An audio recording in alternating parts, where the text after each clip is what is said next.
heard you grew up nice and sheltered with mama's pretty stories and your own made-up fury. And mama gave me a magic clicker. Well, yes, I think it's true and fair to say. Come on in and listen. Lost words you've been missing. All the fire you're bearing. The eye of the darkness, your light.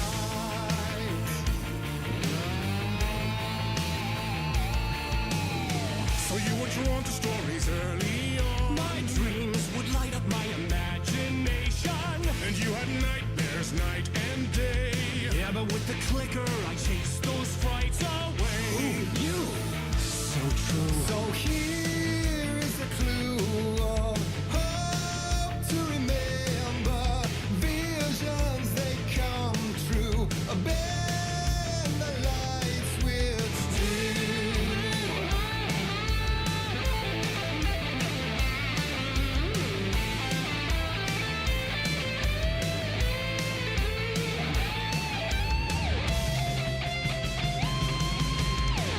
Show me the champion of light. I'll show you the herald of darkness. Lost in the never-ending night. Diving deep to the surface.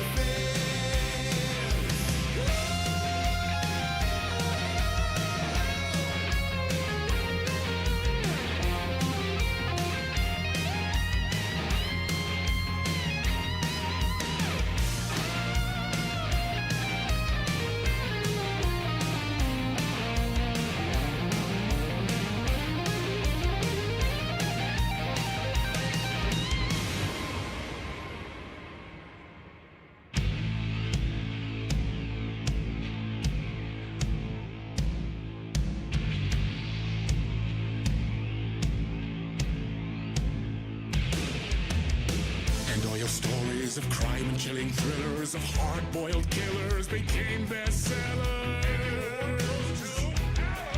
It was all too much, I had to get away.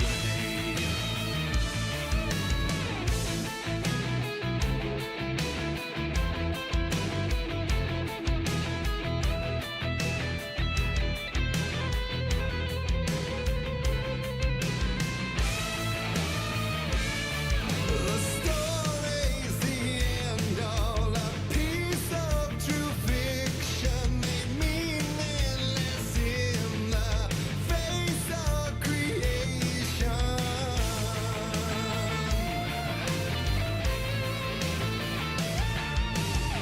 But there is more to it than meets the eye. I never meant for it to ruin my life that way. Would you say you lived a jaded lie? Dark shades could never save the day. So sad. But true.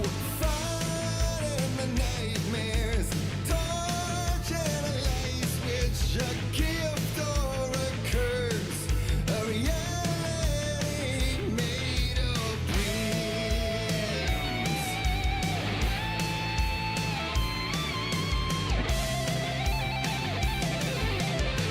Show me the champion of light.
like Tom Zane before him, and maybe they'd be happy once again. Just one shot, one more chance for him to save their marriage away from the city, a romantic getaway.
Good day. Man, that song still had another like 3 minutes to go. But I wanna play. I wanna play the fucking video game.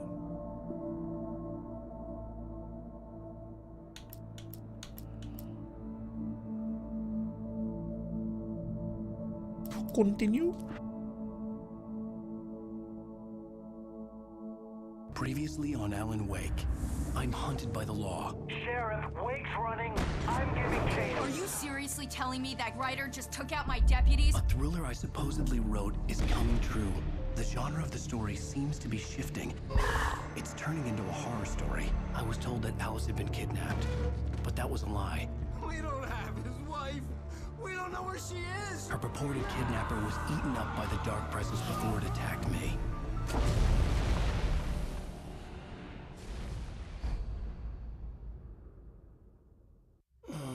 Alan, shh, baby. It was just a nightmare. Alice. Hartman, I fell. I had to give you a sedative. Don't fight it. You went through another rough period. What? Right now, it's very important that you stay calm. We don't want you to have another episode. You're a patient at my clinic. Have been for a while now. The shock of your wife's death triggered a mental illness. No, you're lying. You're suffering from various symptoms of undifferentiated schizophrenia. Bastard. It's okay, Alan. Just let go.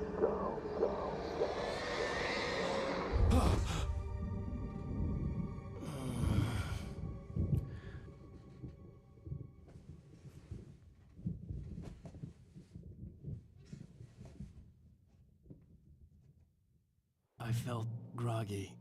Whatever Hartman had bumped in me was making me numb. I felt like this was happening to someone else. Someone I was watching on television. I couldn't think. Couldn't focus. There were only empty sheets of paper here. No manuscript pages. It's fucking bright. The door was locked. I was a prisoner here.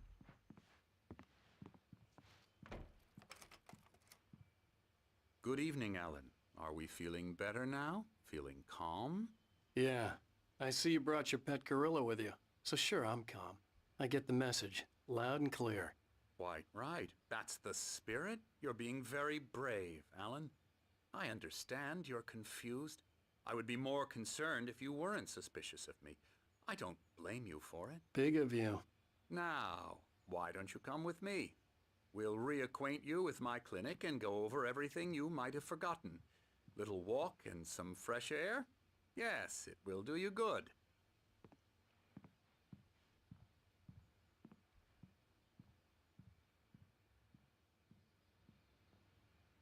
I'll turn the volume up a little bit.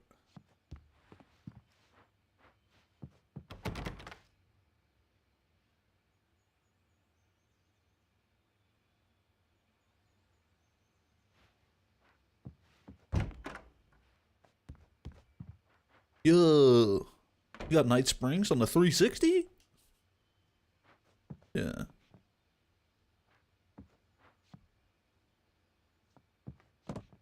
Doing some gaming in here.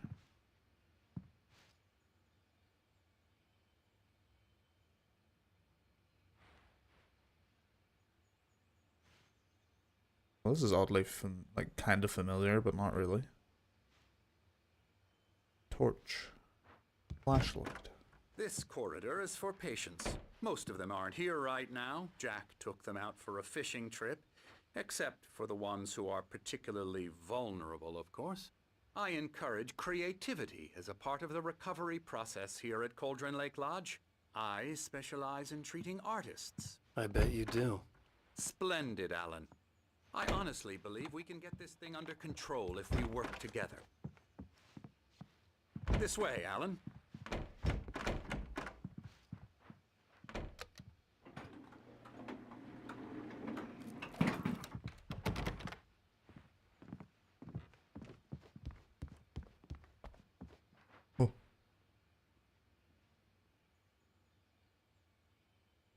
Fuck is that?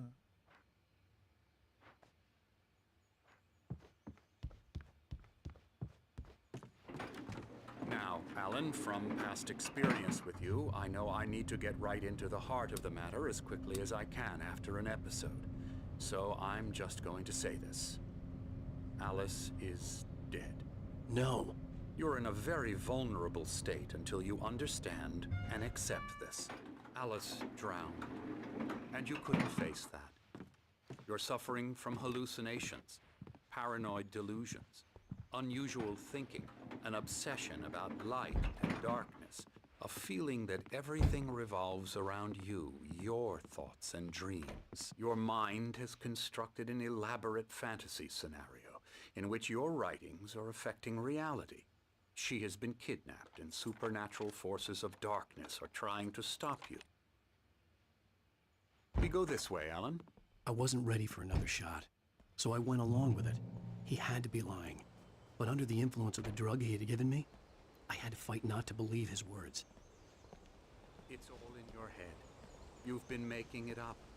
Apart from the tragic accident with your wife, no one has been killed.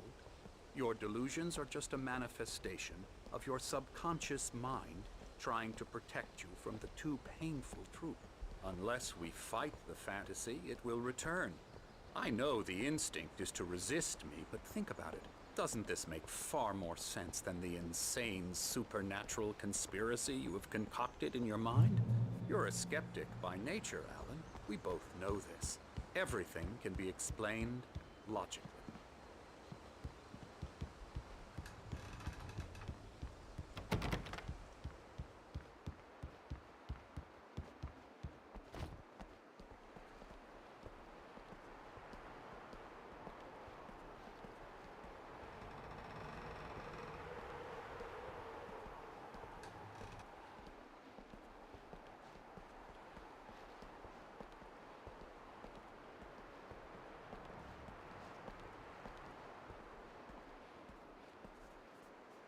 I never get tired of this view. Very inspiring, isn't it? Cauldron Lake spread below us. I could see Mirror Peak on the other side of the lake. I thought I could make out the spot where Diver's Isle had been when I arrived with Alice. Now there was nothing but waves. It seems there's a storm coming. Funny, I don't recall there being a mention of that in the weather forecast. Well, no matter. This way. Follow me. Alan, what I'm telling you is good news. Right now we're in control. Every time you have a relapse, it gets more and more difficult to resurface from the dark depths of your imagination. Not surprising, considering your profession. Imagination is what you work with. After all your nightmares, this should come as an immense relief to you. If it doesn't, why is that? Because I'm lying? Or because you don't want to admit that you're not well? It's very natural for you to think of me as your enemy. It's part of the illness. I let him talk. After all, Hartman I'm the one obviously trying loved to his bring own you voice. out of the His world words you've echoed constructed for madly yourself. inside my head. But I I can't dug my do it nails by into the myself. palms of my hands to stay You need focused. to work with me. Once you accept that, we can begin the journey towards your recovery. Come along. Let's go inside.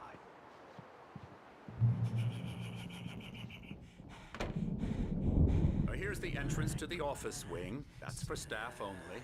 You were impressed by my trophies when you first arrived here. I do love to hunt.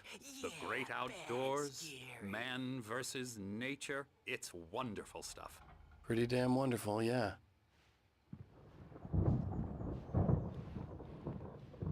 Scary, scary, scary.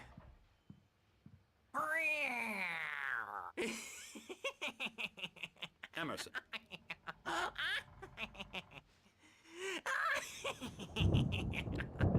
I'm a real bad dream, mister. You should be afraid of me. Don't want to run into me in the night, that's for sure. Please, Emerson. Mr. Wake is confused enough as it is. Yeah, you'd like me to go away so you won't be scared. But you can't just decide what kind of dream you have or when you have it. Emerson. Okay. Sorry. Boo. That's Emerson. We're actually making some progress with him, I'm happy to say. He works on video Elbow strike. games. Ooh, It's yeah. trash, of course, but it does involve Get 'em some to the head. small creative effort, which makes him receptive to my therapeutic methods. No kidding. It's trash.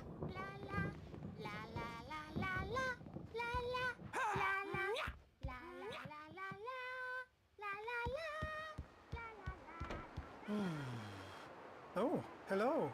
I've painted you. Okay. I was just struck by inspiration a couple of days ago. Dr. Hartman wanted me to paint landscapes, and that's what I was doing. But now I've been doing these things, a lot of them. The images just keep coming. Huh? Dr. Hartman likes them. He has them in his office. Yeah? He's very proud of me. He says I'm getting much better. I think I'm getting better. Well, I guess I better start wrapping this up. The storm is almost here. Look at that. I'd hate to be out there tonight.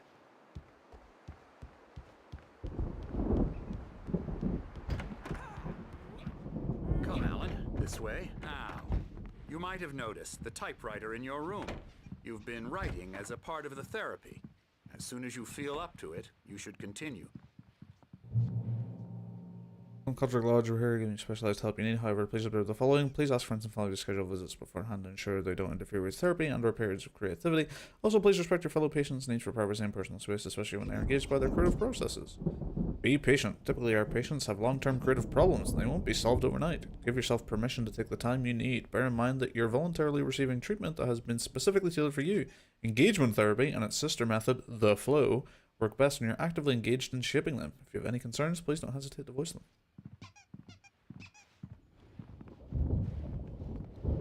My rheumatism's killing me. There's a storm coming. Oh, what a storm. I hope it wipes this place off the face of the earth. And these two are the Anderson brothers, Odin and Thor. They had a, how should I put this? A heavy metal band in the 70s and What? 80s called Old Gods of Asgard. They even adopted new first names to complete the image of Viking gods. After the band broke up, they lived on a farm nearby. They are, well, in advanced stages of dementia. They're well cared for, TLC and all that. There's nothing more that can be done. I'm afraid that the rock and roll lifestyle has left its mark. Oh, that won't do. I'm so sorry to cut this short for now, Alan. The power has been acting up. I'd better go check on it. We'll continue this soon. Meanwhile, when you feel up to it, return to your room and try to write. It really is for the best. Don't you think? I'd like to bash his head in with a hammer. Oh, he'd love to fish out our secrets, but he has no clue. He's not crazy enough. Not crazy like us, Sonny. Yeah! Being crazy's a requirement, Sonny. Who else could understand the world when it's like this? It takes crazy to know crazy. That's the sanest thing I've heard in a while. Say, you're all right, Tom. Hey, we like him, don't we, bro? He's got to go to the farm. The Anderson Farm. Valhalla! We wrote it all down, lest we forget. A crash course. All you need to know to get your head right. You need to find the message. Here, Sonny, here's something for you. Gave me a rash, but I kept it safe from these bastards. My head was... Zane could feel the poems, taking form, shaping things. As he experimented, he imagined he could almost feel the power surging through the keys of the typewriter. It exhilarated him. But there was fear, too. If not for his young assistant, Emil, he would have given it up. But Emil convinced him otherwise. He, too, had a way with words. Flaring up, or according to Hartman, I was sinking back into the fantasy. I was convinced he was lying to me. About everything. Crazy or not, the Andersons made more sense.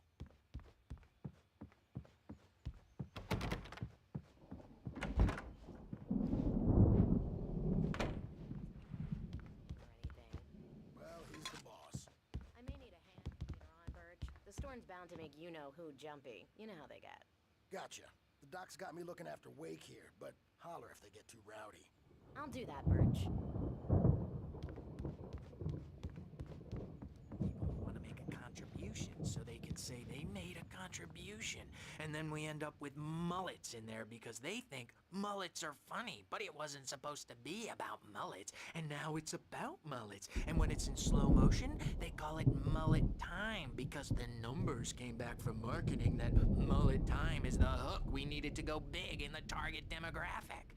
And they're not even kidding. They say it all like serial killers with straight faces and smiles. My nightmare is the writers who want to make everything from the characters to the toasters talk all the time and express their feelings so they won't shut up. And the writers won't shut up either because they have feelings too. And I have to listen to them because they're not scared of me. And everyone should just shut up. Shut up. Shut up. But I don't see nightmares anymore because I'm too scary for them. I take 2 pills every morning and 1 with every meal and 4 when I go to bed. And that makes me the scariest nightmare of all. He just fucking mentioned Max Payne. The mullet time is fucking bullet time. Hey, Wake, why don't you humor Dr. Hartman and give the writing a shot, huh? Typewriter's in your room. You can get to your room by those stairs, Wake.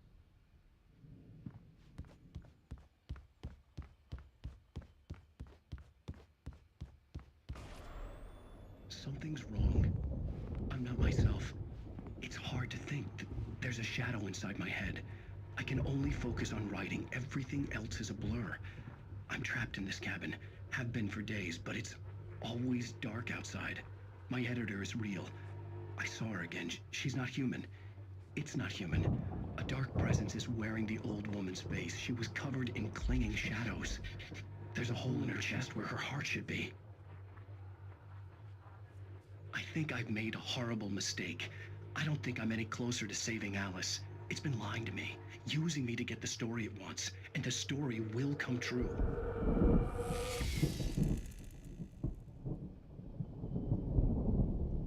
Okay. Alright, last time there's a QR code, I didn't do anything with it. I'm gonna do something with this one.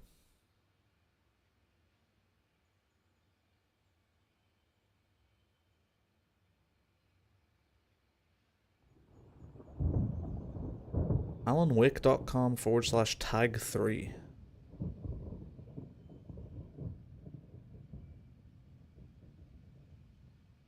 It's a GIF of Hartman the wanted lead me to developer. write. I knew I couldn't, but I figured I should just play along for now. It was the only thing I could do with Nurse Birch watching me like a hawk. It's a GIF of the lead developer, or like the head of Remedy. I forget his name, Sam something? Can't remember. And he's doing the Max Payne face, and it says, constipation, that looks painful. As in Max Payne.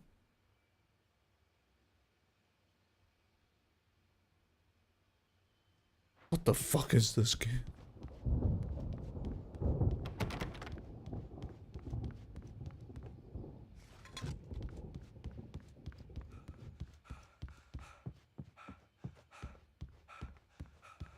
Hartman had mentioned that the power had been acting up. Maybe that was the reason for the generator and the work light on the balcony. The generator hadn't been activated, and there was no key.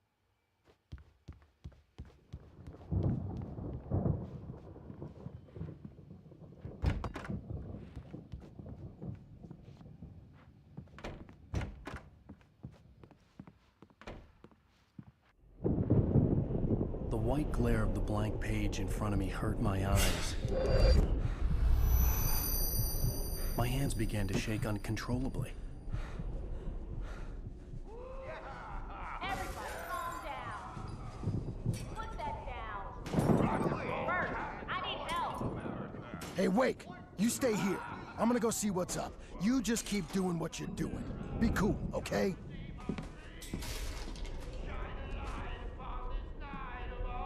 I didn't know what the chaos was all about, but it could be my only chance of getting out of here. Where the hell did he get a damn hammer? I don't know. Hammer's up. Here's a friendly poke from Mjolnir, wench. Hartman Hartman kept talking, giving Barry the grand tour, clearly proud of the place. He went on and on about his hunting trophies, and Barry was impressed.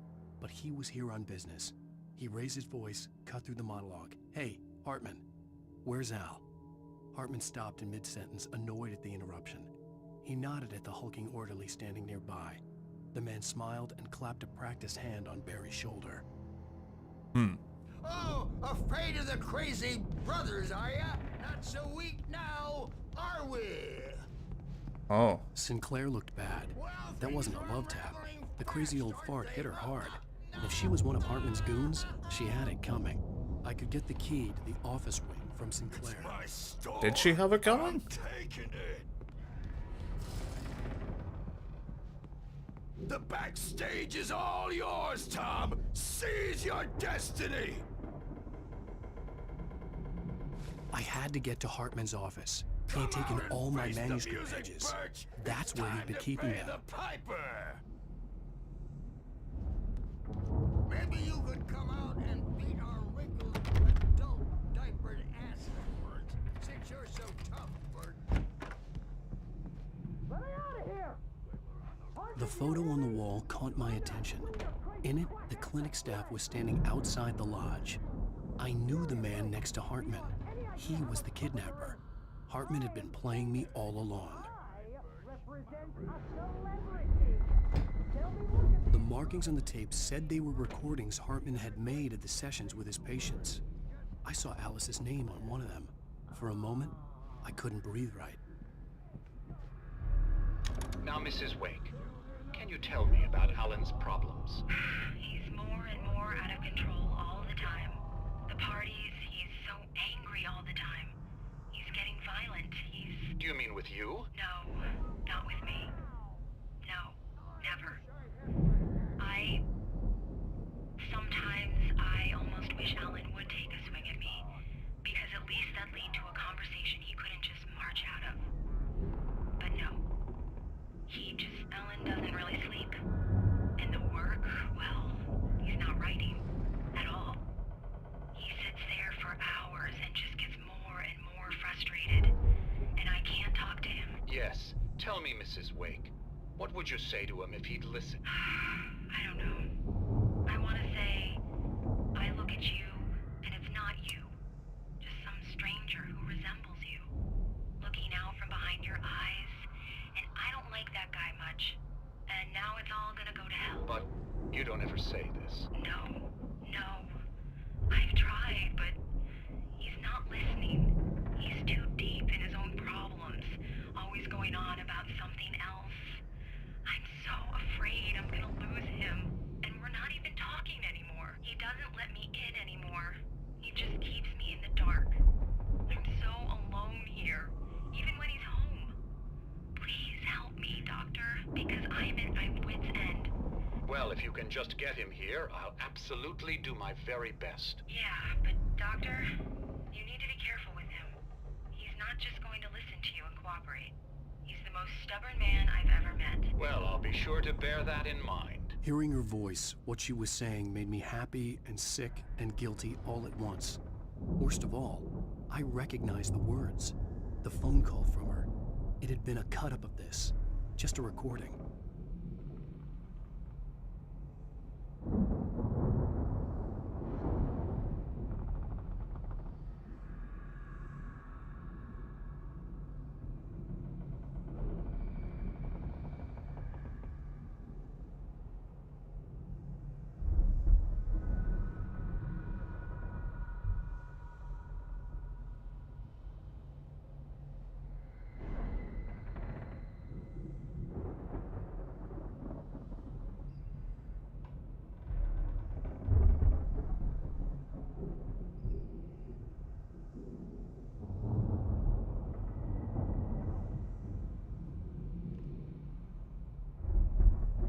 Sorry, one sec.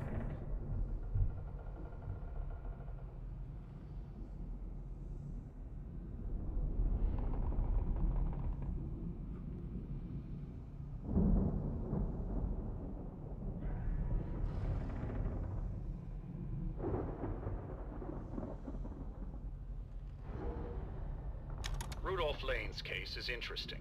He was completely blocked, and frankly, I was about to discard him as useless. However, once Wake arrived and started writing, something changed in Rudolph.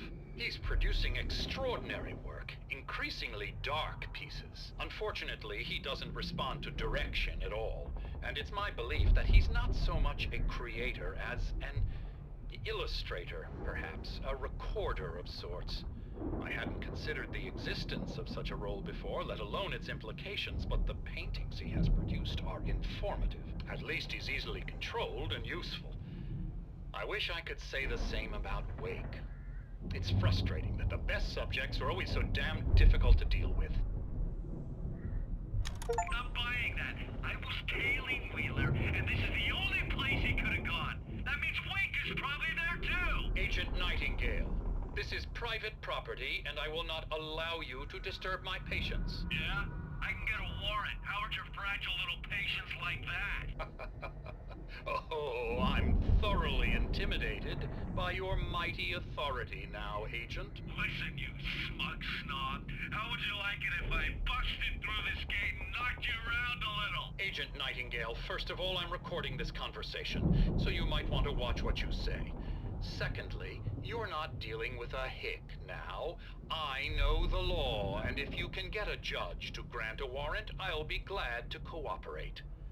But you won't get one. Be advised that any further communications with me are to be made through my lawyer. I don't believe this. Good day, Agent. Yeah. Yeah.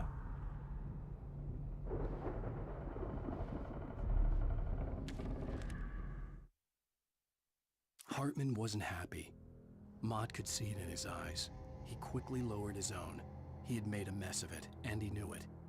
The shame of failure was hard to bear.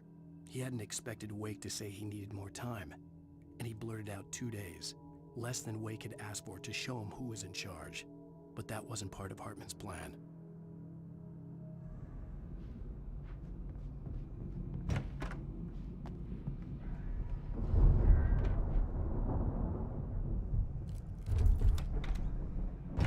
Barry?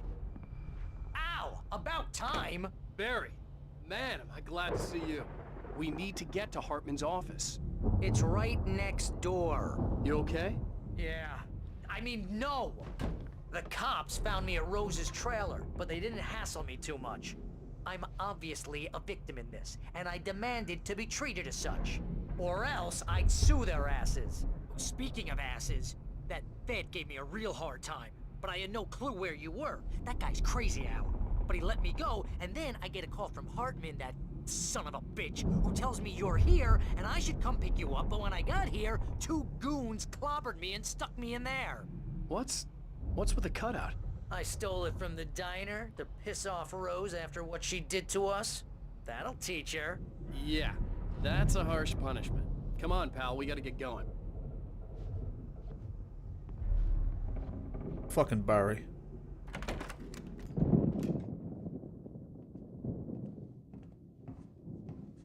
These were all the pages I had on me. And more.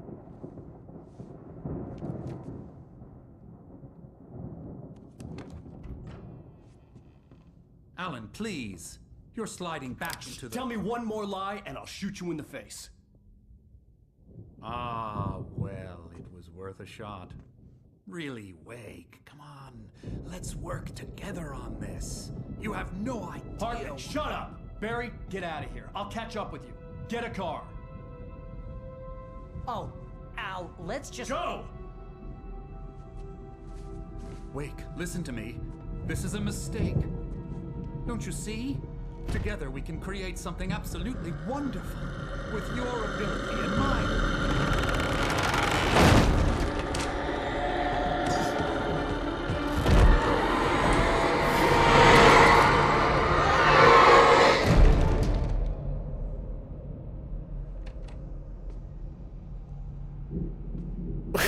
He just fucking grins.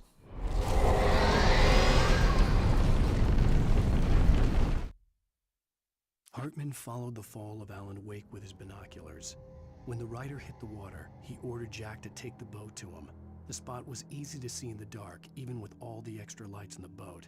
The flare floated and kept burning even in the water. Jack turned the radio louder as the engine sputtered. The music was rough and clanking, something the Anderson brothers As would no doubt have Q1DG just enjoyed. But subscribed. Hartman chose to ignore it. Wake was finally within his reach. Thank you very much, Squid, for the 27 months. Thank you, thank you, thank you, thank you, thank you. The dark presence would be on me in a moment. I had to find a way out.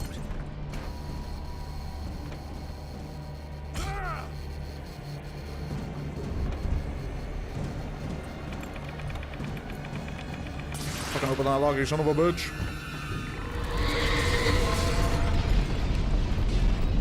I don't have my flashlight. I needed light to get the possessed bookshelves out of my way. I know.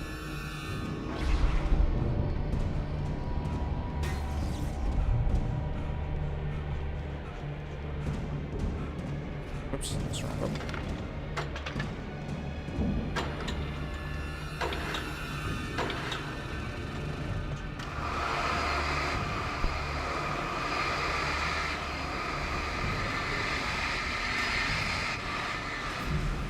Basically all the hype around Alan Wake 2. Because my initial impression of Alan Wake 1, when it came out way back on the 360, was that I didn't think it was anything special. Thought it was just a standard, like, you know, horror-y, survival-y, action-y sort of game. Didn't pay much attention.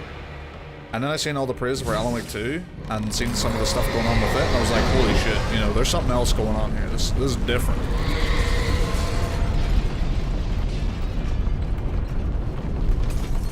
And now that I'm playing Alan Wake 1, it is something different. Like, this is an unusual game. It does stuff like how I've never really seen it done before. Just a lot of really interesting ideas. It's very, like, the mystery is genuinely, like I have no idea. Hartman knew he was no creator. He had no ambitions on that front. And he certainly didn't want to end up like every artist he had worked with here, damaged in ways that were hard to describe, or worse. It was enough for Hartman to maintain creative control and provide direction, to be a producer. That was what most of these people were in need of anyway. Of course, suitable subjects were few and far in between.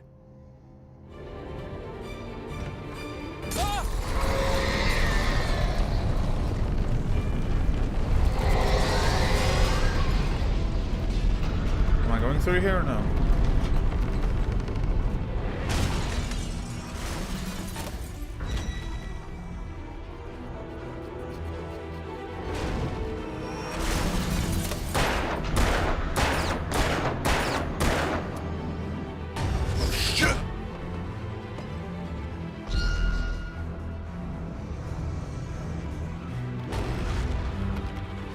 Surely not.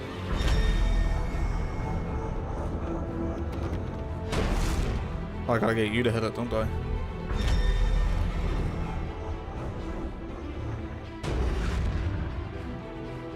Come on, you son of a bitch. Get in here.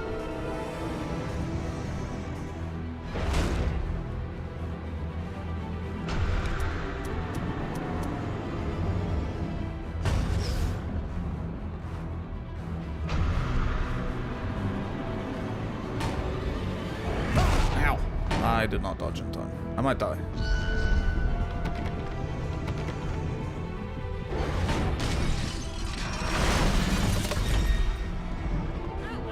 I'm here!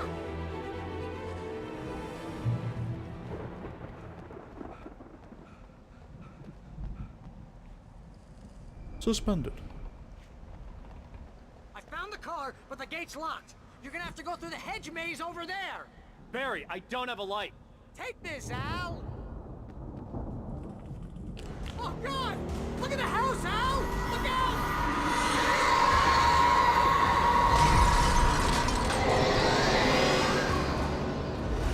Yeah, okay, I'm going.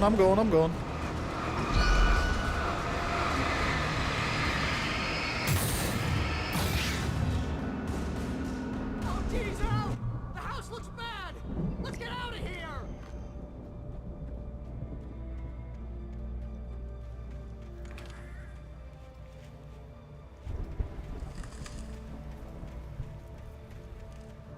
Left wall rule.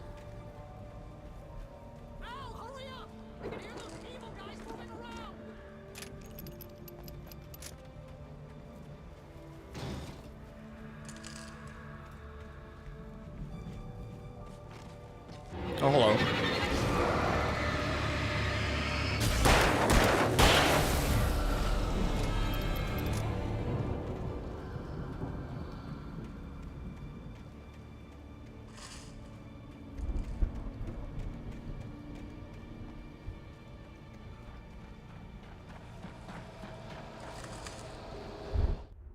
I stared at the Viking paraphernalia that littered the area, surrounding an unlikely centerpiece. A full-size stage complete with an impressive sound system with all the trimmings, including a dragon. It took a special kind of crazy to build something like this in a remote field. When the sky split open with a deafening boom and the music started blasting, it felt strangely appropriate. Am I about to hear a fucking Old Gods of Asgard concert in this game?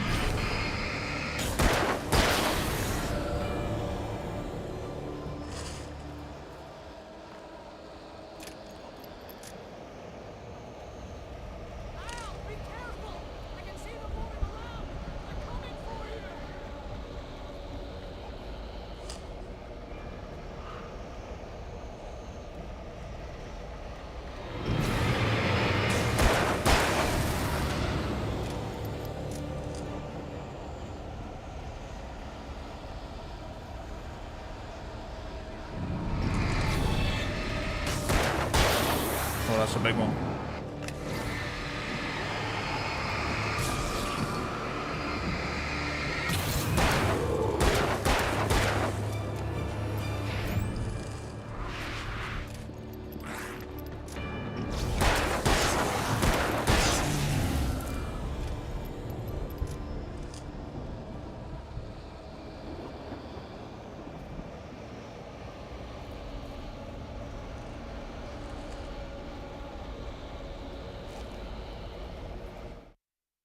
Hartman hurried down the corridor. He had disliked leaving Wake when he was surely at his most susceptible to therapy. But this was not an ordinary storm. Wake had been writing, and he had woken something up in the depths of the lake. Now, it was coming for him. Hartman had naturally prepared for a situation like this. The idiot brothers would keep Wake distracted while Hartman double-checked everything, just to be sure.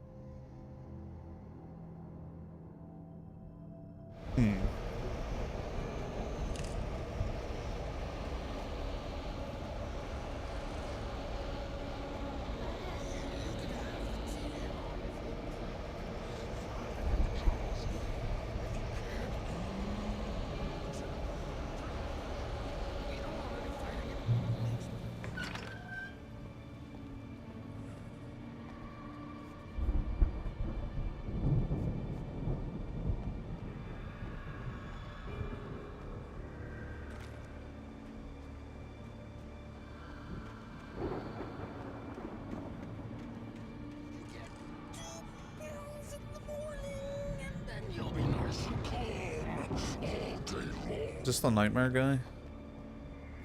Oh, it's the orderly.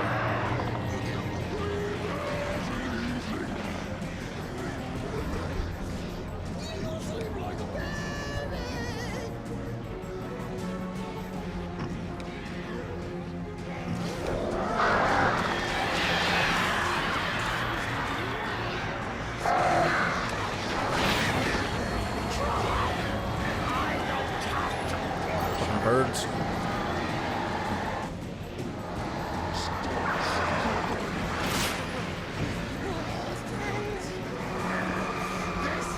Oh my god.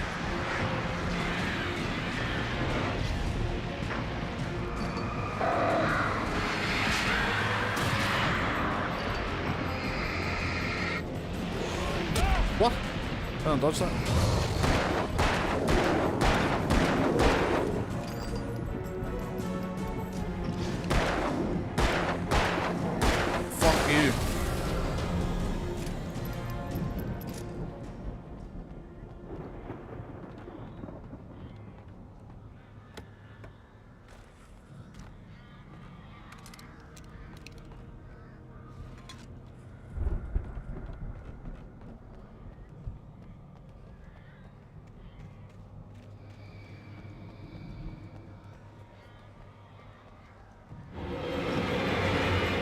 Okay.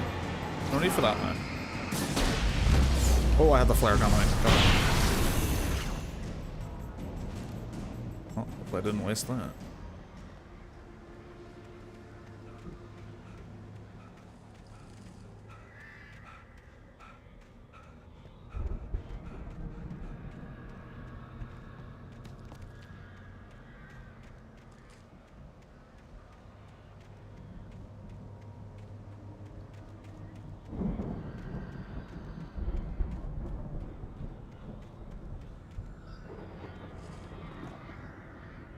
Shotgun.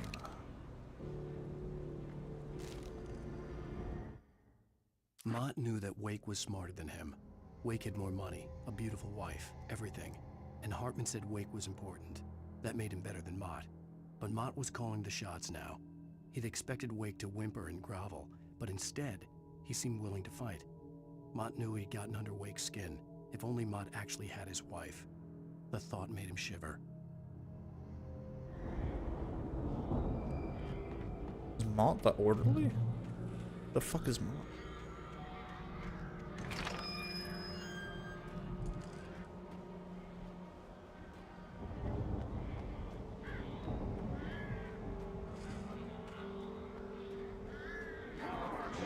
Whoa, hello.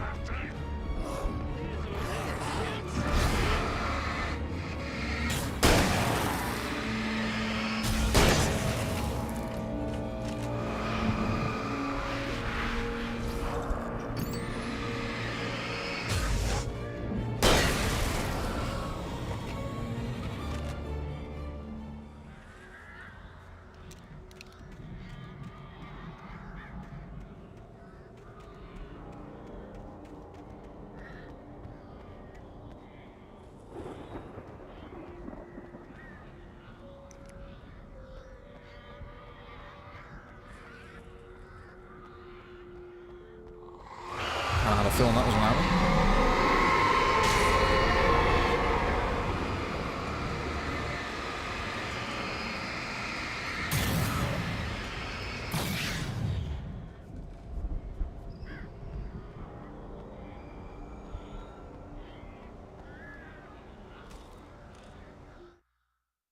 For the moment, Barry was just glad he had survived the fall.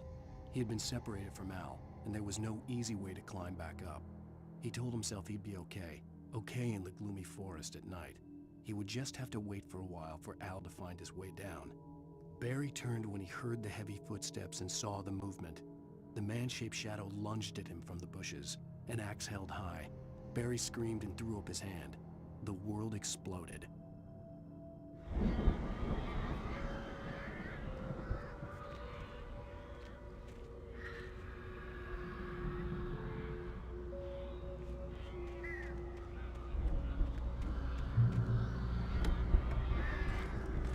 Emil made Tom do it. Tom is the name that the two old guy, the Andersons, give me.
Sorry, give me one sec.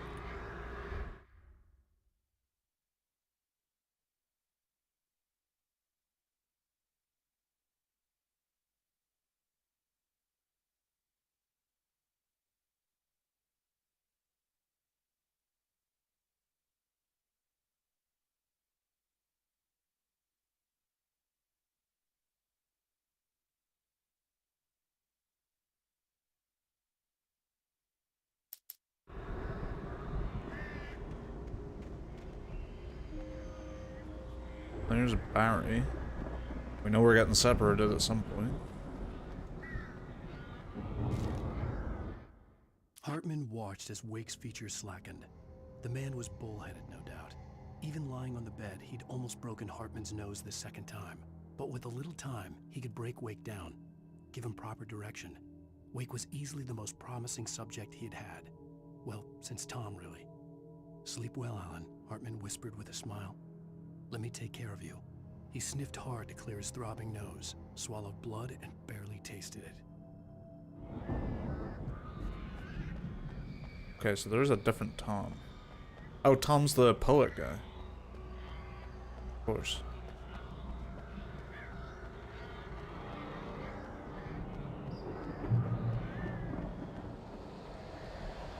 Al! You're alive! Let's get out of here. Can you open this gate? Maybe. Barry! Well, I slammed it shut when the nasty showed up, and the key fits kind of loose in the lock, so,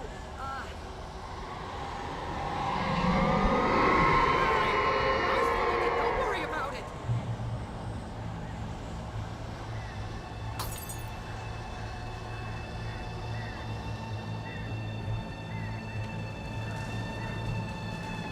Hurry up, Barry!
For the nearest, you're now leaving Bright Falls. Come back soon sign.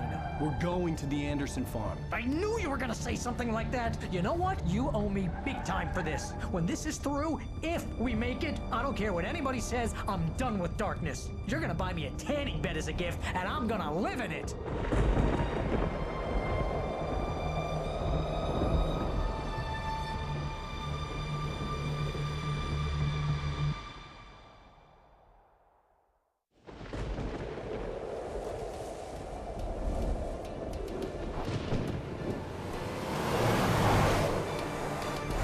Crazy, but that's fine, Barry. Oh, you got that right, Al. You're barking mad. You are by far the craziest. But maybe that's inevitable when you deal with crazy stuff like this. It helps. This is happening, Barry. Alice, they never had Alice. She's trapped in the darkness at the bottom of the lake, but she's not dead. Al, how can you know that? I know, Barry. I can... Al, No, listen. I can bring her back. I can find her. There's something special about this place. The lake, it does something to the works of art created here. It makes them come true. But there's a catch. The dark presence, whatever that thing is, twists it to its own ends. That's why all of this is happening. It's using my manuscript to take over everything. Al, I believe you. It happened to Thomas Zane before, it happened to the Andersons. I believe you. Crazy or not, you're not delusional. Weird shit's going down. That's a fact. I'm on board, man. I'm with you. The Andersons knew about it, but they were too far gone to tell me with all the drugs they were on. But they wrote it down. There's a message somewhere at their farm, Barry. We just need to find it. Look out!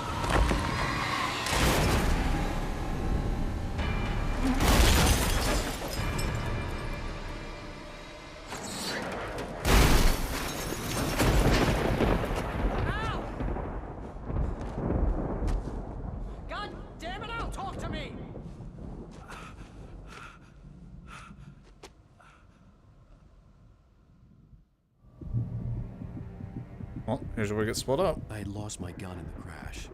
Barry was nowhere to be seen. Barry! Barry! Oh, man, you're okay! Jeez, it's good to hear your voice!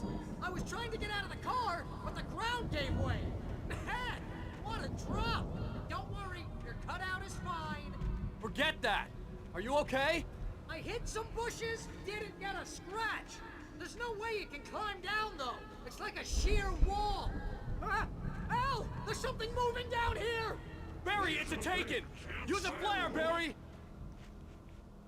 Oh, yeah! Barry, are you alright? I'm good, Al! I'm great!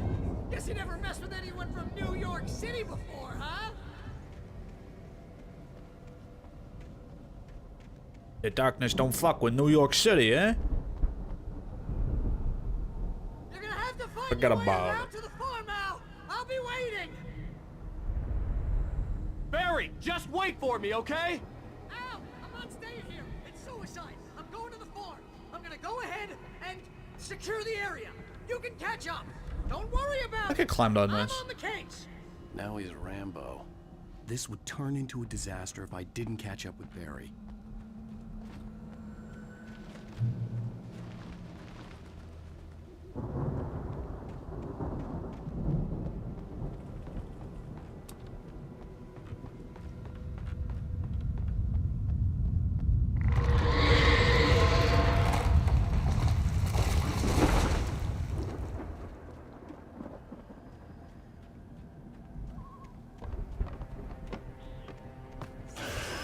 Ooh. Oh, I don't have a weapon.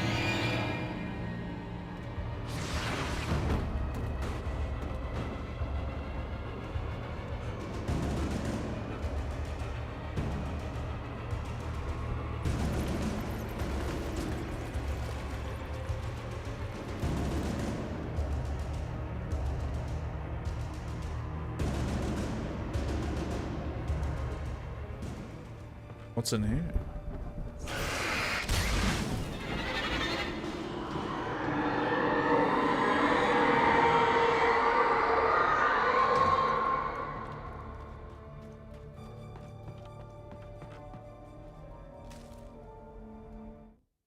When he stopped the car at the Anderson farm, Walter felt relieved. Oblivion was close at hand. The brothers wouldn't miss a jar of moonshine or two in the booby hatch. But then he saw the man on the porch, and he knew who it was.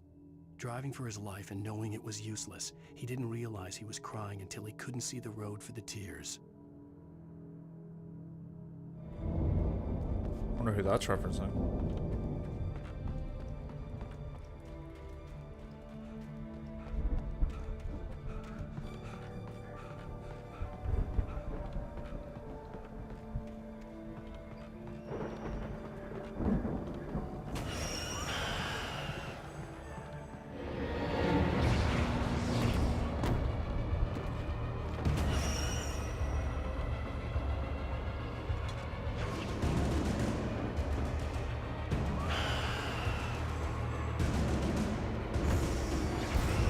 Ah, shit.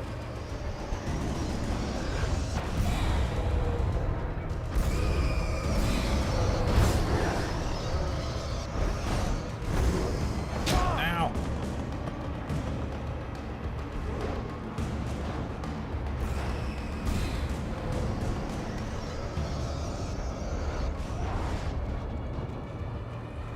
Shadows crawled over the gate. I needed a light to destroy them to get through.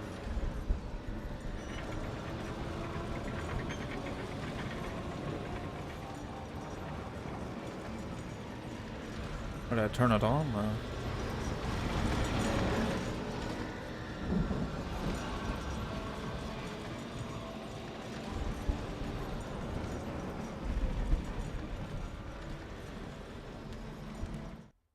Agent Nightingale stared at the passed-out rider. The man was sleeping off one hell of a night. Nightingale felt a stab of envy at Wake's oblivion, but he had a job to do. He put the gun to Wake's head and almost became a murderer. His hand shook and his throat felt tight and dry. Biting his teeth, he tried again to pull the trigger. He lost the nerve. Wake stirred. Nightingale would have to settle for an arrest.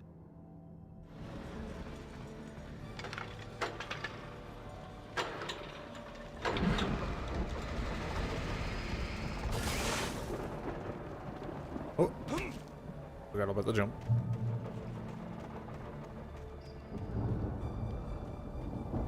I could sense the movement in the woods ahead. Facing the enemy without a weapon was dangerous, but I had no choice.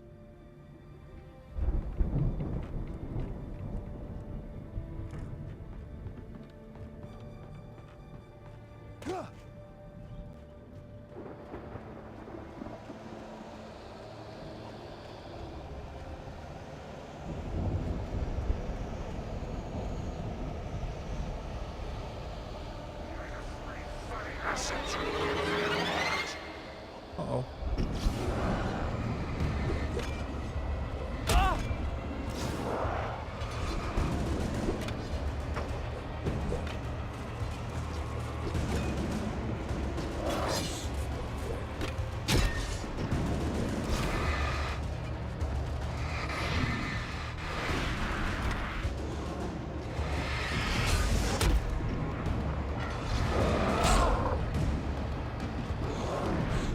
Guess I just gotta.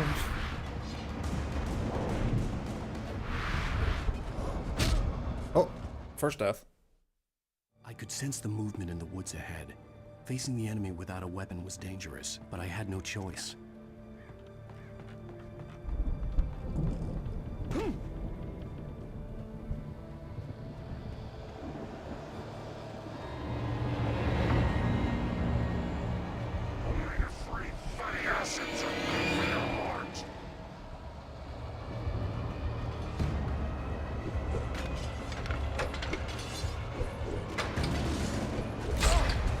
Oh, you fuckers.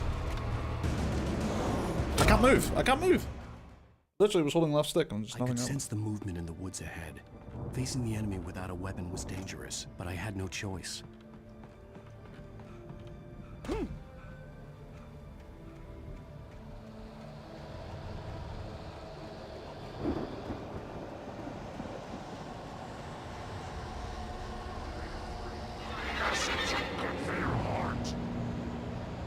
Oh, hello.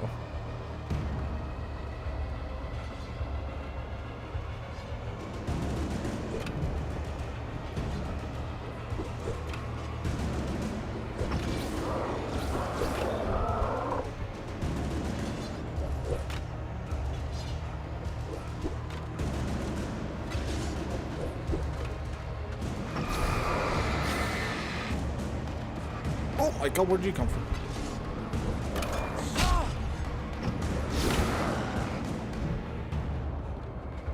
Fucking get me in here.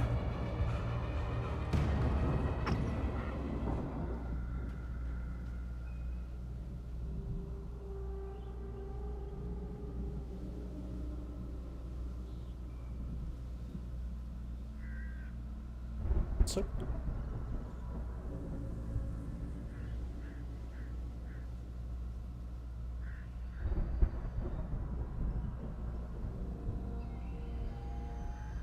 I'm just looking at the preview.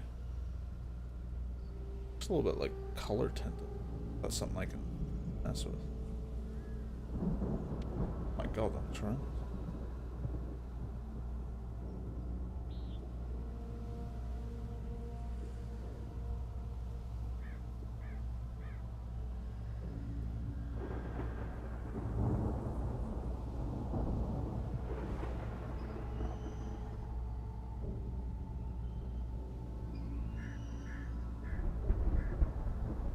Like on the preview, this light I'm standing in looks very like yellowy, whereas on my screen it's very just white.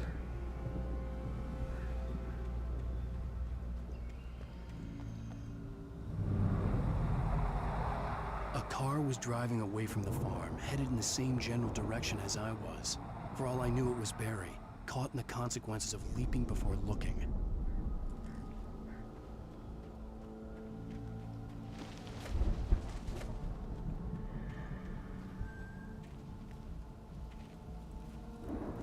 Heavy duty.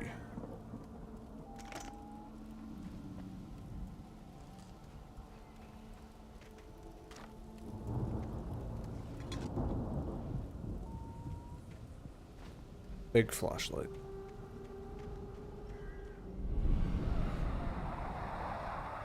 The The car was heading for the cabin up ahead. It wasn't far. If it was Barry, I would see the damage soon.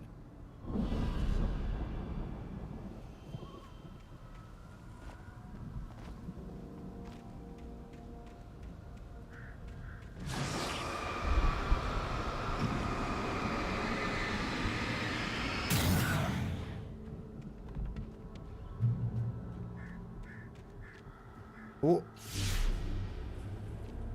I'm trying to deliver each page to the right time and place. I'm trying to show you how the story goes. It's probably gonna be this Tom fella. I had seen it in my dream. It was a strange spaceman or a diver in a bulky suit. He was the one who'd been placing the pages on my path. I'd have to imagine it's Tom, that poet.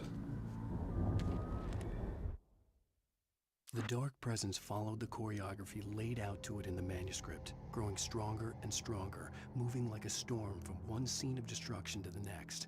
But it was still bound to follow the story and chained to the dark place it came from. When the story reached the end it longed for, it would finally be free.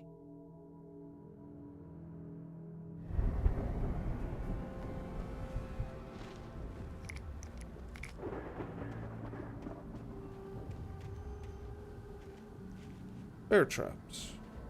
Lovely.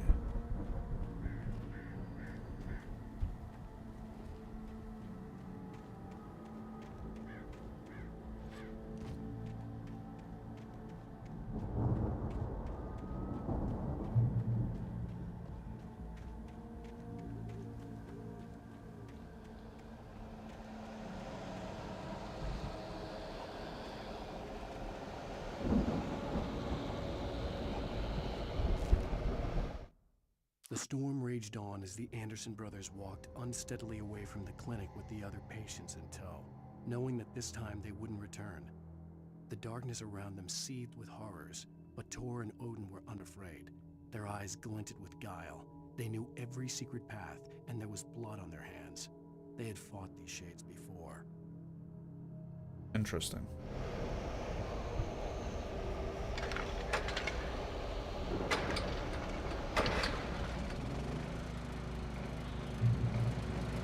Someone had left a gun behind. Now I had a fighting chance of reaching the farm.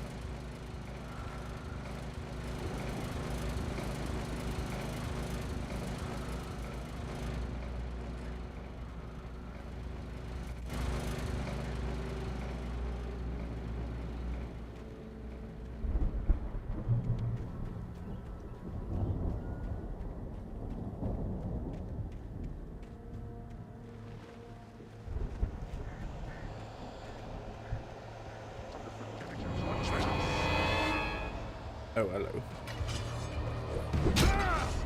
Like, you guys... There's what's right there.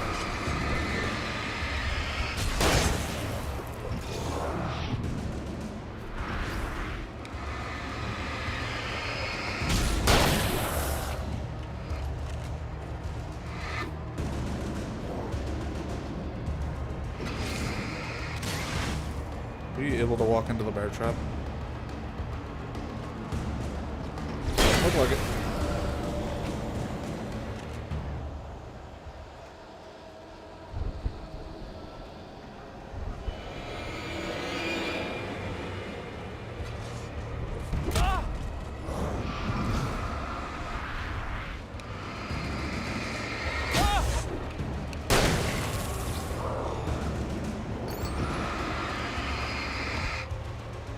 Just fucking shove me.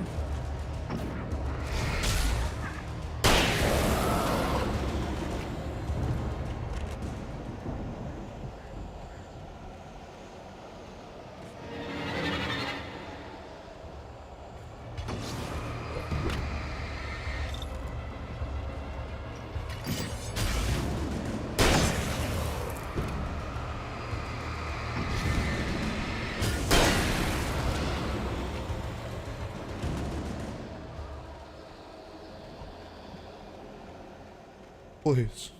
The farm. Hello.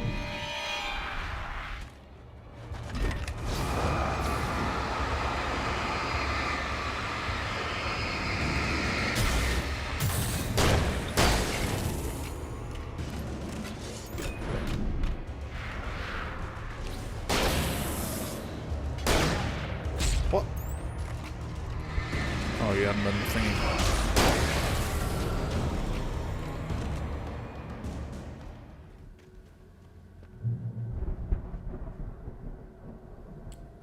Give me 1 sec. Once again.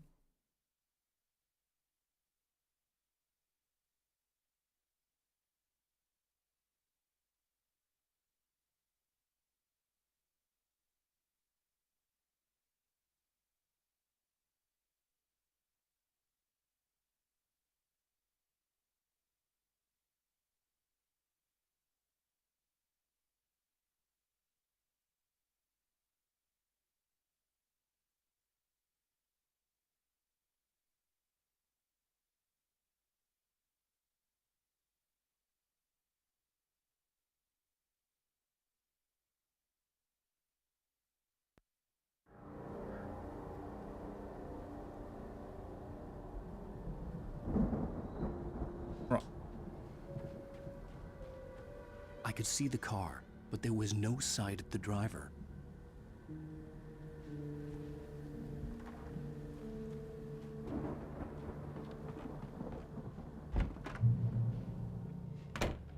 Hello? Anybody here? Barry! No! Danny, you're not! Ah! Please! Ah! What are you? Ah! No! Don't! I'm sorry! Ah! I gotta loot.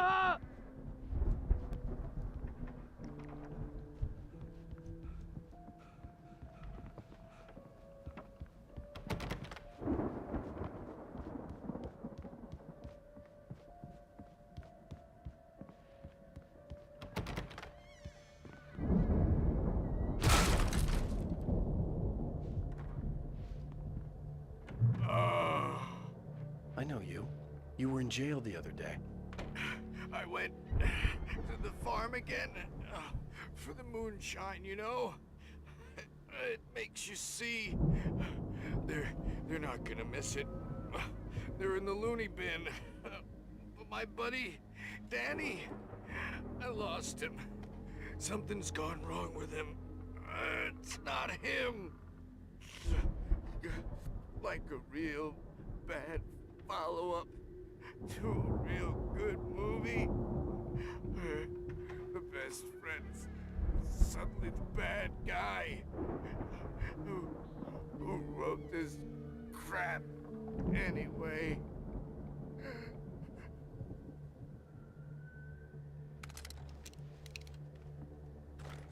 Is he just dead? I guess so. Town drunk, betrayed.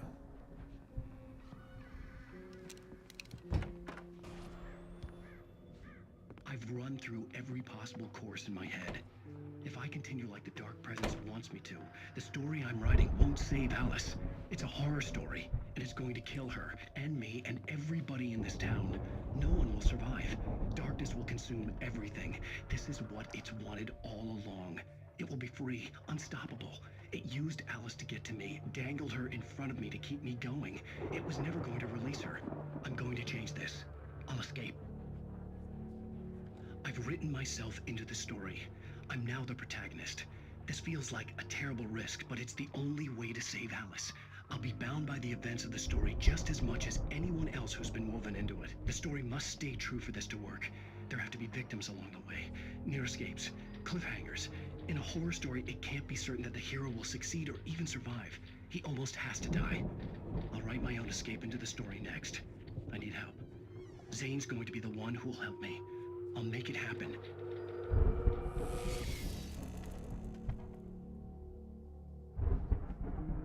Okay.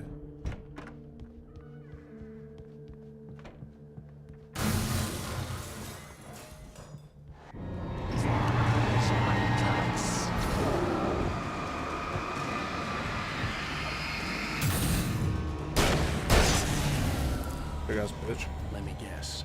Danny, huh?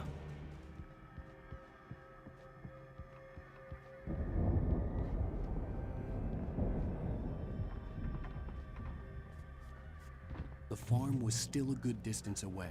I'd need a car to get there fast.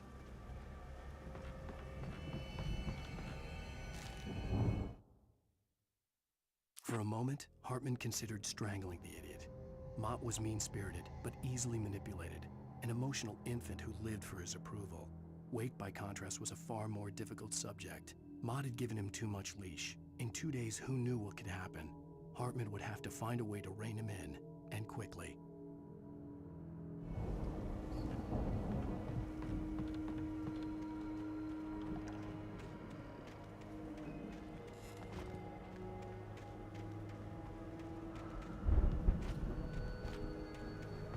There's a basement in there, come on. The front door was locked.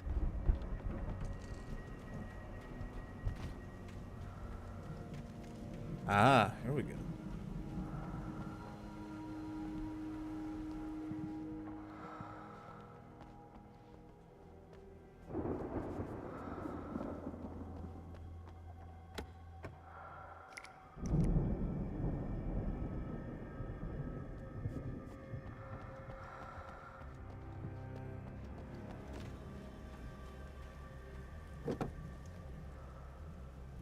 If Barry wasn't up here, he was probably in trouble down at the farm.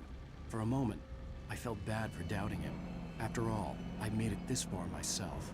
But Barry was Barry.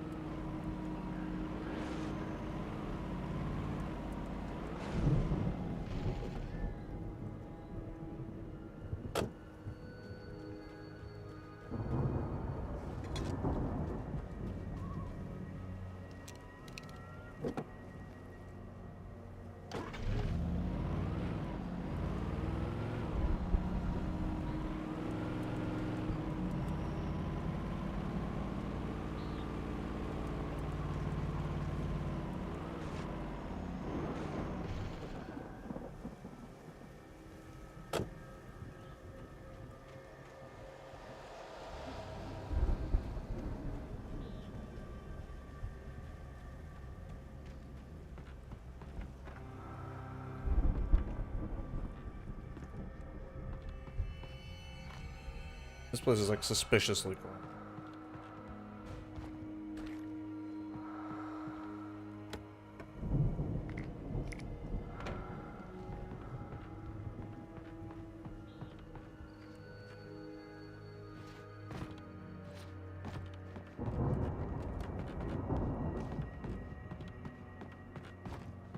Definitely not supposed to be able to get up.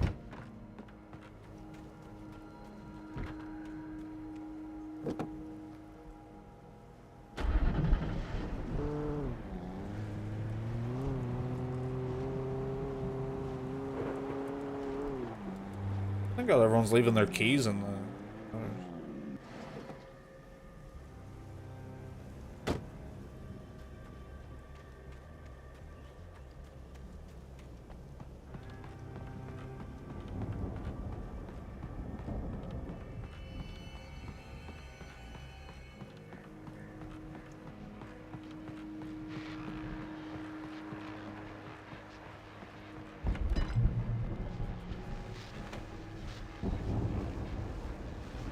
I do like the hunting rifle.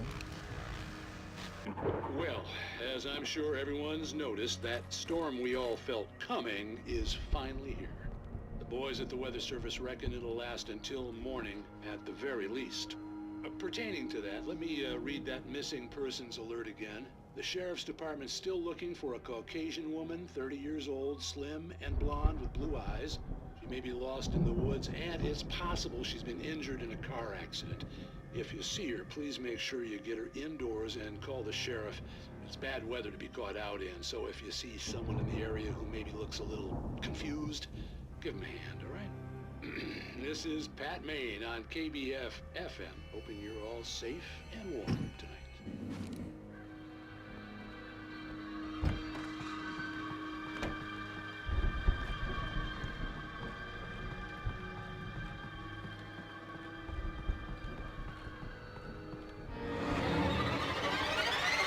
Oh, hello.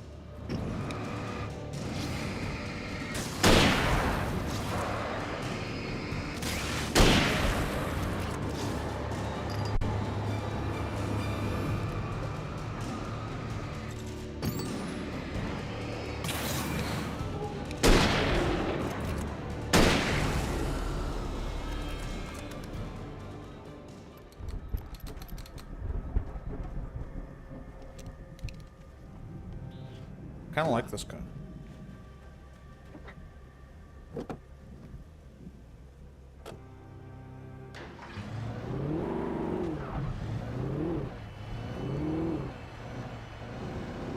Oh, slidey.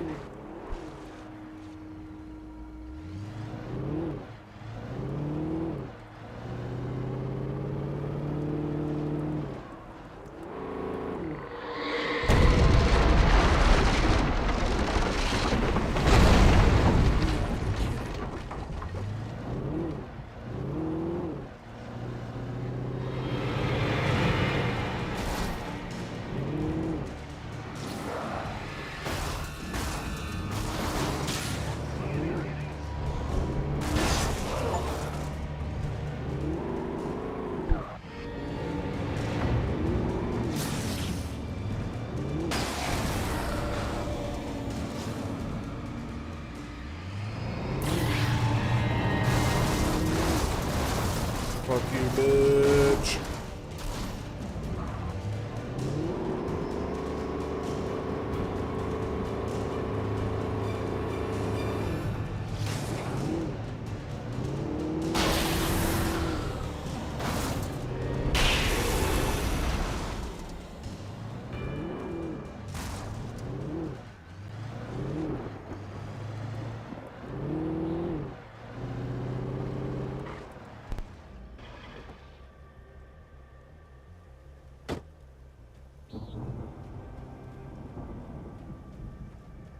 I feel like there's something in those trees. I don't know why. I just looked at it and my brain just went, something's there.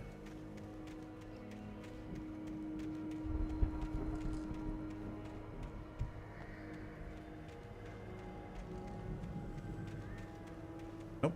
I guess not.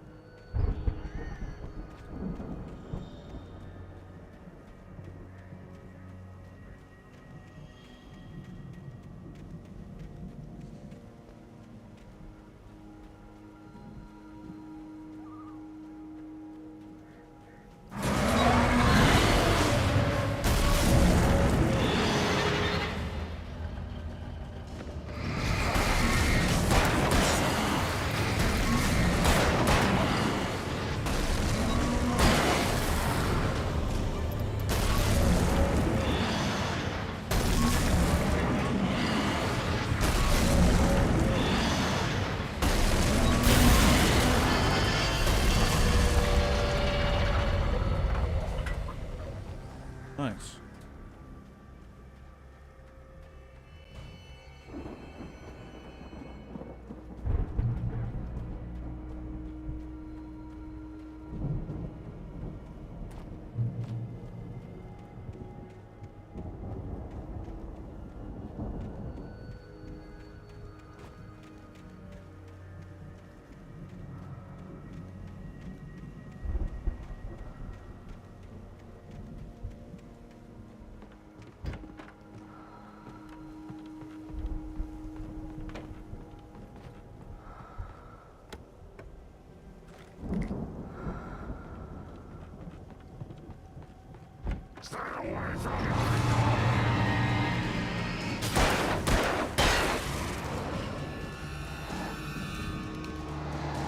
Don't want to waste a flashbang. But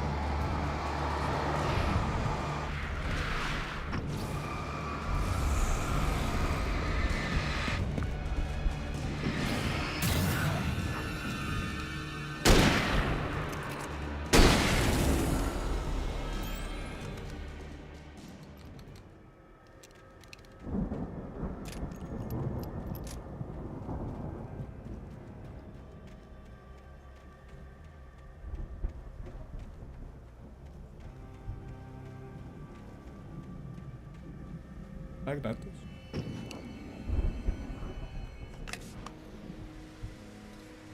Aww. Ooh. I'd known the brothers used to be some kind of rock stars, but it hadn't really sunk in until I saw the stage.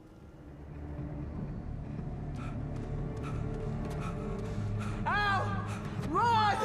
Incoming! There's too many of them!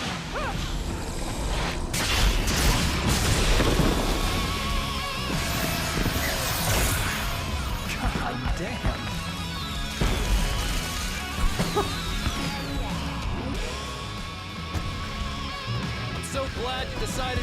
alone, Mr. Johnson. Shut up and shoot! Ow! We have to fight them off! I can set off more of the fireworks from here and help you out! Hey, Al! Did you notice there's a lot of ammo and stuff around? This place is stopped! Al! Hold on! I'll try to get the stage lights on! Ow. Yes, please.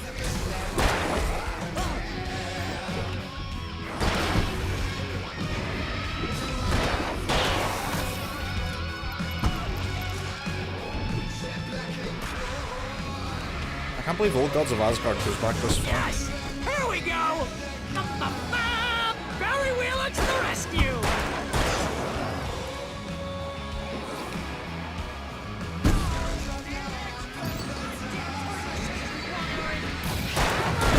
I'll get them working again, I promise!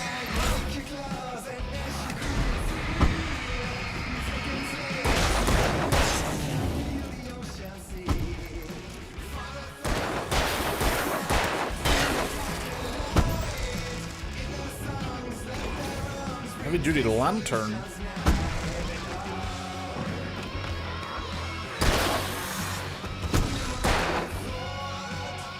Give me that shit.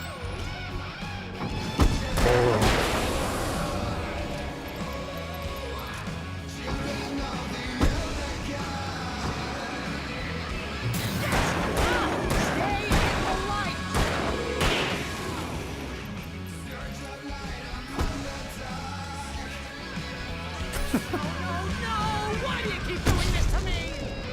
Barry, please, please, please!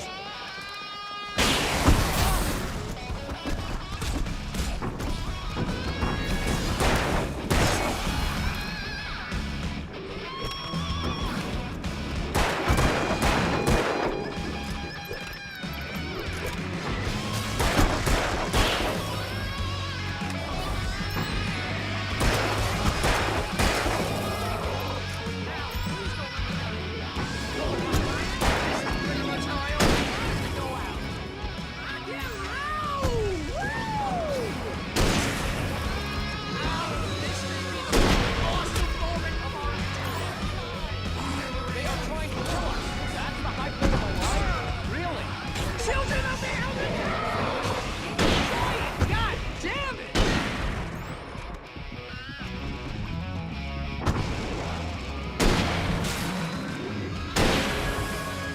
There!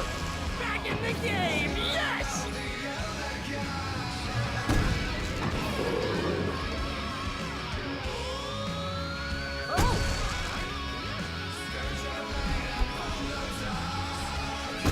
Fucking yoinky sploinky, all that shit.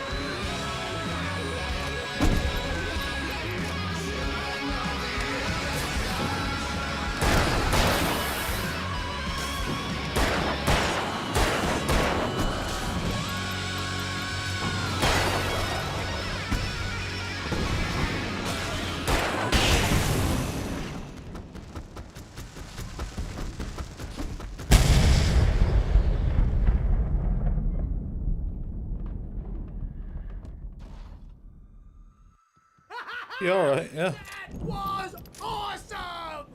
Bright Falls, rock and roll capital of America. Like, man, thinking back to when Alan Wake 1 came out, and me being like a sort of a passive observer of other people playing it. I didn't watch like any full playthroughs or anything, but I'd occasionally, you know, catch the odd like bit of gameplay of it here and there. I did not expect anything like what this game is. It's so much more than I thought it was.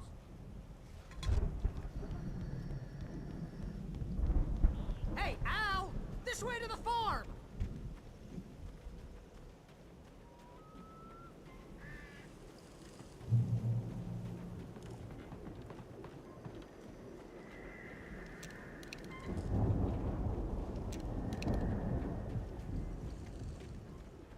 Why did he bring the stand? See, bestseller? No reason to worry. Your cutout's good as new, right where I left it. I'll come back for it once we have the place secured. Yeah, that's been my biggest worry all this time. We need to get this thing moved out of the way. This is as far as I got, before they ambushed me.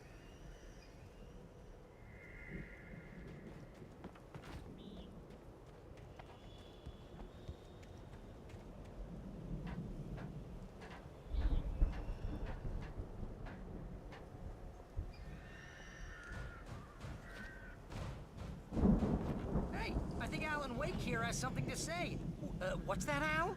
Oh, I'm Alan Wake. I'm always right about everything. And if I don't get my way, I'll sulk all day long. I'm always intense and moody. It makes me very attractive and mysterious.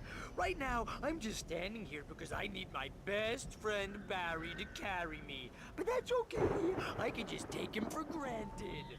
I think I see what you did there. Yeah, it was pretty good. You want me to do my imitation of Barry Wheeler? No? Thought so. I like Barry.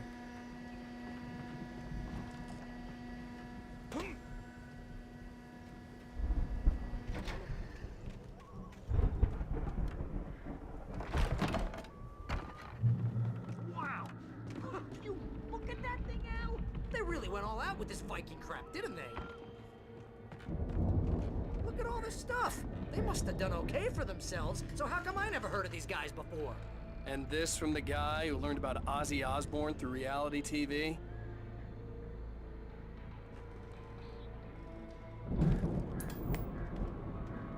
Let's go, new episode. Oh, Night Springs, man! Brings back memories. Hey, remember when I got you that gig? Your first real writing job. What got you started? Oh, is this one of your episodes? In Night Springs. Tonight's episode, The Dream of Dreams. That's by someone else. We join Mr. Jones as he explores the endless dreamscape, only to be brought to a sudden stop by a decidedly mundane situation. A long line of people. Hey, Jones, right? Listen, we're gonna have to wait until His Highness over there is good and ready. Oh, wow. Who's that? You don't know him? What are you, new? He's the guy dreaming us. Well, not just us. He dreams everything. All of this. But wait, no. I'm the one who's dreaming. I'm asleep. Isn't this my dream? Oh, yeah. Sure. Get real, pal. You're just another dream. I'm a dream. You're a dream. The weirdo in the diving suit is a dream. And the girl made of smiles and sunshine is definitely a dream. But I'm pretty sure I'm dreaming this. Well, maybe you're a really confused dream. What am I, a shrink? All I know is I'm going with the smart guys, and they say that's the guy doing the dreaming. Right there. I don't know what that means. It means we keep him happy. No sudden falls. We make sure he has his clothes on when he goes out in public. No chases where the monster is nipping at his heels and he runs like crazy, but his legs don't seem to get him anywhere. None of that. Because if he wakes up in a cold sweat... Yeah. So we wait till he wants to move on. Keep things nice and calm. Hey, something's happening here. Yeah? What's that? What? Can't you hear that? Oh, God help us. It's an alarm clock. Oh, it's you, isn't it? Please, man, I got a wife and kids. Please don't wait.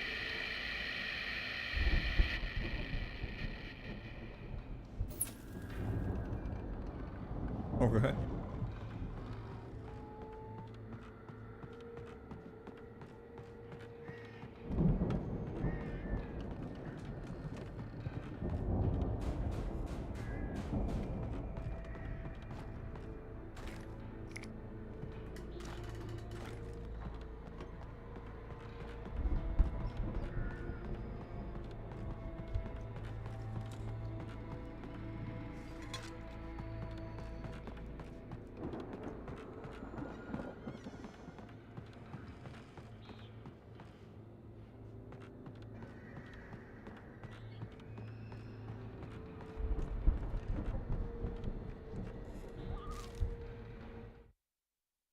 It's 1976. Madness reigns at the Anderson farm. Contrary to all logic, the headiest ingredient of their moonshine is unfiltered water from Cauldron Lake. The Andersons feel like gods. Odin can't stop laughing. He contemplates cutting his eye out. Tor runs across the field, naked, shrieking, hammer in his hand, trying to catch lightning. Their songs have power. Something ancient is stirring in the depths, coming back. The Viking boat looked imposing, almost like a battering ram.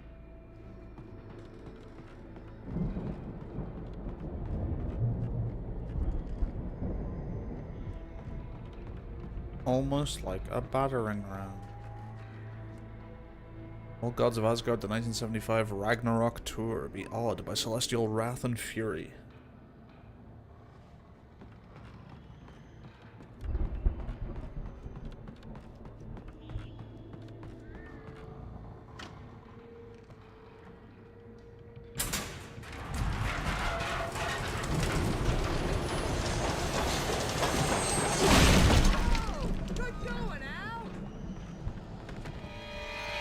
Oh, hello.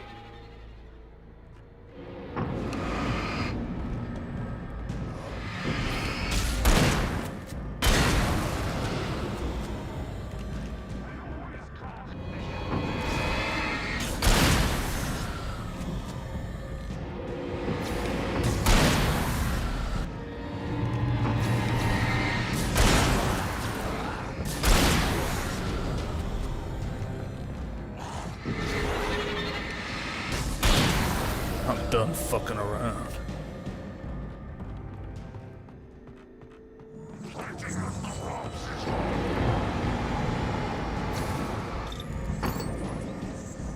Oddly tanky. I think we can make it through Whoa.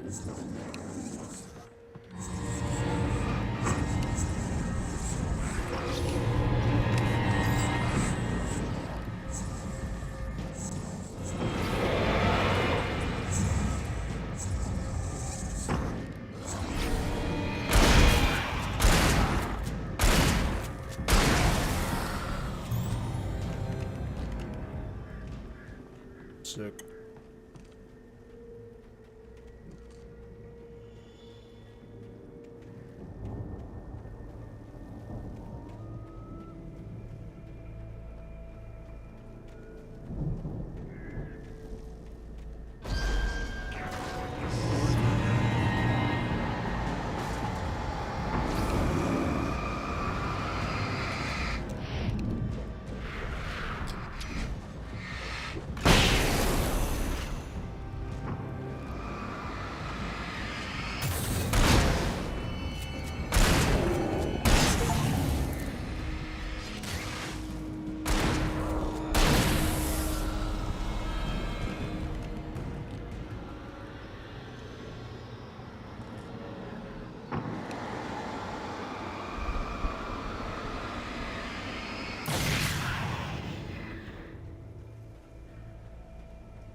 Let's go, Barry.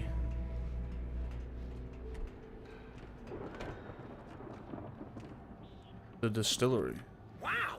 Those geezers had quite a production going on. Ooh, you know what, Al? If we make it through this alive, I'm gonna start representing them. Yep, sell this stuff online, maybe get a reality show going, release a new single. Good luck with that, pal. Hey, you find us a way out of here, okay? I'm gonna take a closer look at this stuff.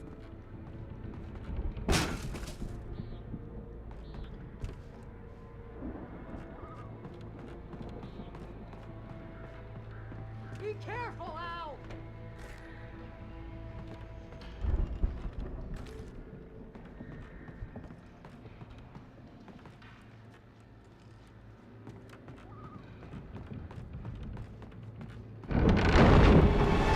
Bit rude.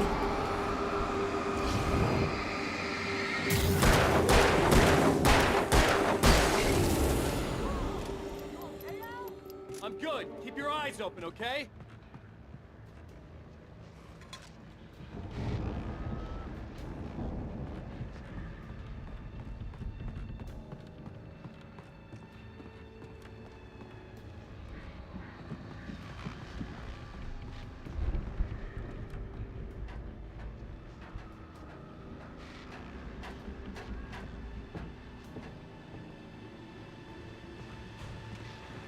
In one of them flashlights you see those clips of that can just light up like an entire forest.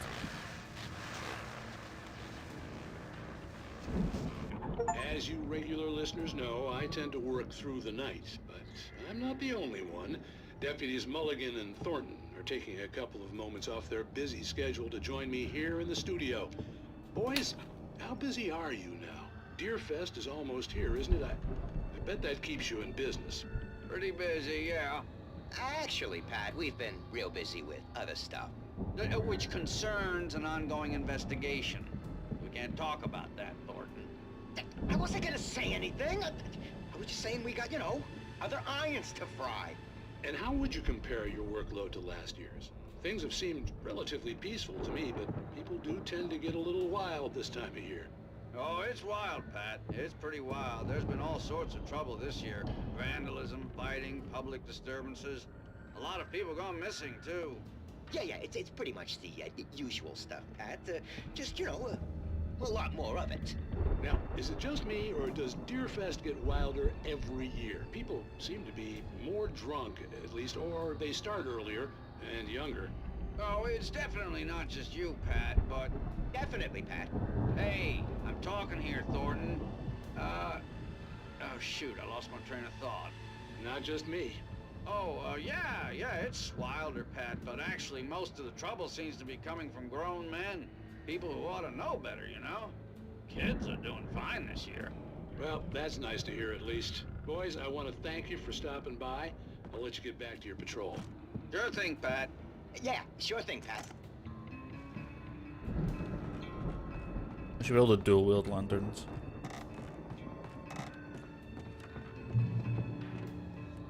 And I hear footsteps.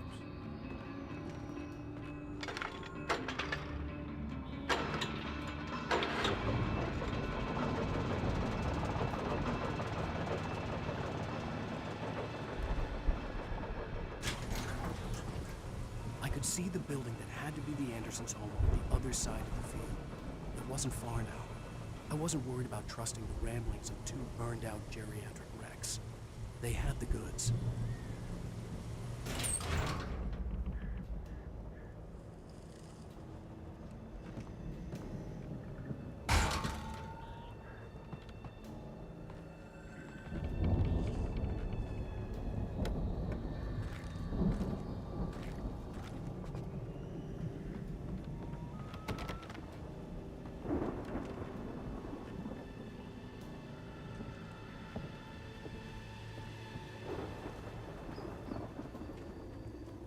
For a second there, I thought I was going to drive.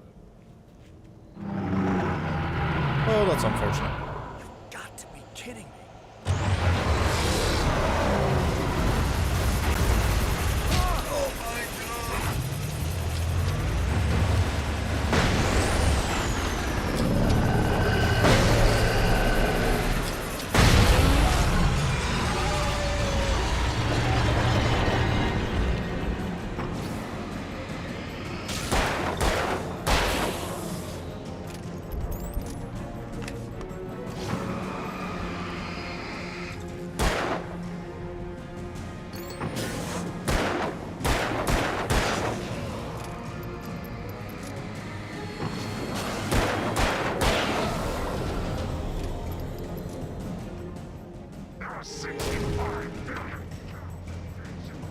Oh, what a fun fact.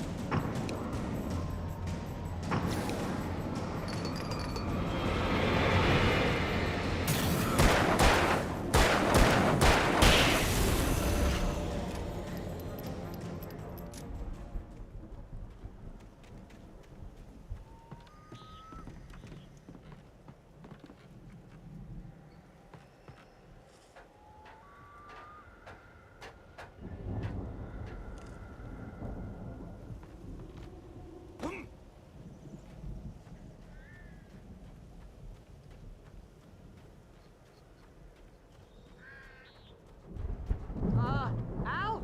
Is that you out there, buddy? Yeah, it's me. Hang on. I'll try to find a key to get the door open.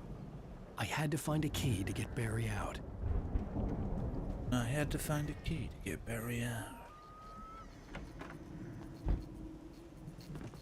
Hey, what's the holdup? Come on, this place is all dusty. You know I got my Really allergies. irritating on the eyes.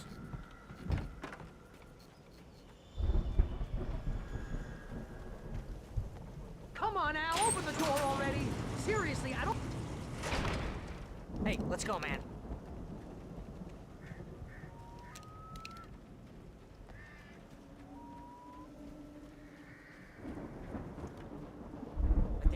work together to open this gate, Al. Looks pretty heavy. Ah! Hey, I think that's the farm on the other side of the field. We're almost there. This farm is a crazy place for crazy people. We should feel right at home then.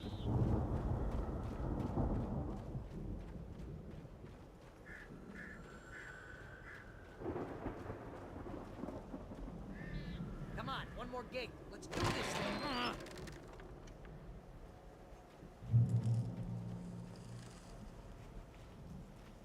Old gods know the truth.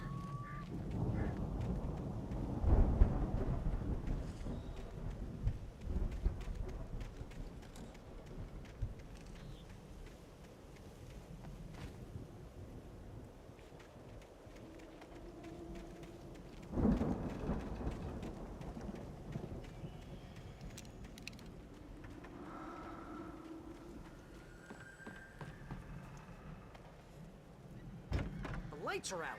I guess we better check the fuse box.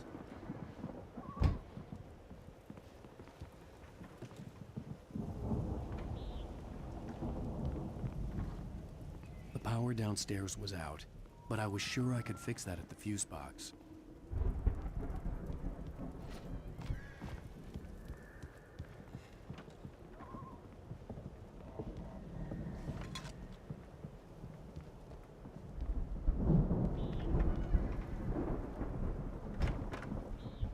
Oh, nice. You know, this place looks kind of lived in. I thought the Andersons were in the booby hatch.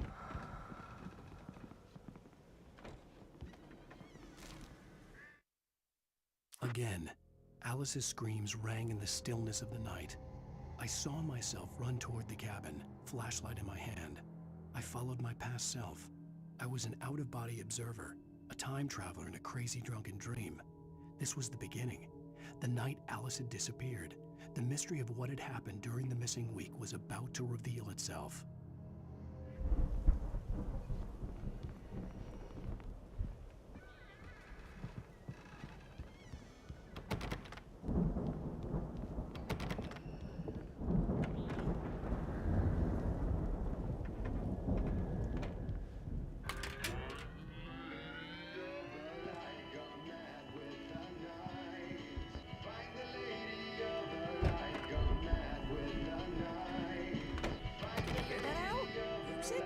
Of course, we need to find where it's coming from.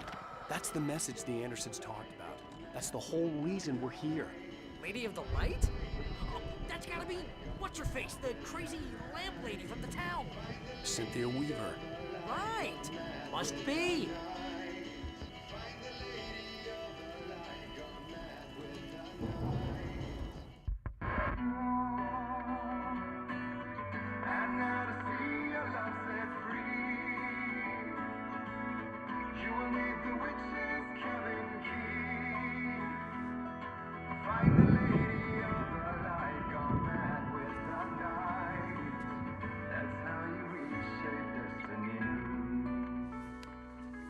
Okay. We need to find Cynthia Weaver. We'll stay here for the night and head back to town as soon as it gets light.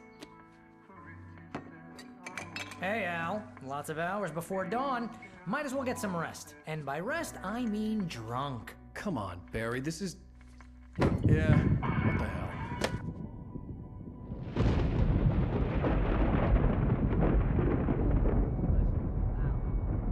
I'm sorry about this.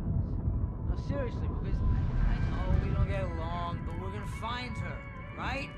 Even though you're a crazy bastard, I'm gonna stick by you, no matter what, ever, Al. Sure, like a brother. I'm a writer, goddammit. Correct. If I just wanted to, I could write 10 books a year. And they'd be the best books that year. No, you couldn't. That's right, I couldn't. But I could, because I'm a writer. What? He's a writer. What do they put in this stuff? I feel like my brain is coming out of my nose.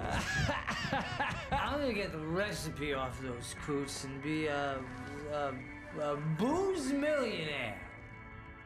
I just miss her, Barry. I just want her here with me. I know, Al. I know. It's gonna be okay. We're gonna make it okay.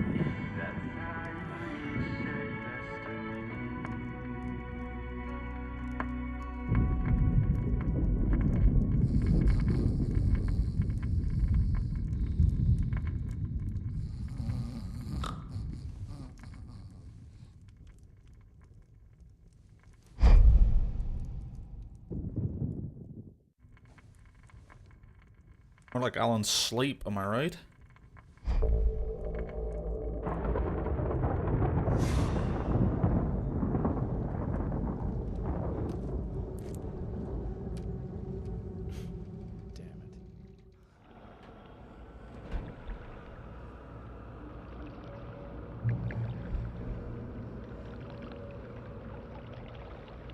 Whoa.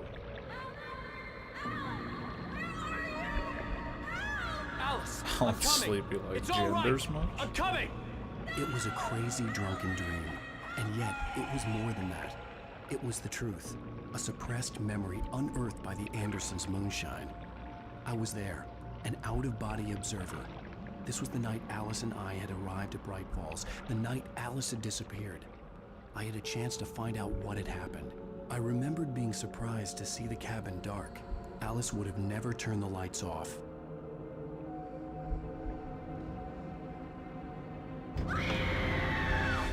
Alice? Alice!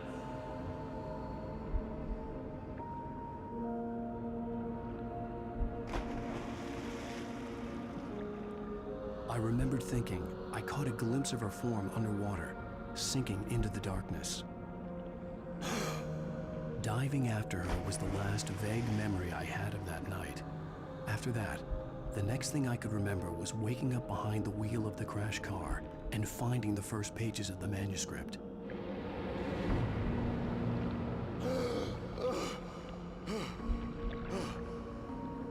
I couldn't find her in all that blackness. I must have thought she drowned.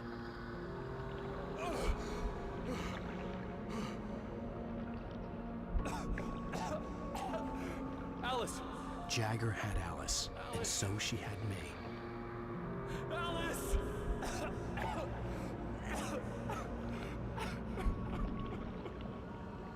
I'd been easy prey. Look at the cabin. Is there someone in the window? Alice? Maybe she didn't drown after all. Maybe she's inside. Alice! Yes.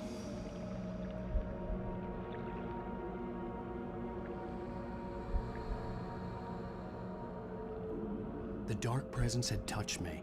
She had dug her nails into my brain and used me, made me her puppet.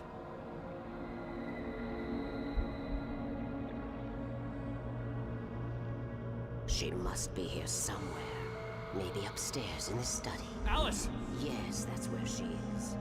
You can apologize. Alice! You'll laugh at the whole thing together and put it behind you. Alice? She's not here. You were foolish to think so. No, she's dead. She drowned. No, no, no! It's your fault your wife is dead. You are guilty. All she wanted was to help you right. You killed her. Oh, hush. There's still hope. Cauldron Lake is a special place. Here, you have the power to change things. She wanted you to write. I will tell you what to do.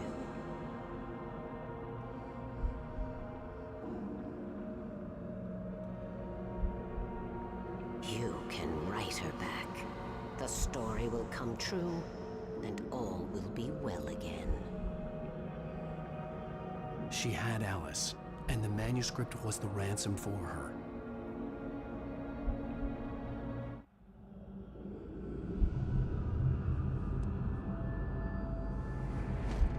Yes. All right. I'll fix it. I'll bring her back.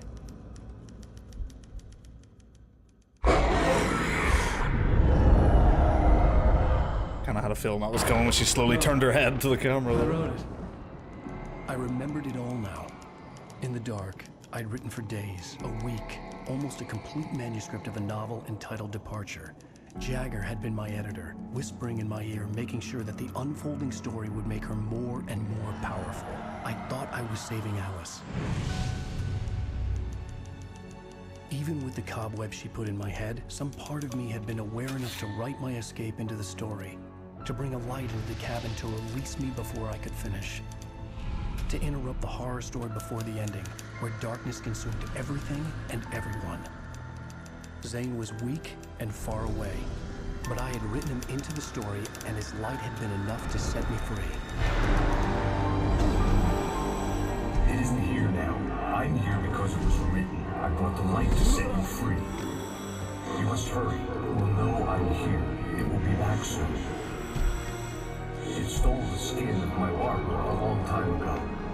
She looks so old.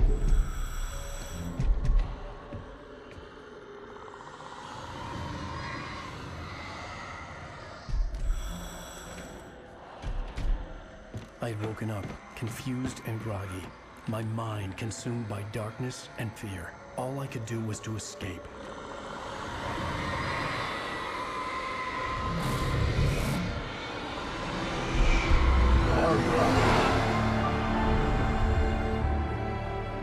The week spent in the cabin had taken its toll. I was barely conscious and fading fast. It had to have cost Zane terribly, thrown him even deeper into whatever dark place he now haunted.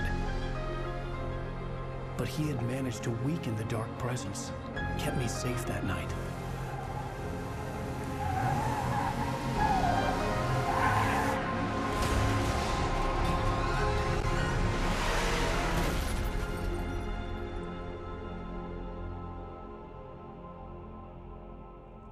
I wrote it. It's my fault. That's right, James Joyce. It's your fault, and you're gonna pay for it. Oh my god.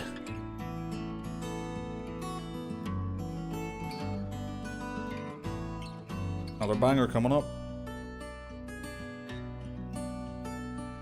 There's an altar wrought with mystery of Tom the poet and his muse, and a magic lake which gave a light to the words the poet used.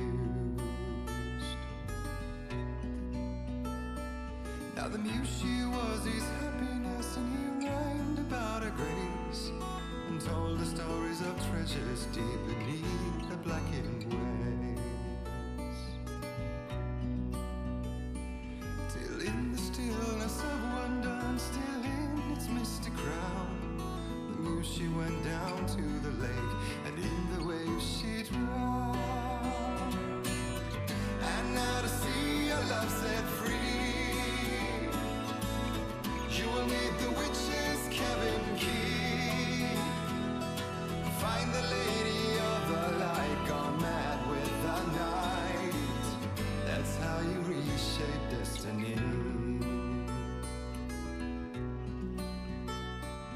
The poet came down to the lake to call out to his dear.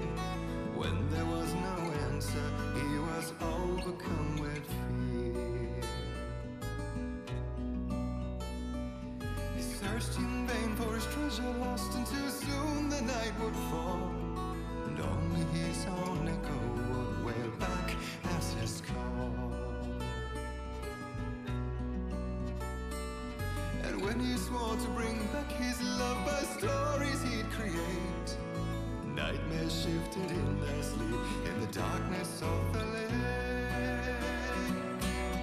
And now to see your love set free,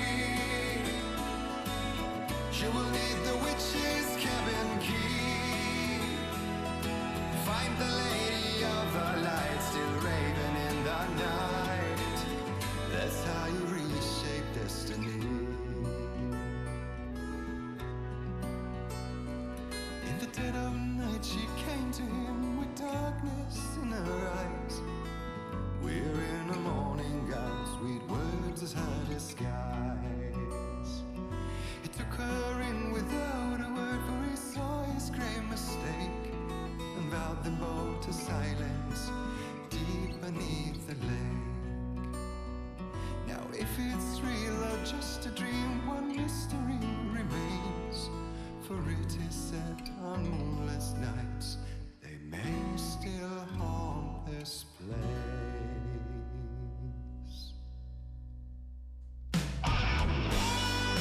Oh shit.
Previously on Alan Wake. Under the influence of the Dark Presence, I wrote a horror story that is coming true. Jagger had been my editor, making sure that the unfolding story would make her more and more powerful. Some part of me had been aware enough to write my escape into the story. Together we can create something absolutely wonderful. The lake, it does something to the works of art created here. It makes them come true. My mom gave me this old light switch. The clicker. Alice is being kept in a dark prison. I need to find Cynthia Weaver to fix this. It's your fault, and you're gonna pay for it. You're gonna pay for it.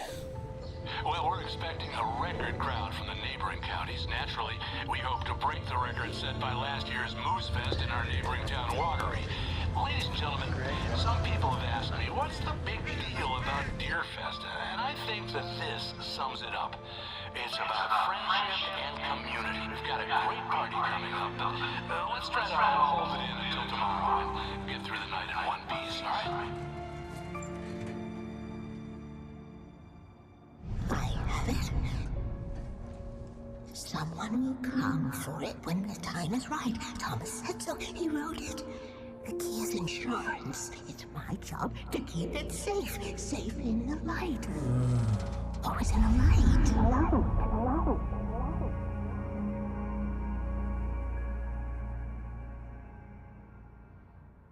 All the manuscript pages were gone. The FBI agent had taken them.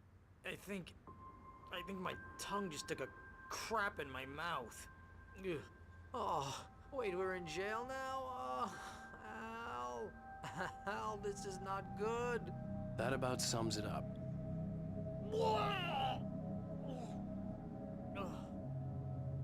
Oh, I am never drinking again. I need to talk to Weaver. She's the one in the song. The Lady of the Light. What, the crazy lady? Ugh, whatever you say, Al, but we're stuck here. They're not gonna... I had some reading to do first, Sheriff. And let me tell you, it was an interesting read. Well, I've got you now, Raymond Chandler. It's all here. All the evidence, including conspiracy to murder a federal agent. There's no way you're walking out of here. You hear me in there, Bret Easton Ellis? Huh? Agent Nightingale, I want to talk to your superior. Well, we all want things, Sheriff. I wanted my... Look, that's not possible right now. Agent Nightingale, I insist.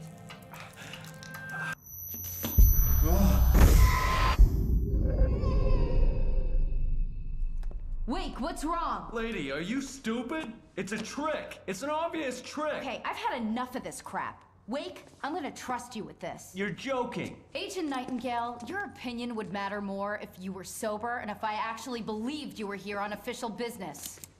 Whoa! Get back in the cell, Stephen King. The only way you're leaving this place is over my dead... Wait a minute. I know this. Oh my God! Light. We need light. It's the only way to fight this thing. In my office. I've got your things there. Follow me. Okay. Oh man, we're sitting ducks with the lights out. Stay cool. I can get... Nightingale tried to make sense of the manuscript. It was disjointed and strange. He didn't understand half of it, but it all rang true. Impossibly true. He took out his hip flask when he reached the page that described how he reached the page that made him take out his hip flask. It wasn't the booze that made his mind reel. Sorry, give me one moment.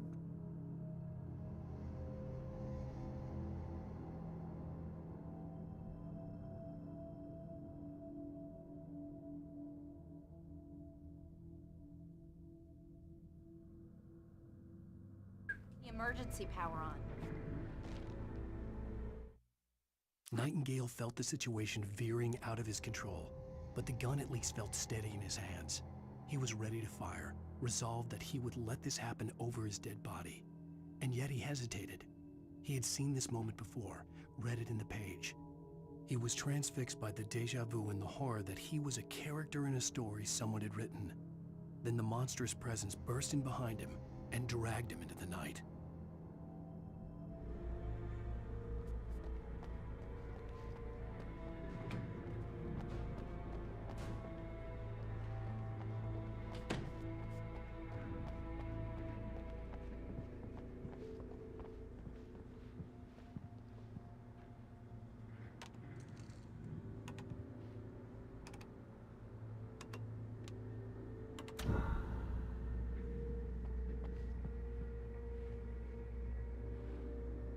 Where's Barry? Oh, you're chilling over there. Here are your things. Wake, what do I need to know? What do you need from me? They can be hurt in the light, only in the light. And I need to find Cynthia Weaver. She can help me stop this. Light. Check. Cynthia. She lives in the old decommissioned power plant. I can get you there pretty quickly in the rescue chopper. Come on, let's get back to your friend. Wheeler, I need you to stay here. What? No. We're going to fetch our ride, but I have friends who need to be warned about this, and I can't be in 2 places at once. I need your help. Well, okay. Here's a list of people and phone numbers. I need you to call them and tell them you have a message from me. Night Springs, okay? They'll know what to do. Night Springs? Like the TV show? Gotcha. Oh, hey, that radio guy is on the list. Maine. Who's Frank Breaker? He related to you? My dad. Hey, is this like a secret society? Can you do this? You'll be safe here. The backup power's on. These guys need to be alerted, just in case we don't come back. You'll come back for me though, right? As soon as we get the chopper ready. Thanks, Wheeler. I owe you one. Okay, let's go, Wake. Through the back. My hangover wants a pizza. You think there's any way I could order one, Al? Hello, Mr. Breaker. This is Barry Wheeler. Yeah, I know it's late, but listen, the sheriff, Sarah, asked me to tell you something. She says Night Springs, okay? So I guess she... Yes, sir. Okay, No, she's okay. She's just busy, so she asked me to... Oh, no. Actually, I'm a literary agent, sir. I'm just helping her out because she's busy right now.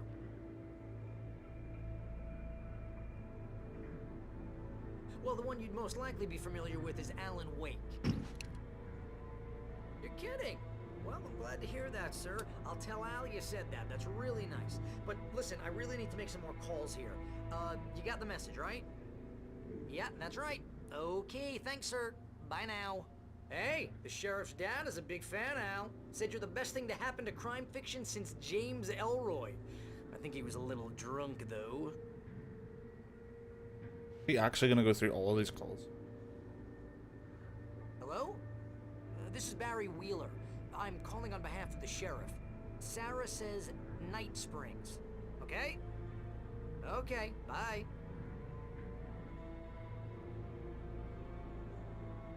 Hello? Hi, Barry Wheeler. I have a message from Sarah. Night Springs. Okay? Bye now.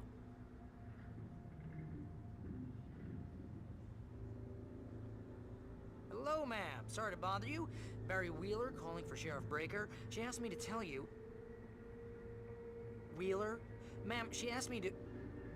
No, I'm... Yes, but the sheriff asked me to...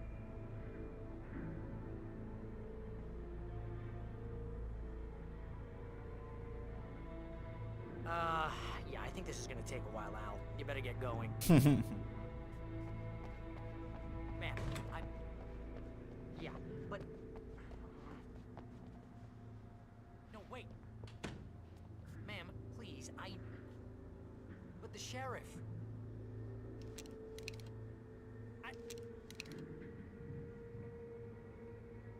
But ma'am, I'm supposed to...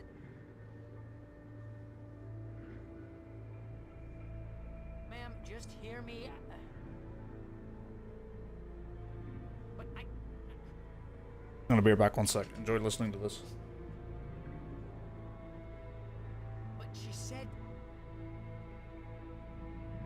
Ma'am, Yeah, but... No, wait. Ma'am, please, But the sheriff...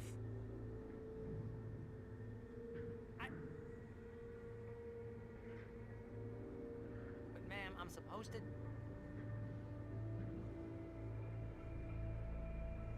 Ma'am, just hear me. But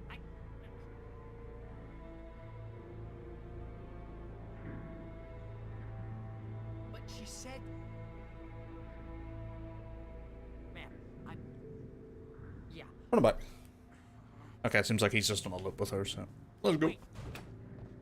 Ma'am, please, But the sheriff. Oh, hell. Whatever took Nightingale must have broken the gate controls. We can't reach the gate's control box from here. We need to get to the other side over the rooftop. I'll go. I'll open the gate for you once I'm across. You stay here in the light and cover me, Sheriff, okay? Are you sure? Okay then, but hurry.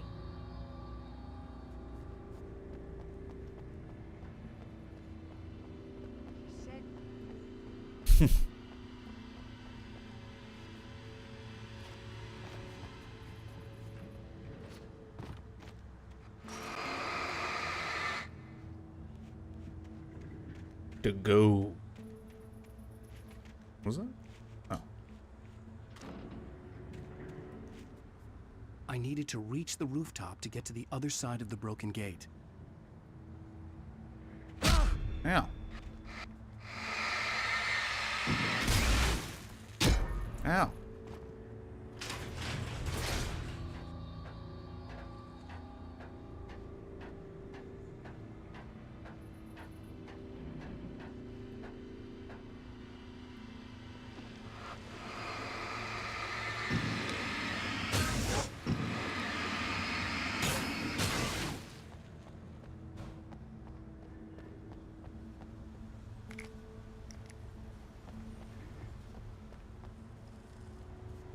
In light, you can hurt them.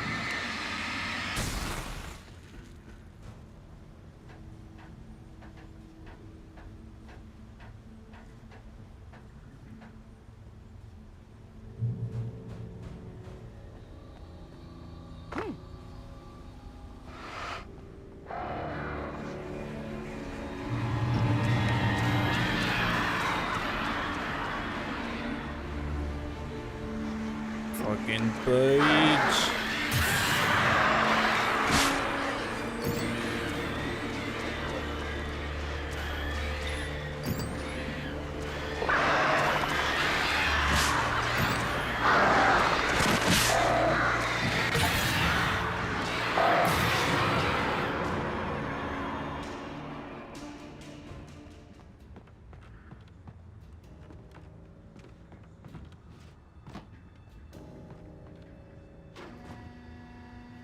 Hey, Sheriff! Your password. Night Springs? What's that all about? It's a stupid joke we have. That Bright Falls is the original inspiration for the TV show. This town can get weird at times. Never this weird, though. You need to bypass the damaged control box. What am I, an electrician? Hold on! What am I, an electrician? No, I'm a writer.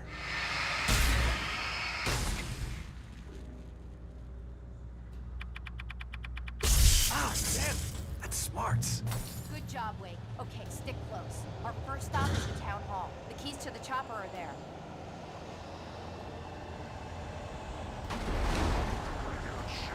Oh, hello.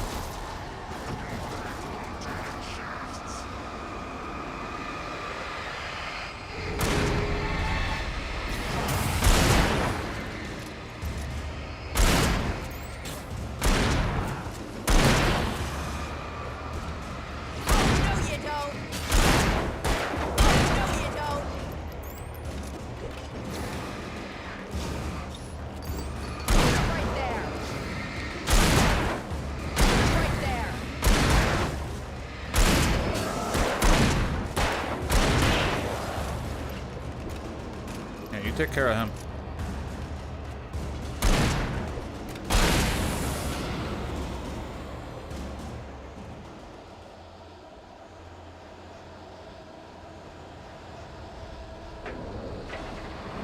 Look out! Oh shit. I had no one in it.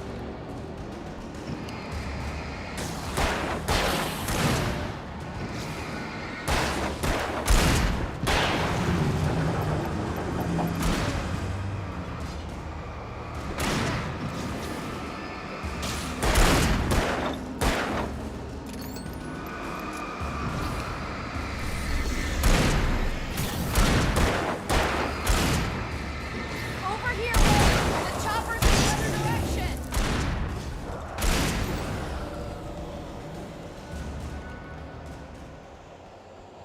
About anything going on here? Oh yeah. Stick crabs.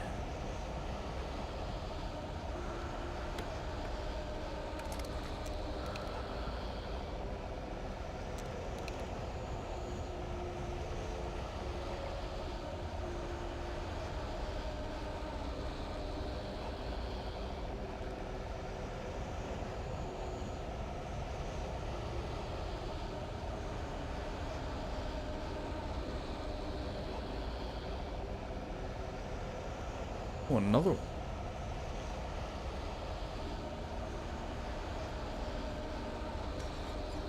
The air smelled of fish. This was Bright Falls industrial area. There was probably a cannery nearby.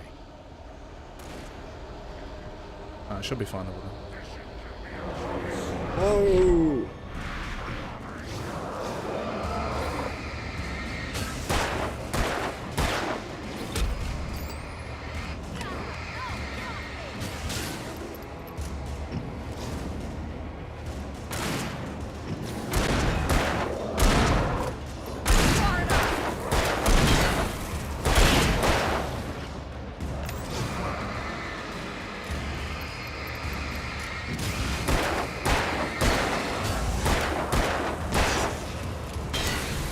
Nice shot.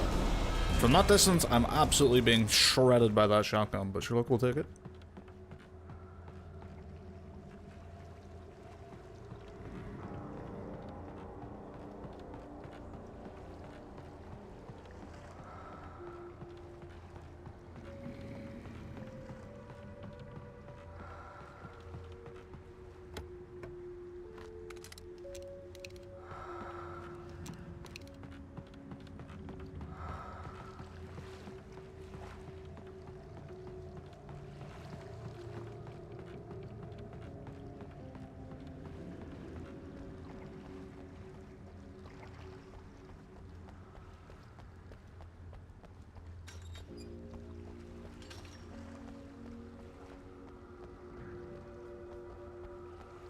Portables and septics. Oh dear.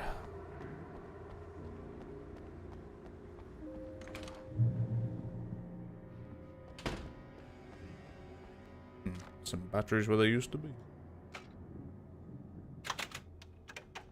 Okay, I gotta hit it. I'm gonna want explanations, you know. For example, what the hell happened to Rose? She's seriously messed up now. The same thing I think happened to me after I arrived. During this week, you can't remember? Oh, I remember now.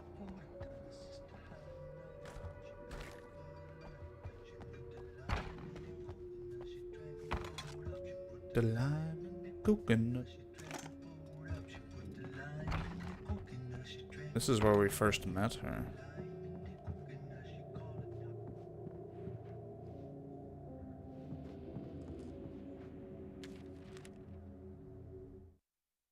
Barry was in his element, making calls, making things happen, even if he didn't entirely know what those things were. He wouldn't let the hot sheriff chick down. Even if every noise he heard from outside, and he heard plenty, made him jump. He had only paused to text Al a message, told him to hurry up. Suddenly, Barry froze in mid-dial. A window broke somewhere in the building, and then the lights went out.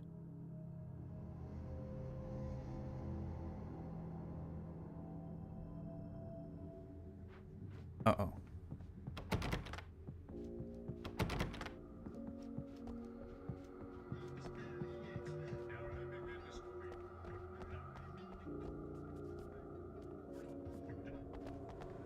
The lime and the coconut.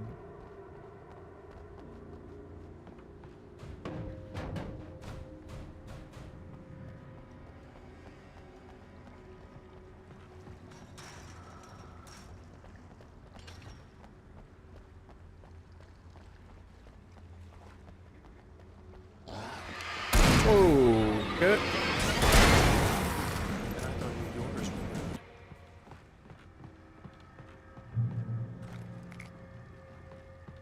And I thought New Yorkers were.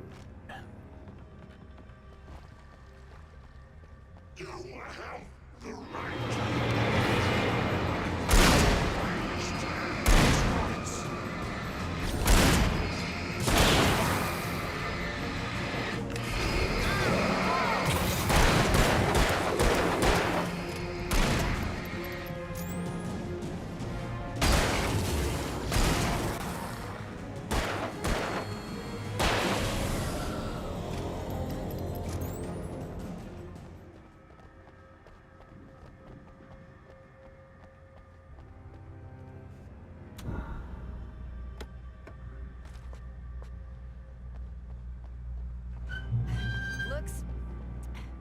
like we made it.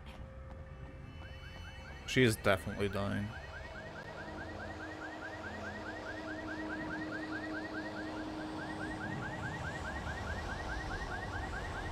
Wake, over here! There's light!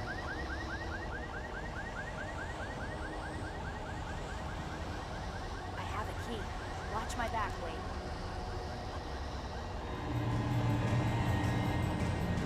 It's an ambush.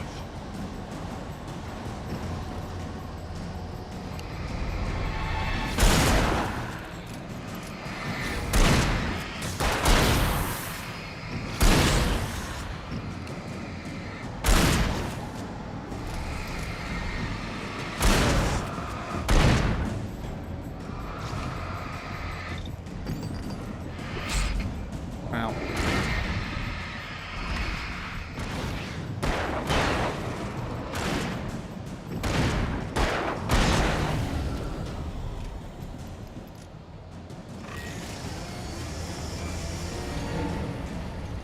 Another chainsaw guy.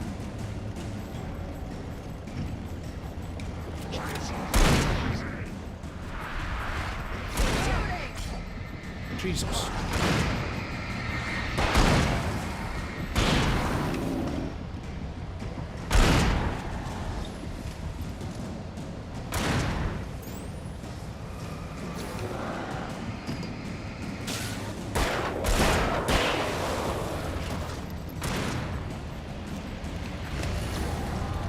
Fuck you, bitch.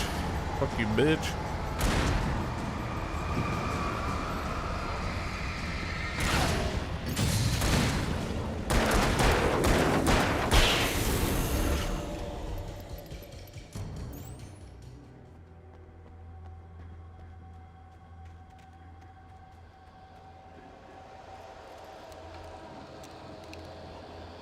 Let's go, Wake.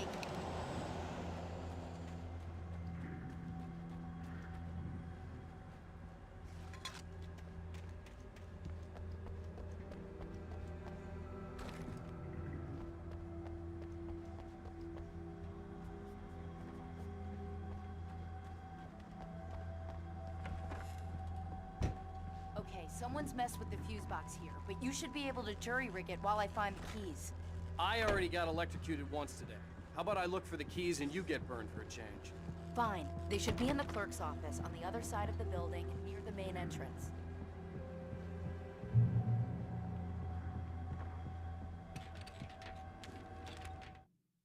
The darkness that wore Barbara Jagger's face was furious. The story in the manuscript had been making it stronger all the time, but now the light had set the writer free and hurt it, weakened it.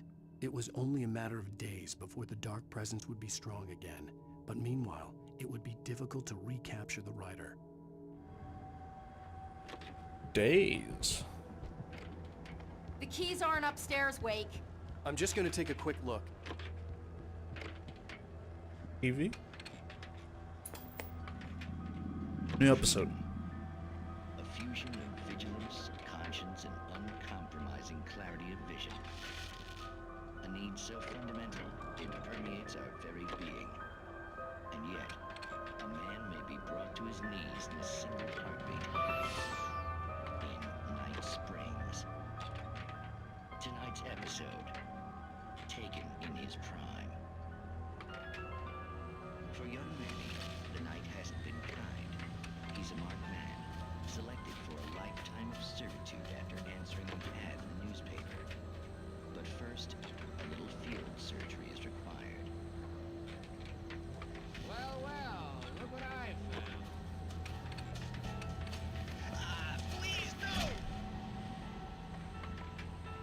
Yeah, I think you're just about ready for it. Best if you don't resist this, kid. We gotta beat it out of you. What? I don't understand. What did I do? I just wanted to get a job in the service industry. Wow, you're gonna serve all right. Please! There it is! It's coming out now. Right between the self-esteem and the childhood traumas. What are you doing to me? Quit squirming. There, I got it. Believe me, kid, this free will thing is more trouble than it's worth.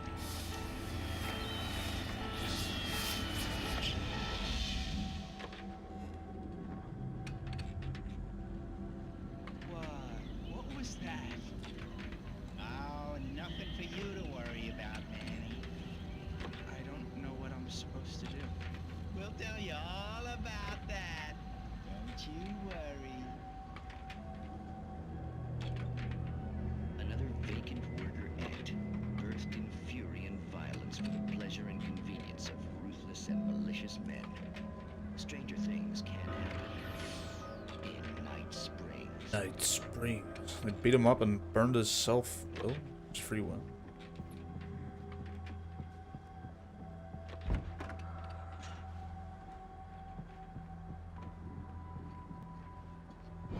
Oh, hello.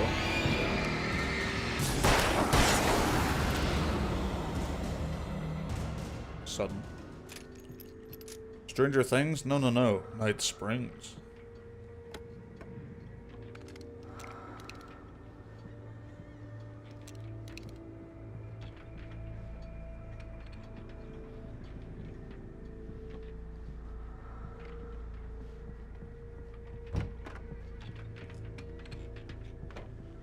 I'm getting hungry. I wonder if there's a good place to pause for food. Let's see what happens when I find the keys. The message was from Barry. He was getting worried at the station.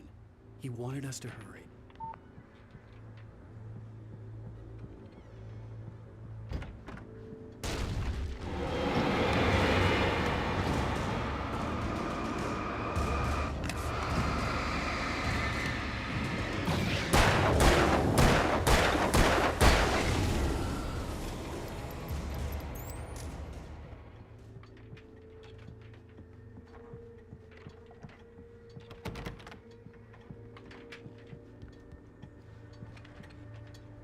Hunting rifle. I'll hang on to the shotgun for now.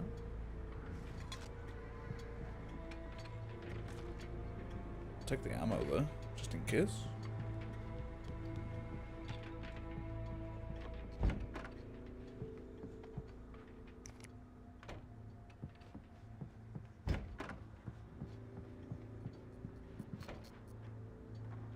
Lantern.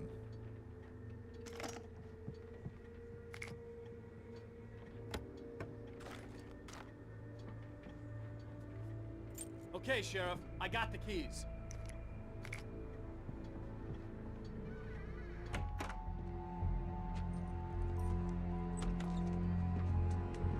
Barry? Why isn't he inside? Oh God! Oh God!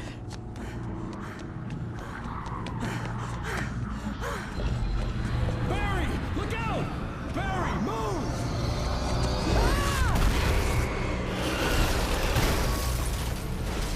Barry! He made it inside, Wake. He's okay.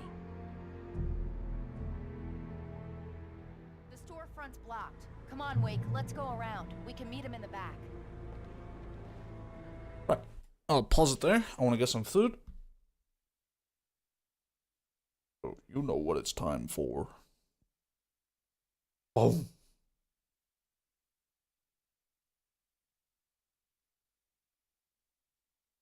Right, I'm gonna go get some food, put on some music, and I will return.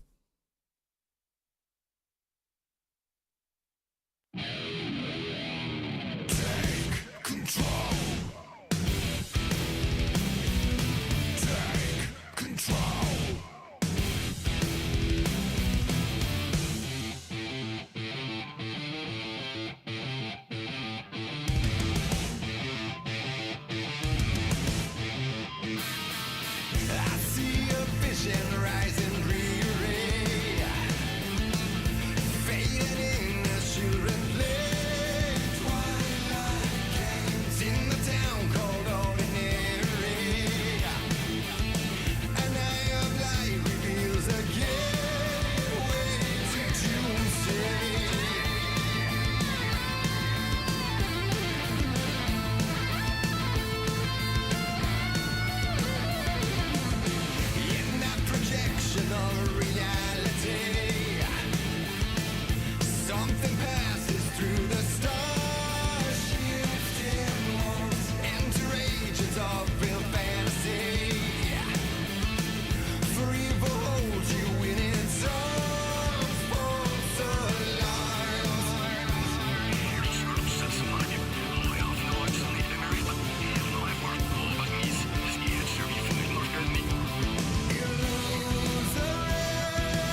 We're now back. I will get food, or I will eat food, and then we will continue.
I have returned.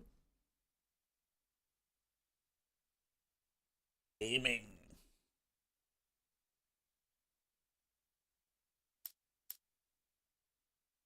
Right. Let's get back to it then, shall we?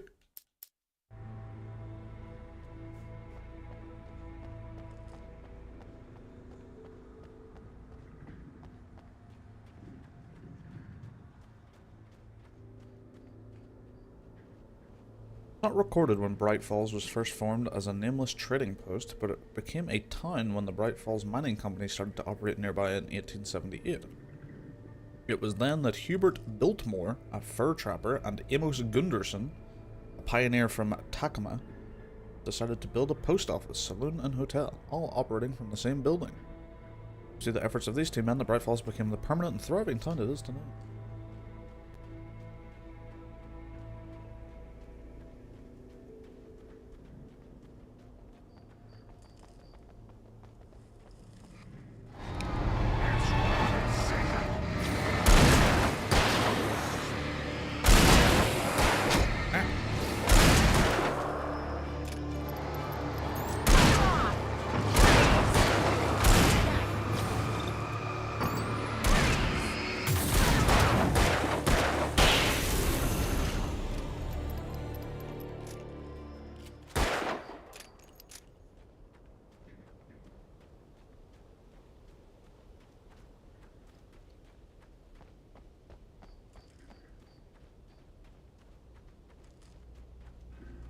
We can make it through the bookstore. Wheeler should be waiting for us in the backyard. Keep it the hell down or I'll call the sheriff. Oh, hi, Doc. I've got it. Don't worry about it. Sarah, about time somebody showed up. All this shooting in the air is idiotic. One of these days they'll kill somebody. And over Deerfest. I know. Go back to bed. He's got a point, Wake. Look, this town can't take this. It's me they want.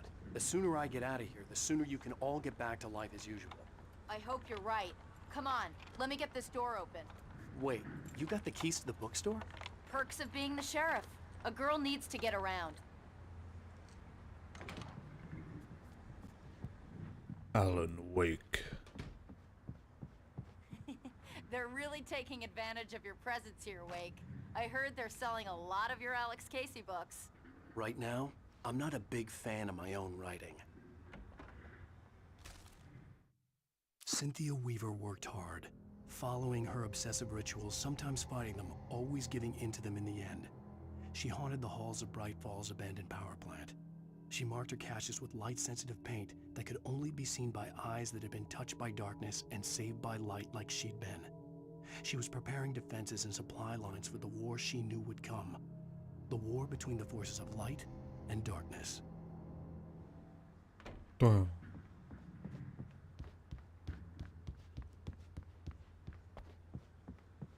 Should have listened to her at the start.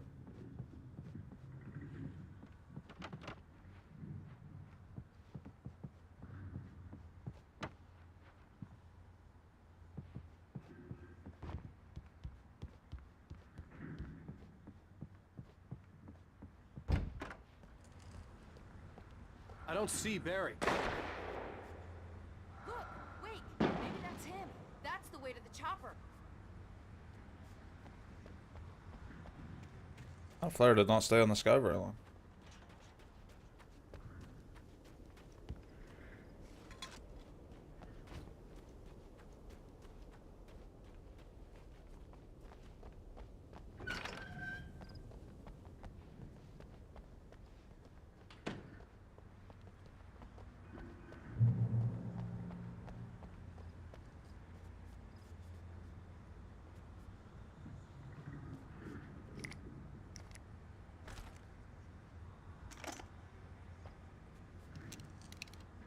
How much ammo do I have? So much more shotgun ammo.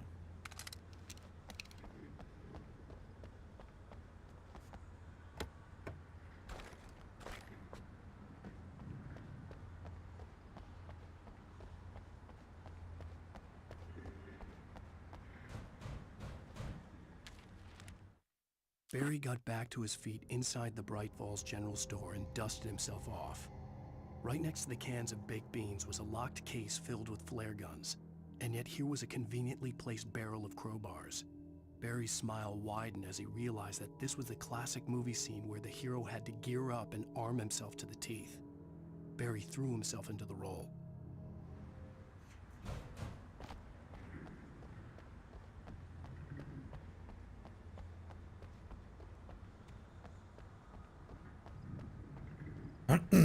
Church events, fall schedule. Sunday school, Bible study, Bright Falls Knitting Club, Deerfest Candle Night, Deerfest Morning Service, the Presbyterian Choir of Watery Visit, Annual Bakery Cake Sale.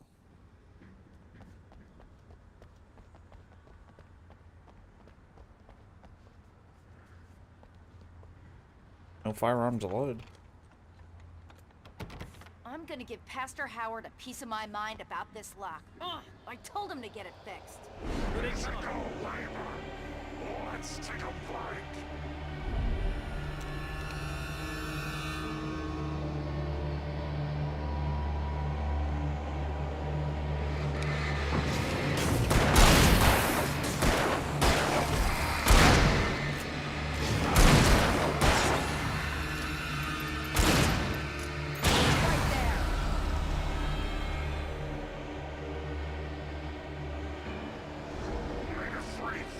Acids are good for your heart.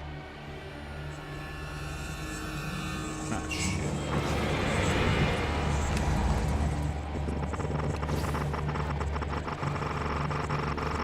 What's happening?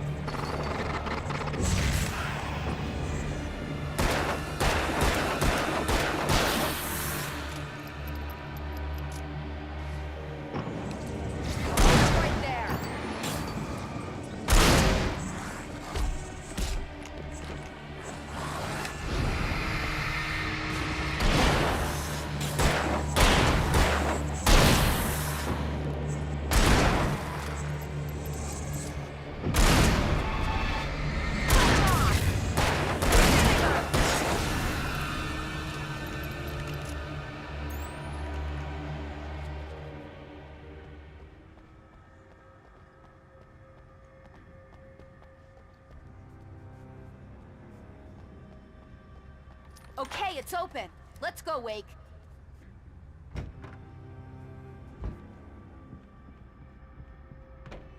Wow.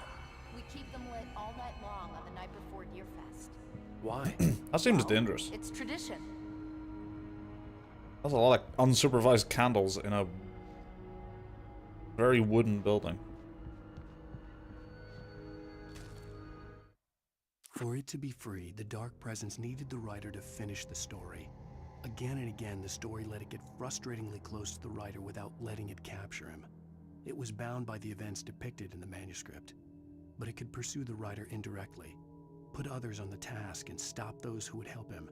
It took over everything in its path, made them its puppets, and sent them after Alan Wake.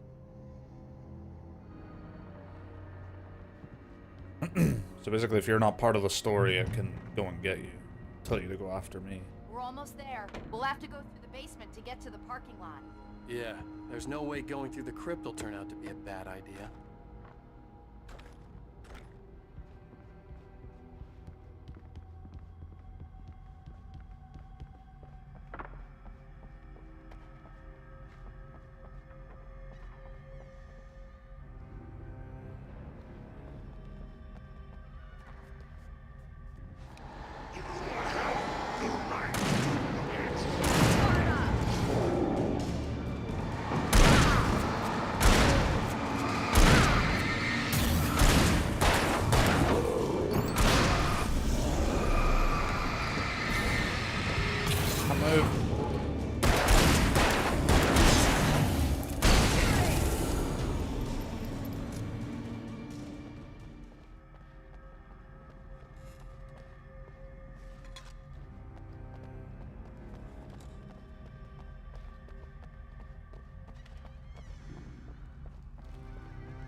my god.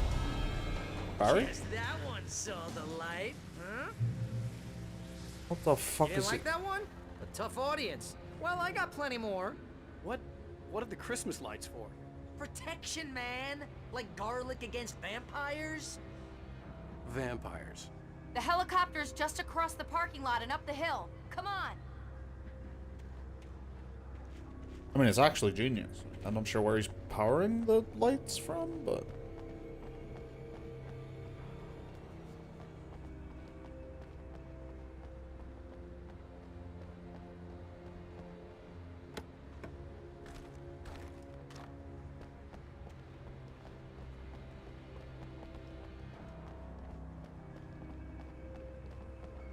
The Bright Falls General Store is now my favorite place in the entire world.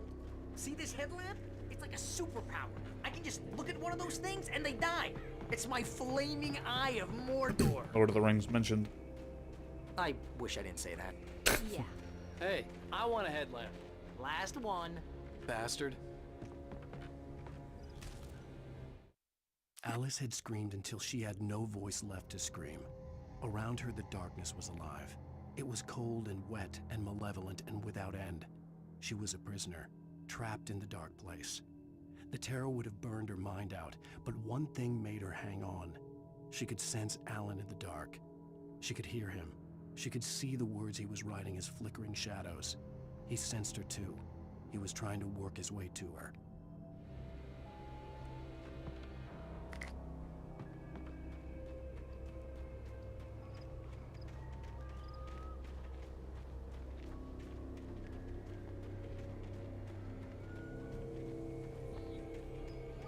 Someone throws a damn school bus at your head and you're about to take a helicopter ride with someone who may or may not have a pilot's license. You're cleared for departure to Night Springs. No offense, Sheriff. Oh, these guys are getting more common. You know what? Fuck you.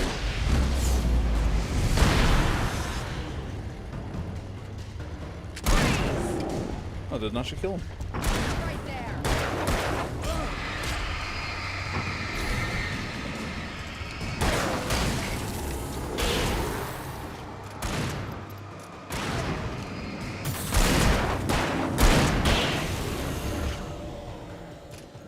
Oh, I'm never gonna get used to this.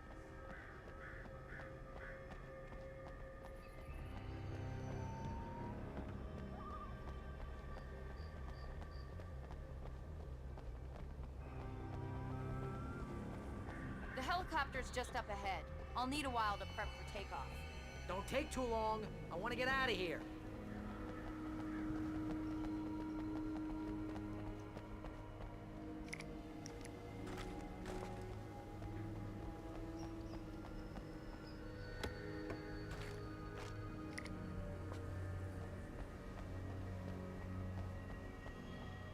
It's about to get fucking crazy around here.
Oh.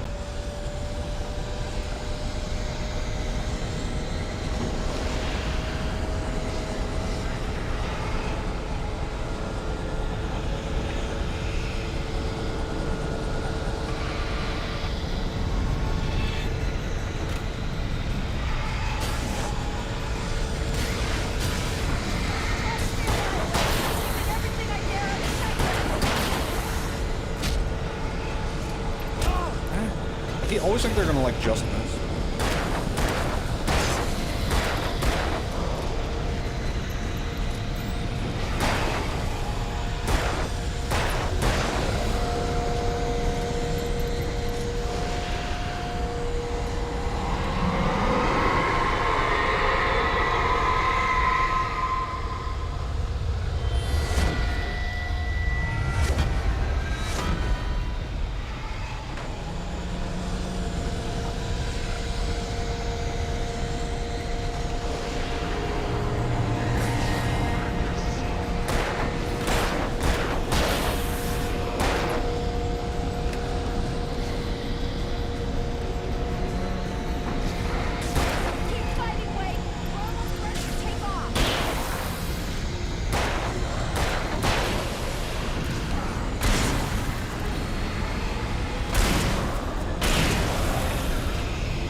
Just get me to Weaver, Sheriff. You're taking a big chance on a local crazy lady, Al. I hope you're right about her, or we can kiss this town goodbye.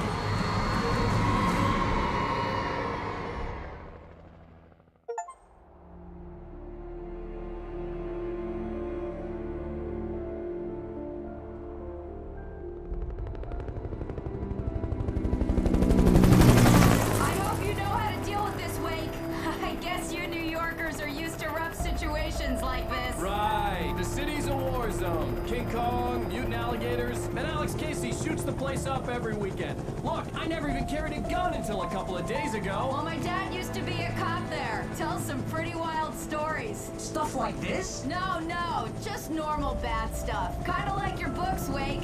I used to tease Dad that he was just like Alex Casey. You've read me. Oh, sure. You're a pretty good writer. A little heavy on the metaphors, maybe. Nobody's ever said that before. We're coming up on the power plant. See the lit building over there? And that's the dam further up the river. I can't land here. I'll take her down the road across the river. Just get me there, Sheriff. Uh-oh.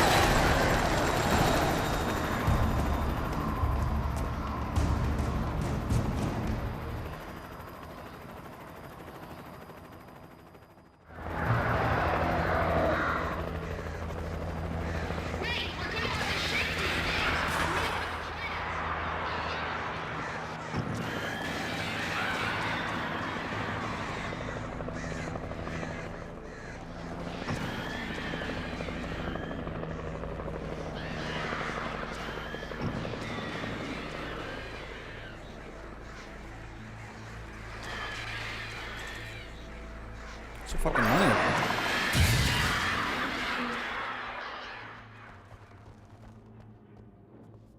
Lost my guns again.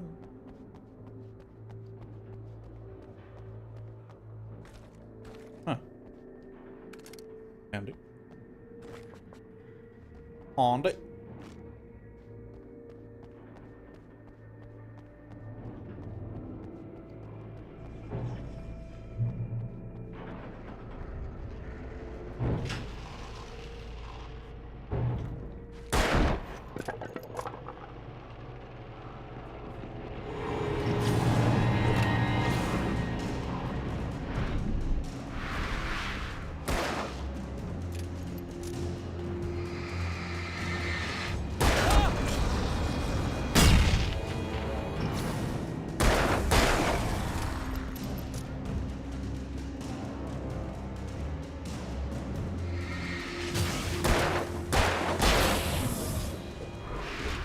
Go, go, go. Fucking bitches.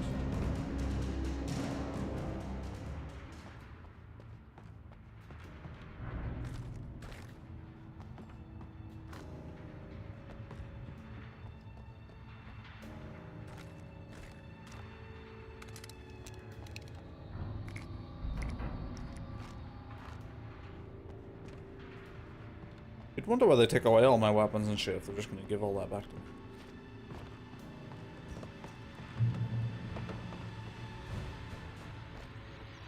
me.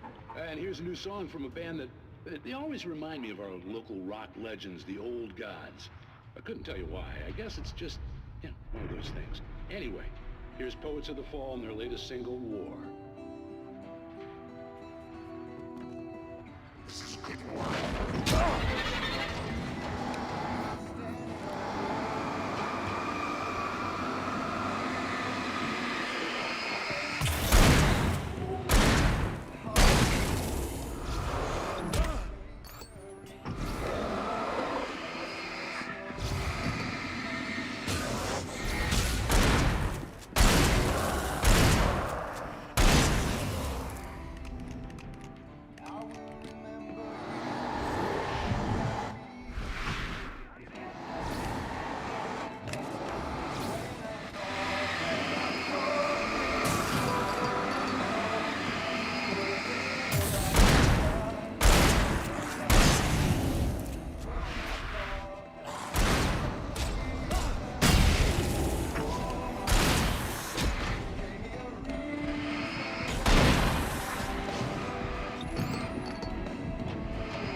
Was not expecting that much of a fight in here.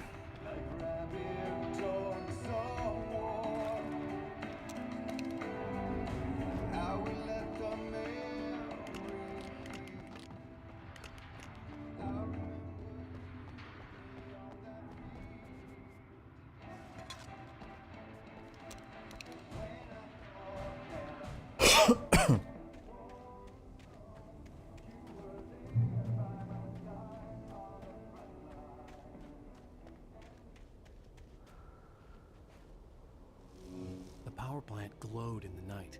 It was close, but I had to find a way across. Boat?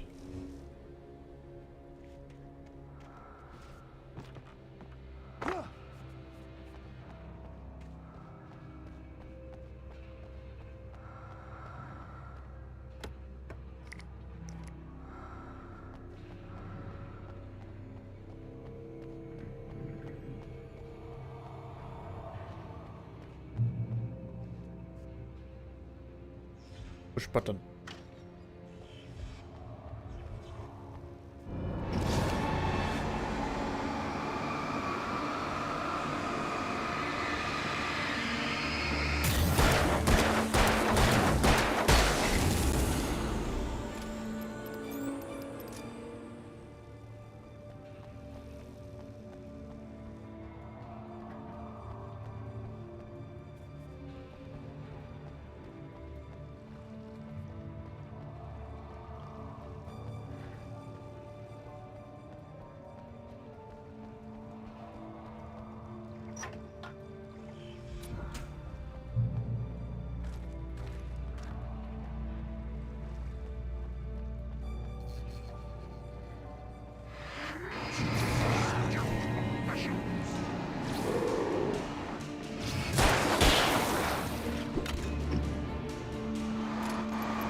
fucking hell.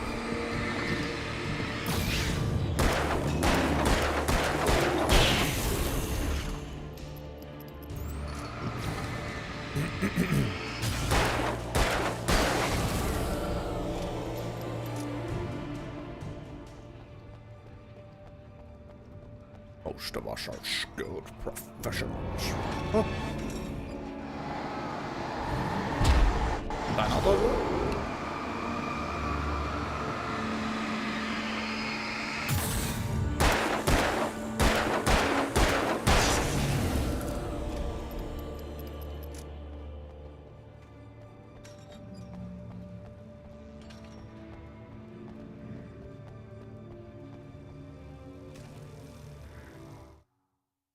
Making her way through the water pipe alone, Cynthia was angry at the writer. Foolish young man, taking unnecessary risks. And the way he broke the rules. Didn't he understand what was at stake? Since the terrible days in the 70s, she hadn't wavered once, as hard as it had been.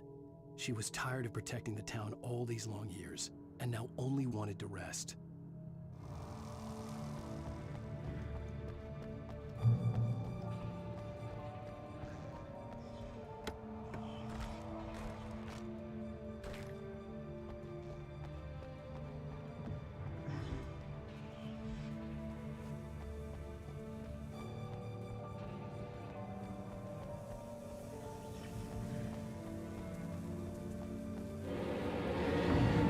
Typical.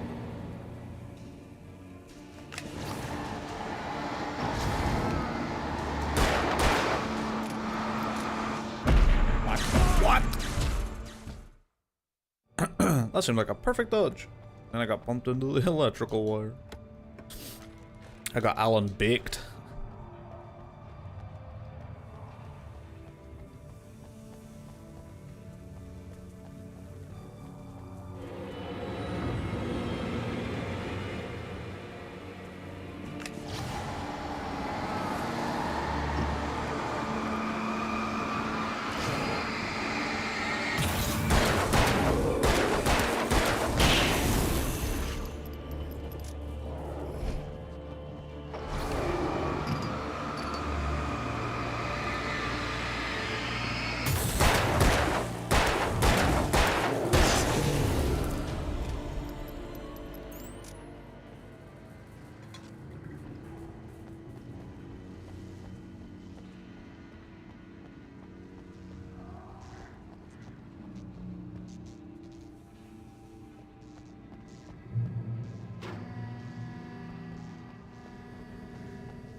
The story I had written in the cabin had come true. Touched by the dark presence, I had written a horror story, but the end was still missing. The story was incomplete, and the last unfinished page of the manuscript still sat in the typewriter in the cabin study. If I could get back there, if I could read the page, then I could write my own ending to this story and save Alice.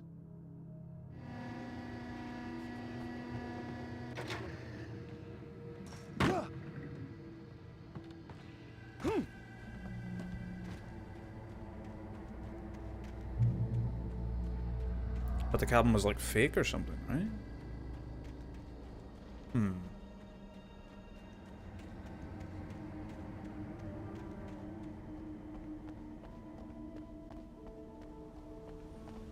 Ain't no way they got a fucking turnable bridge here. Whoa!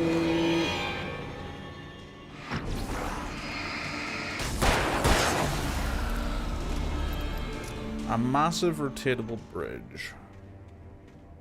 I guess it's for the boats. I guess it makes sense. Would I have enough for that? I don't know. Imagine those would be monstrously expensive. And upkeep.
fucking spinning.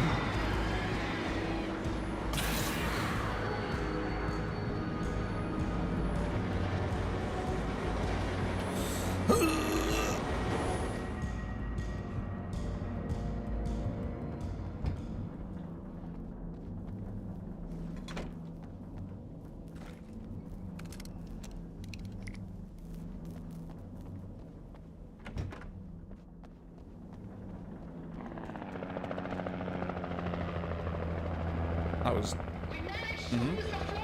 You're almost at the power plant. Keep going. I'll give you support.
Okay.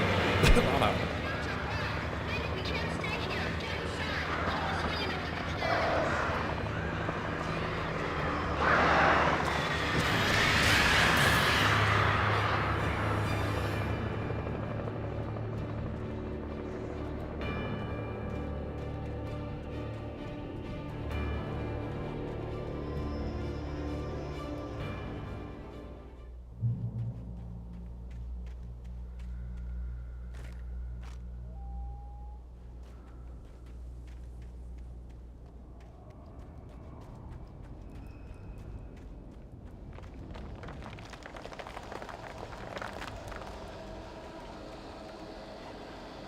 Don't like that.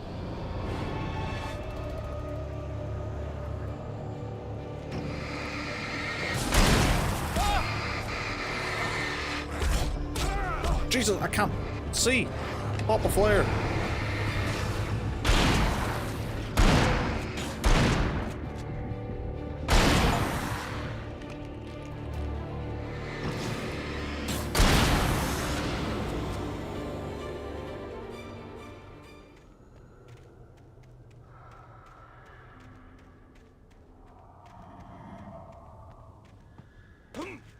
I recognized the logo on the power plant sign.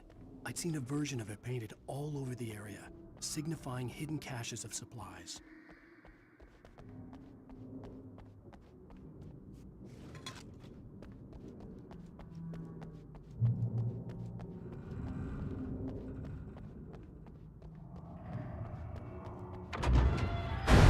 Hold it right there. Miss Weaver, Cynthia, I'm a friend. Prove it.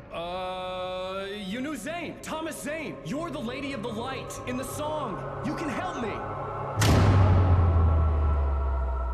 About time. Young man, I've been waiting a very long time for you. It's in the well-lit room. Excuse me? What you need to drive the darkness back. The well-lit room is at the dam. I built the room to keep it safe. Will it help me find Alice? Will it get me back to the cabin? Fine, let's go. I can get my friends to come back with the helicopter. Oh, we won't go outside. Never at night. That's rule number 1. You've been breaking the rules, young man, and where has that gotten us, I found a secret route, a lit route, an old water pipe. Something was damaged at the transformer yard. It's draining all the reserve power. Without it, the pipe will go dark. The power to the yard must be cut. Let me guess. You want me to do it? Young man, you're the one who likes to break the rules. I can't be outside in the dark. The kill switch is outside.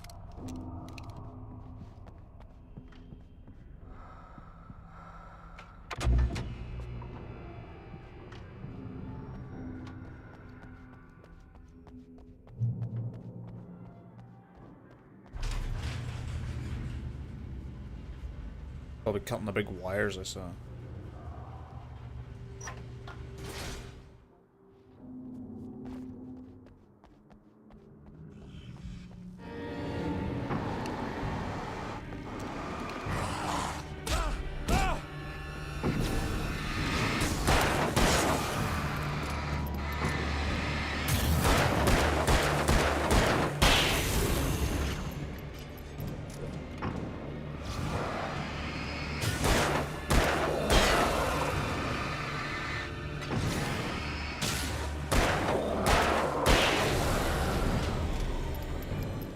Weaver had sent me to cut the power to the transformer yard.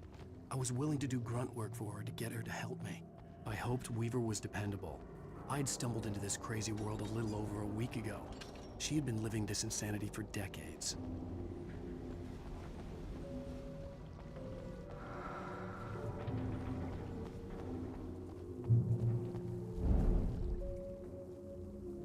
I could see the kill switch that would cut the power to the transformer yard.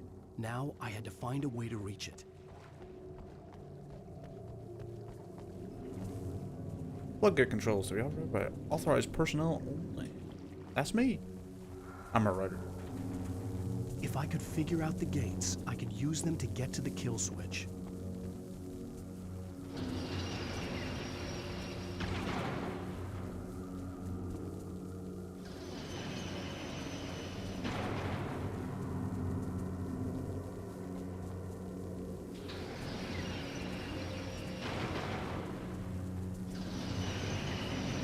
Simple as that.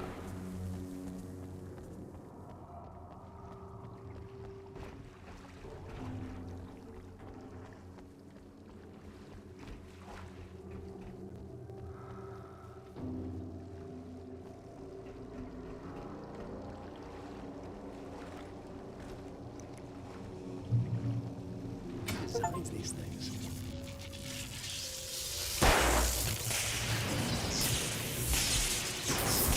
Uh-oh.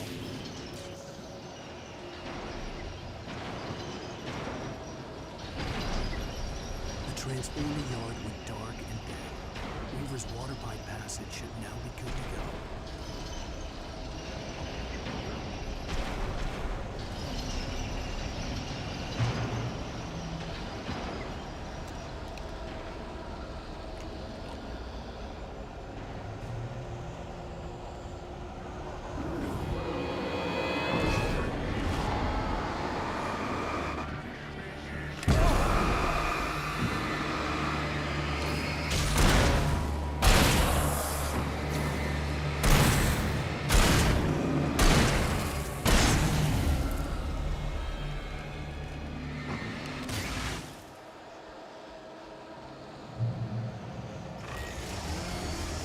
Oh, here we go.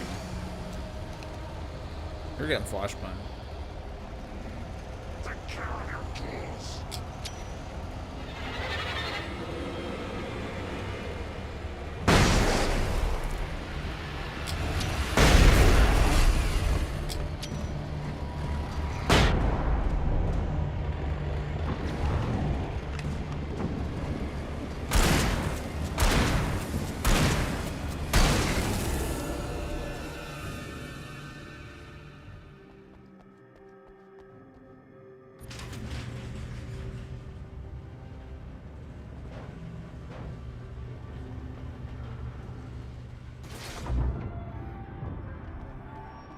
Oh my eyes.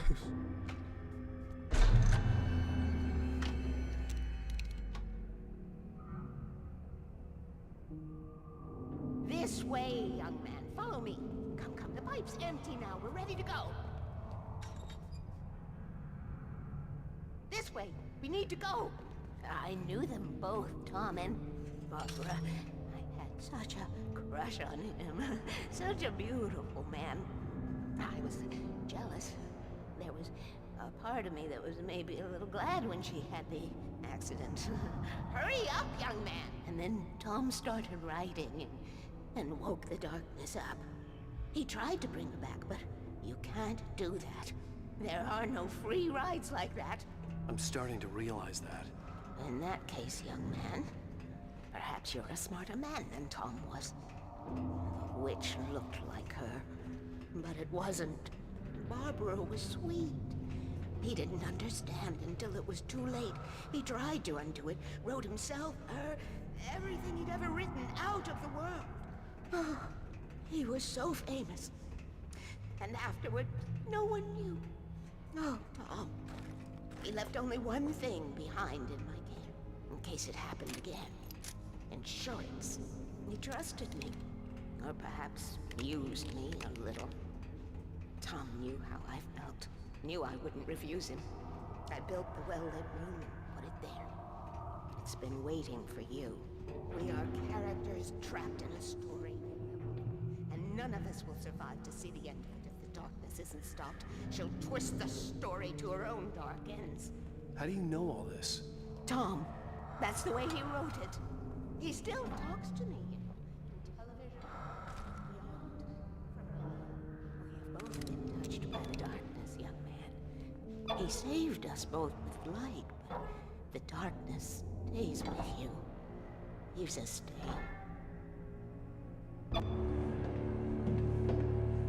This pipe will take us directly to the well-lit room.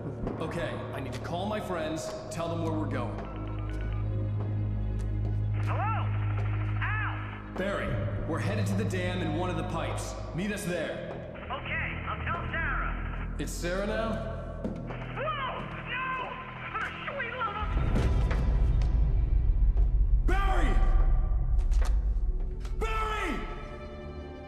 We gotta go see if they're okay. They're probably dead. You must reach the well-lit room. This is no time to be a selfish idiot. That's my best friend.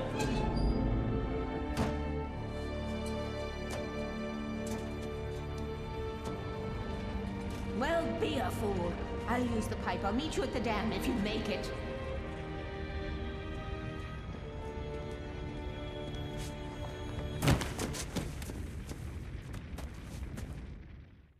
At least I didn't have to worry about her. She knew how to stay safe.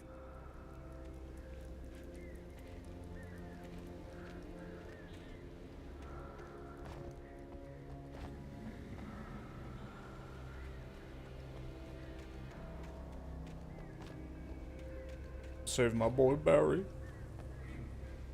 And the sheriff, she cool too. Sarah was almost starting to relax. Maybe they could turn this into a win yet. Suddenly, there was a piercing sound, like a table saw gone wild, as 100 birds made out of shadows swarmed into the rotor. The chopper bucked wildly and the board lit up, telling her what she already knew. They were going down. Barry Wheeler screamed next to her.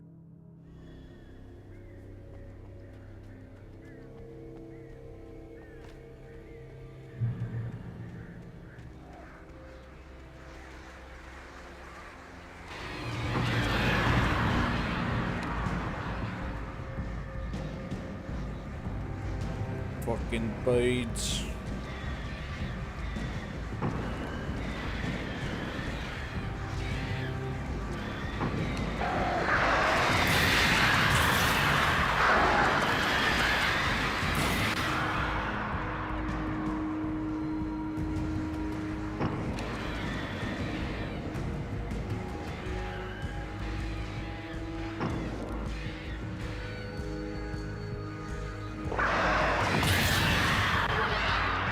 Sneaky shits.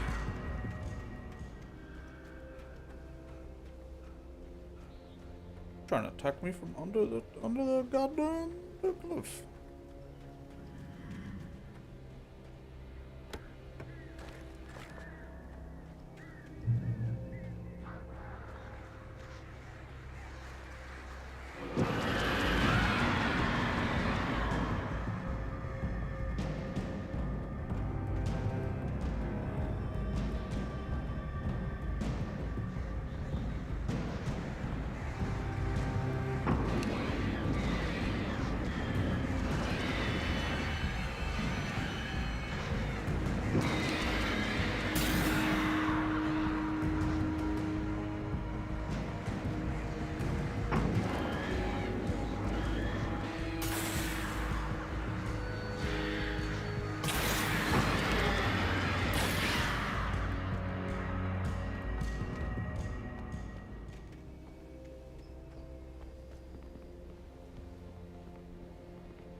Sheriff Breaker!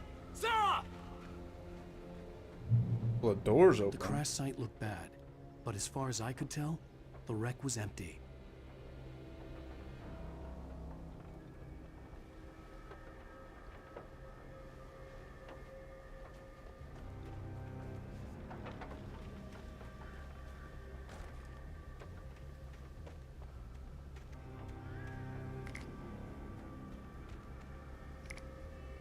Ooh, another flare.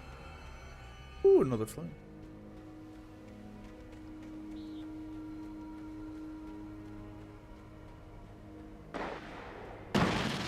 Barry! Barry! You're right there. Oh! He's hitting us! Over here! Hang in there, I'm coming! Get the hell back, you freaks!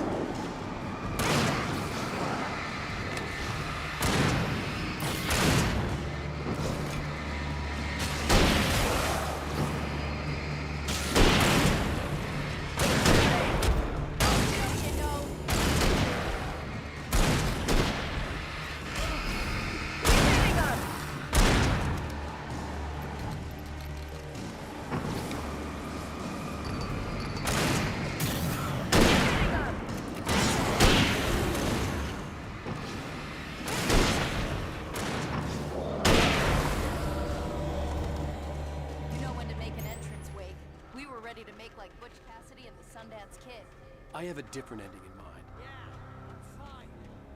Thanks for asking. I knew you'd be all right. How's that? The flaming eye of Mordor? Funny, man. Do we have somewhere to go? Weaver will meet us at the dam.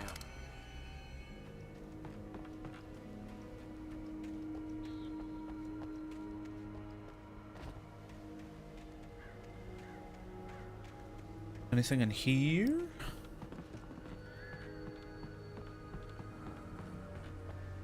Negatory.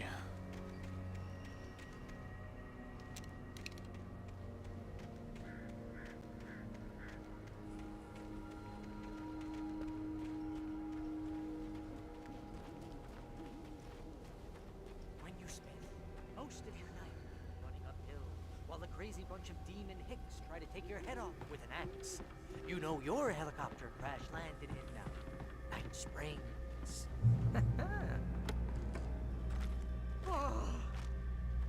Al, let's be careful, huh? I'm always careful. Come on. I should have kept that gym membership. You see those lights? That's the elevator we need to take.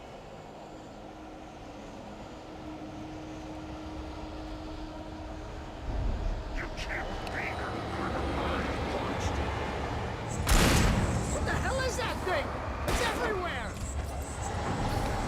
Oh crap! There's one of them! Nothing moves like that. It's impossible. Ah! Al! Do something! He's too fast. I can't get a shot. There! No, there! Al, they're all over the place! How many of them are there? Where'd that one go? Ah, this can't be happening! Pathetic. Was that it? Are we safe? That was... wow. I think we're okay. Hey, Al, I got a bad feeling. Let's keep our eyes open. Woo! Oh, man. Jeez, I hate this. Wake, call the elevator. I'm keeping watch. I think I hear something moving around.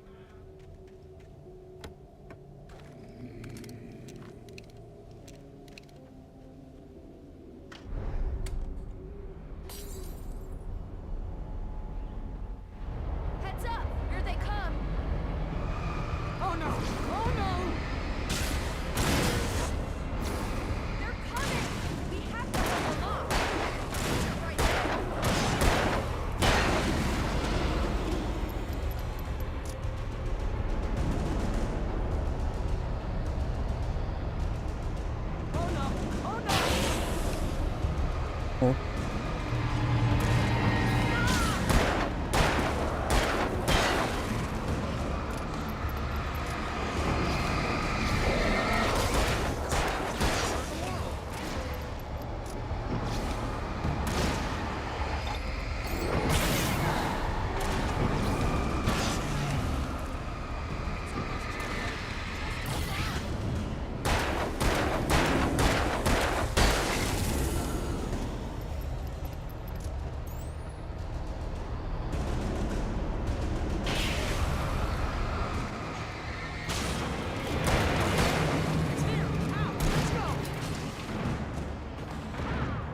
Really big elevator.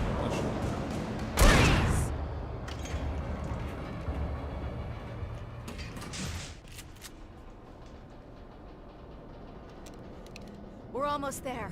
There's an entrance into the dam at the top. What's the plan, Wake? Well, Weaver's crazy, but she's got something Zane left behind. Something to fix this. Gee, could you be a little more vague? Thomas Zane? Seriously? Might as well be Paul Bunyan or Bigfoot. Yeah, well, he was real.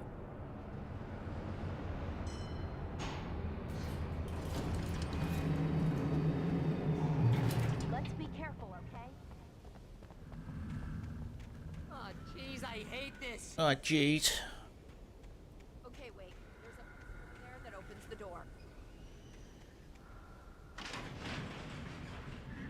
I think something's broken. Hold the button down so we can get in. Oh, lovely.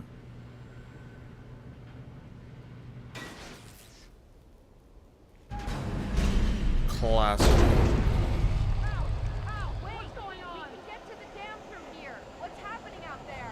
You guys go ahead and find Weaver. She should be in the dam now. I'll have to make it alone through the top. Please, be careful.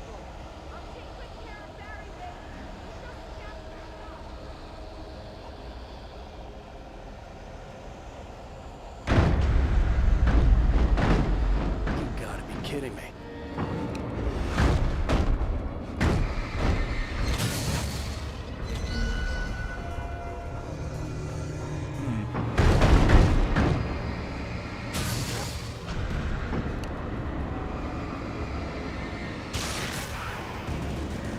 Down, boy.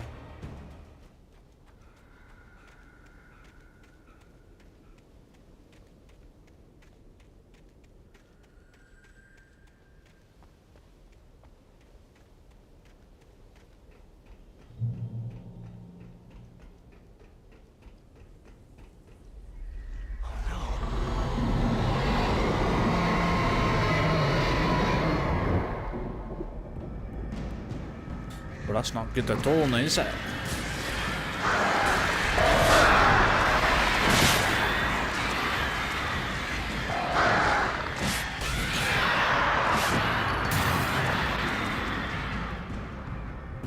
An annoying little piece of shit.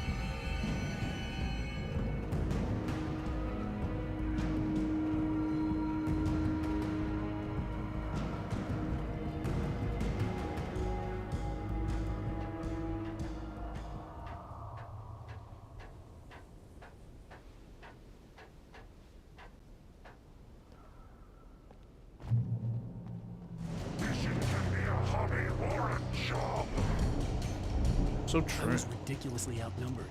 The searchlight could even the odds.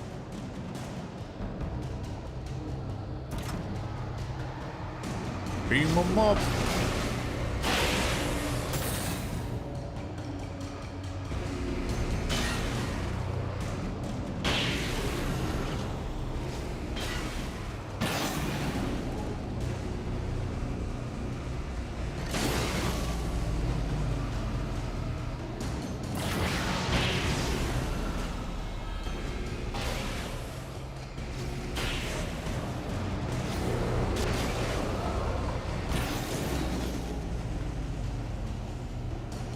Get out of the way.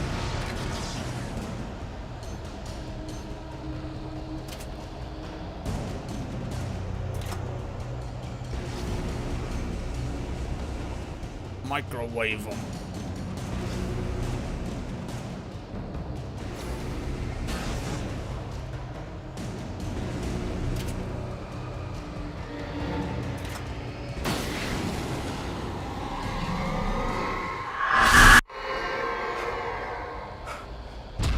Enough. You will go no further.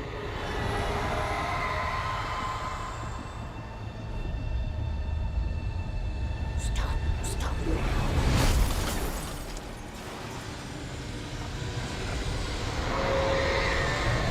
Oh fuck.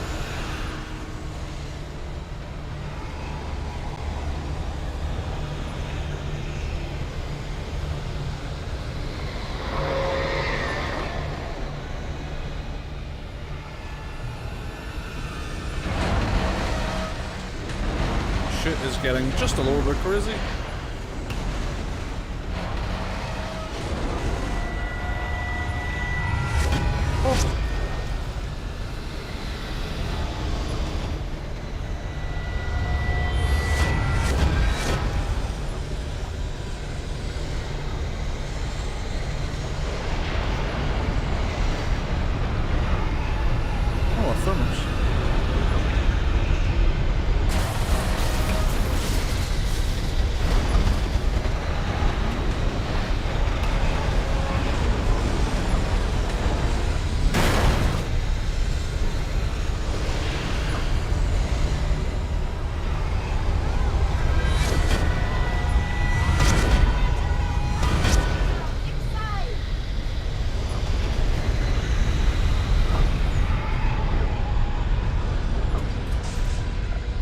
You guys good?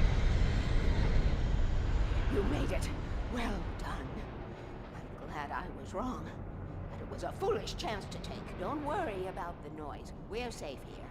I have looked after the well-lit room for many, many years now. There is no shadow in the well-lit room. The power is fail-safe. All the bulbs are numbered and changed regularly based on their make and model. Right.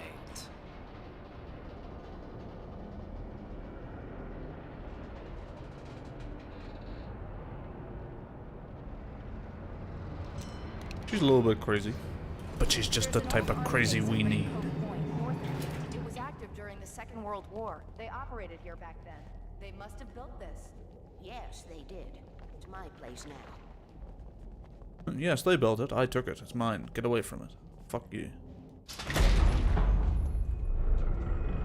Take it, and I won't need to worry about the room anymore, because 6 and 33 and 118 need changing soon, and I don't want to climb up the ladder to change them because it's very late, and I'm tired. And if you take it, I won't have to do that anymore. The page was autobiographical, a memory from my childhood. But I didn't write this. It was a page written by Thomas Zane. None of them were supposed to exist anymore. Alan, 7 years old, would fight sleep to the bitter end. When he did sleep, he soon woke up, screaming, the nightmares fresh in his mind. One evening, his mother, sitting by his bed, offered him an old light switch. She called it the clicker, and flicking the switch would turn on a magical light that would drive the beast away. To imbue the talisman with all possible power, she added that it had been given to her by Alan's father. Alan never knew him, and anything of his took on mythical proportions in his mind. With the clicker firmly in his hand, Alan finally slept like a baby. Now, almost 30 years later, Alan thought of this as he stood on the rim of Cauldron Lake, the clicker in his hand. He took a deep breath and jumped. My mind swirled. I'd given the clicker to Alice, yet it was here. Zane had written it into existence in a story I had written. Huh? I can get to her now. I can finish this.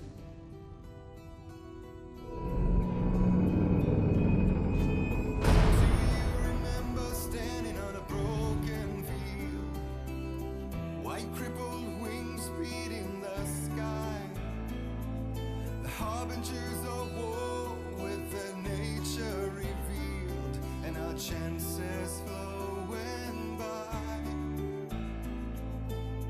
If I can let the memory heal, I will remember you with me on that field.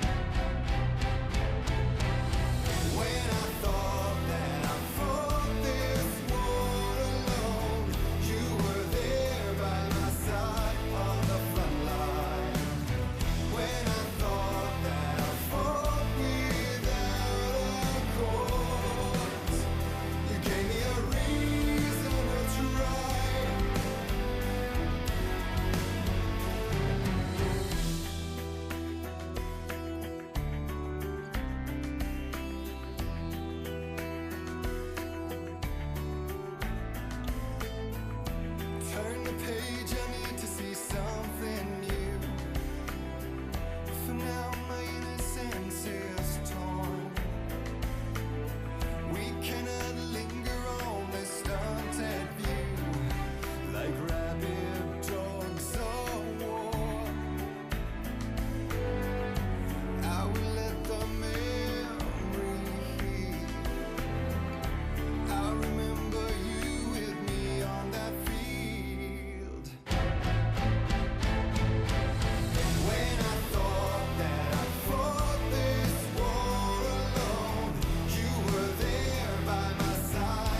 Another banger.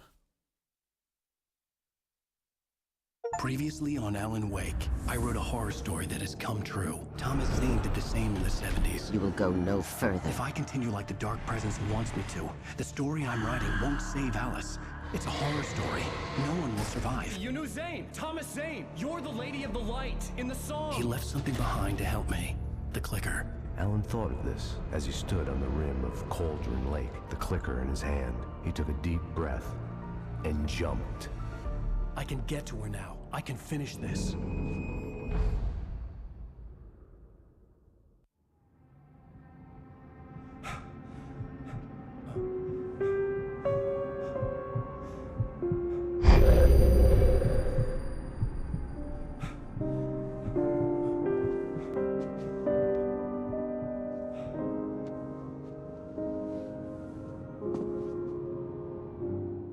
I had a hangover.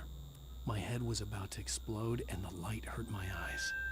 I needed my sunglasses and painkillers to dull the pain. In one of my finer moments of self-deception, I swore to quit drinking. Well, I thought that's just like clearly like a low-res actual picture.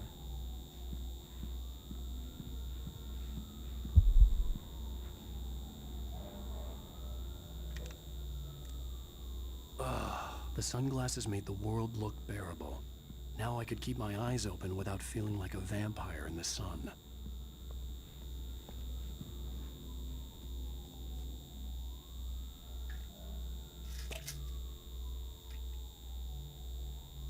The pills worked fast. The prospect of being awake started to seem bearable again. There was a message waiting for me on the machine. You have one new message. Al! Are you still asleep? Wakey, wakey! You should have your show on your TiVo. If Alice wasn't too mad to record it. As she called me earlier and really chewed me out. Yeah, we went a little overboard last night. But parties are a part of this business. Al, look, I'm saying this as your friend. She's not doing your career any favors by trying to run your life like that, okay? I'll talk to you later, Al. Watch the show!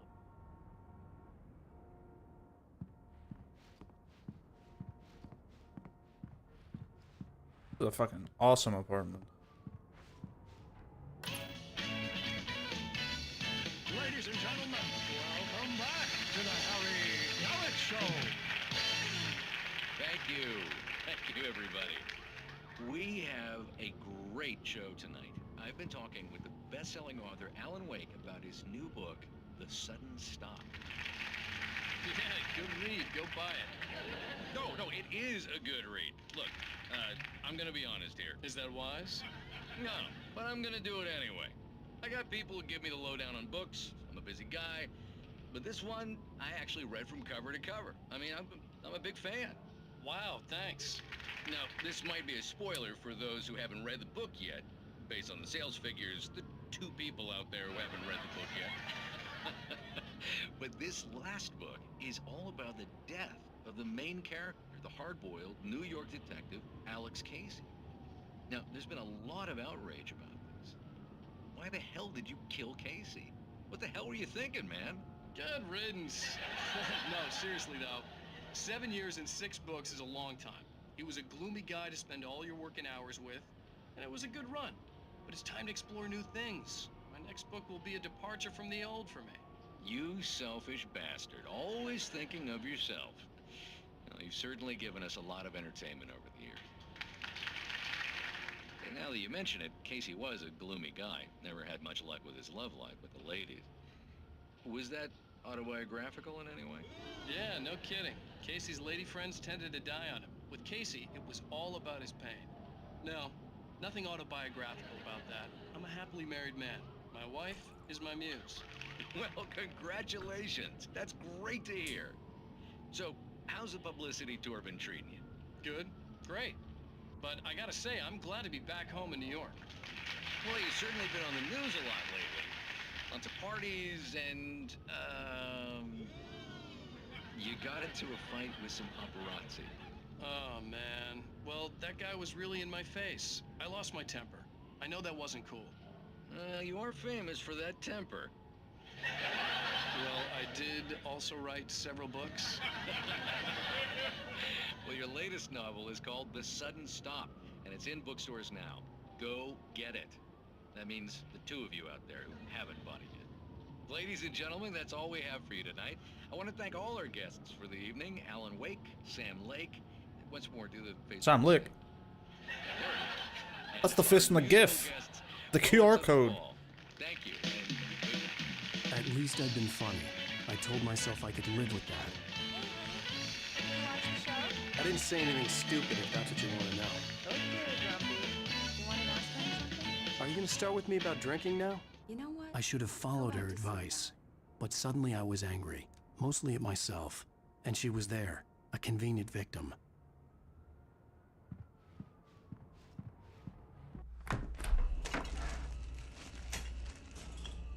What? Now you can't even talk to me? Well, this morning I was angry because you said you'd be home at midnight and you showed up at 7 a.m. and passed out in mid-sentence. Now I'm over it. Are you angry? This goddamn tour. It's gotten out of hand. Oh, honey. It's almost over, right? We can get back to normal. Then you can start writing again. I'm sorry, honey. Alan, you're not thinking straight. Just take a shower and go back to bed, huh? Yeah, you're right, honey. I'm sorry. Once this is over, let's go away together. A vacation. Just you and me. Some peace and quiet.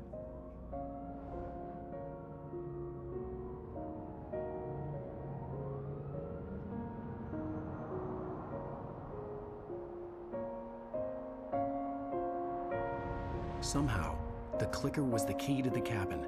I had to return to Cauldron Lake to save Alice.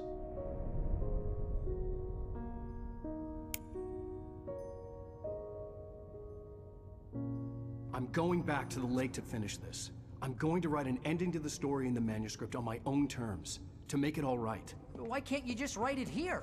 The last page is still in the typewriter. I need to read it first. Everything needs to be just right. Zane tried to cut some corners, and it didn't end well. Okay, ready when you are. I'm sorry, Sarah, but I need to do this alone. Barry, take her gun. Miss Weaver, close the door when I leave.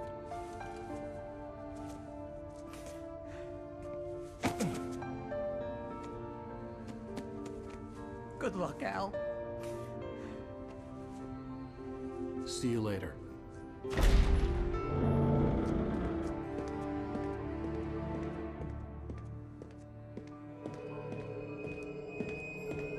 When I got out, it was warm and sunny. I'd flicked the switch of the clicker. Had it done this? I didn't stop to question it. I had to take advantage of the sunlight to get to the lake. On Zane's page, I'd stood on the rim of Cauldron Lake, about to use the clicker. That's where I was headed.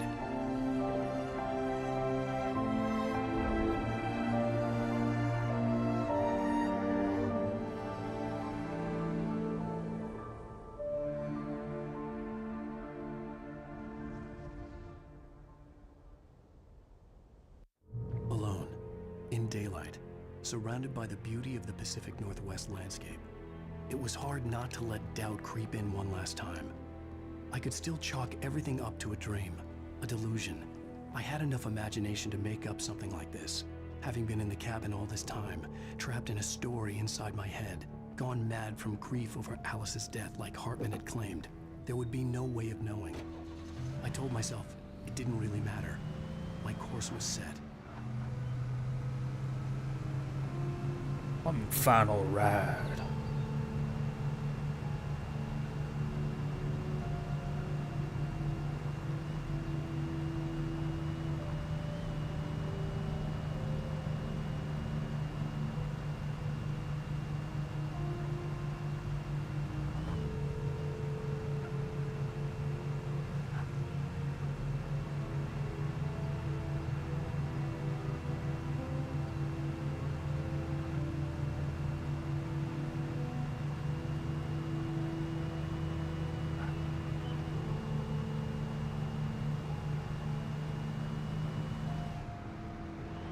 Of course.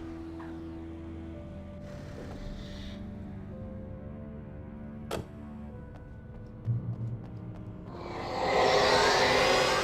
darkness had touched me. There was a link between us, always would be. I could feel its presence again, getting closer.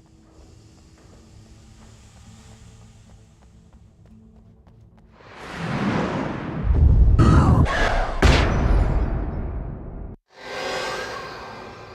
will kill your wife.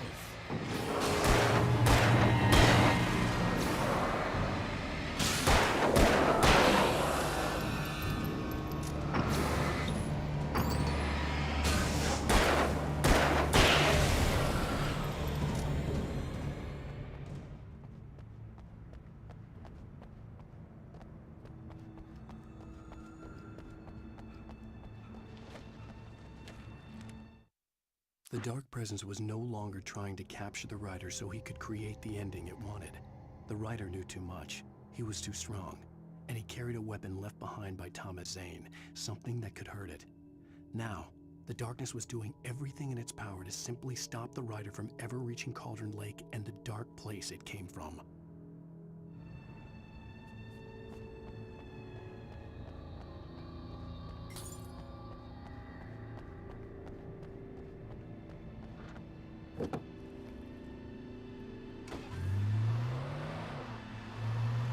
I wonder if I'm gonna get to use the clicker.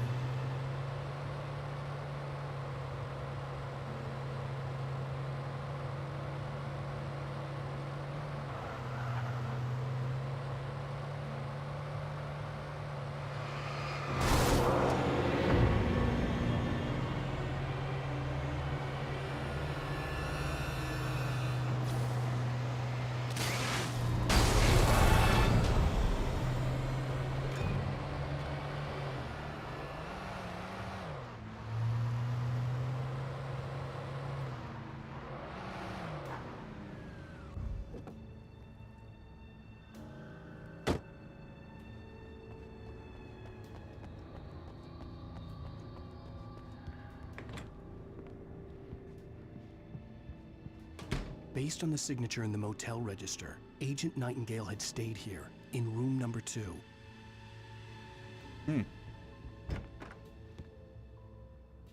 Journal information. Refundable $100 security deposit is required on all reservations. No personal checks accepted. We take all major credit cards and bank cards. Check time is 10 a.m. or checkout time is 10 a.m. No live music, no pets. 1 vehicle per unit. Facilities are for registered guests only. No visitors are allowed on the premises after 9 p.m. No exceptions. We hope you enjoy your stay at the Majestic. If you're a senior or a vet, ask about our discounts.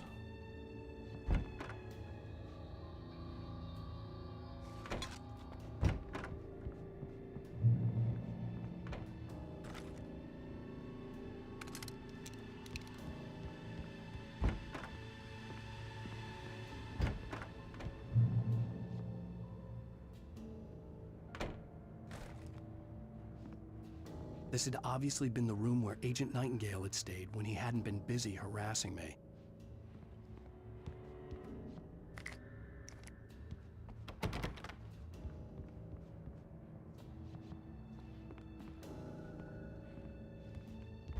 Look after yourself and your Could have fooled me, pal.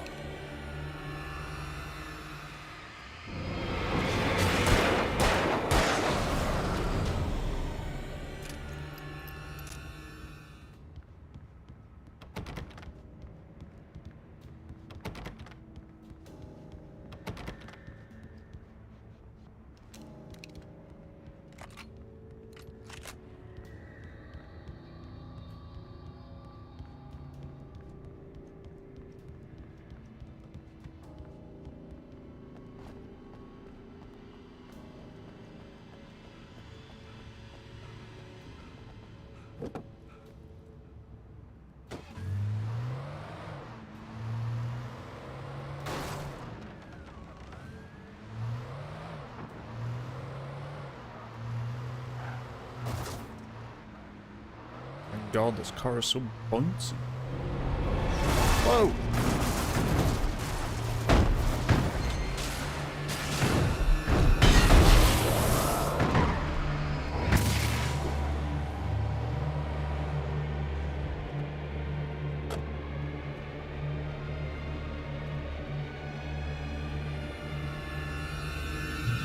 Just gotta cross the rickety bridge.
Fucking ruined.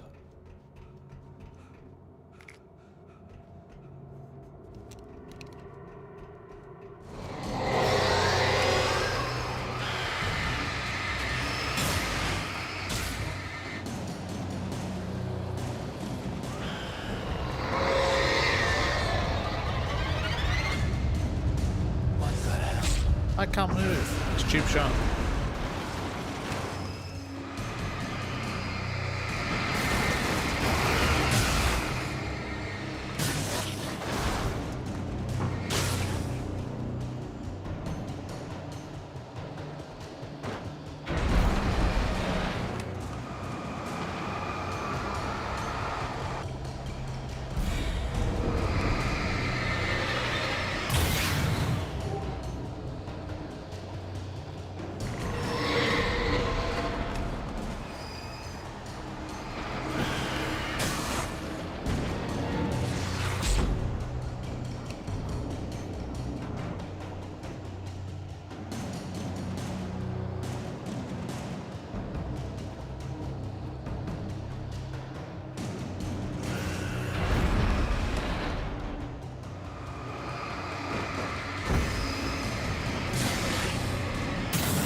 Get me the fuck out of here.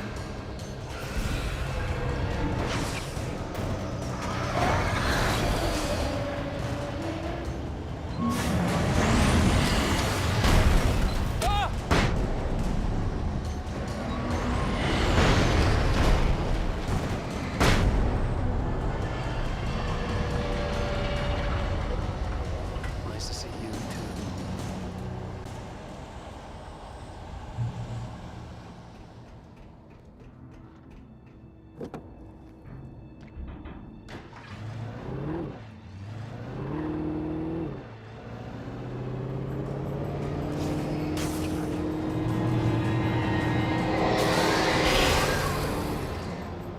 Shit, they fucked this place up. Oh, fuck.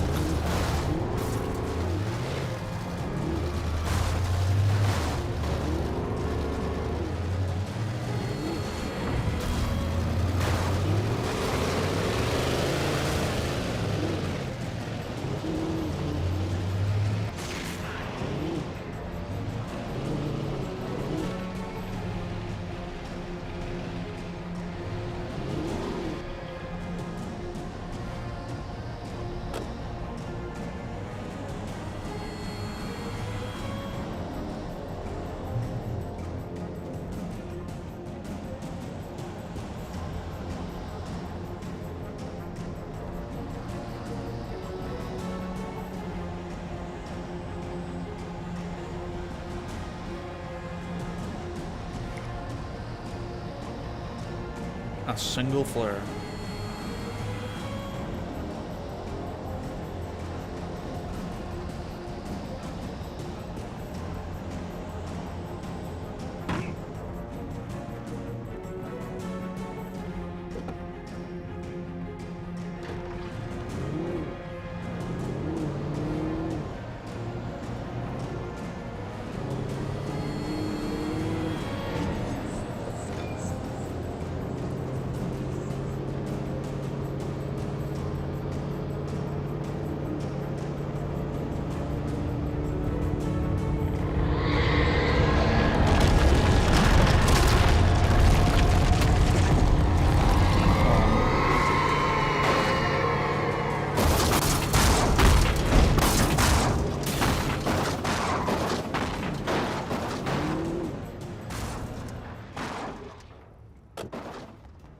Did I get a checkpoint for them? Good thing I went back and checked.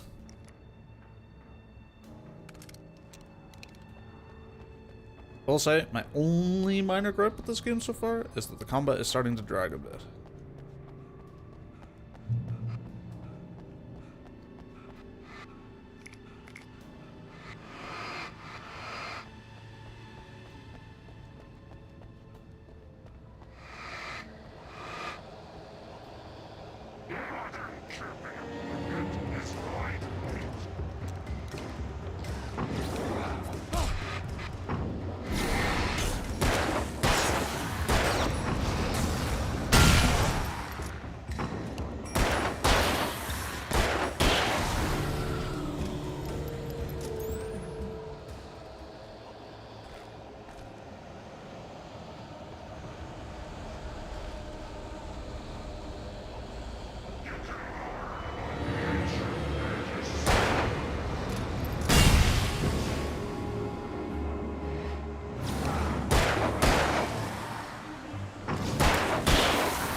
Did I not dodge that in time?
The bottom of Cauldron Lake was a graveyard of things the lake had claimed in one way or another over the decades.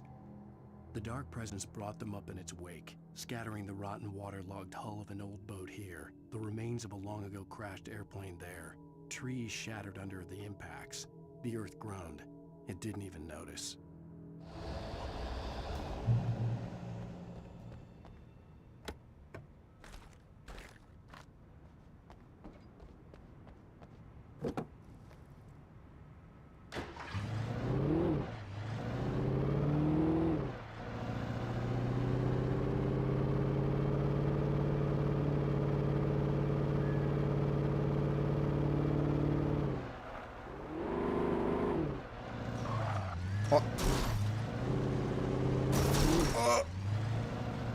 Please.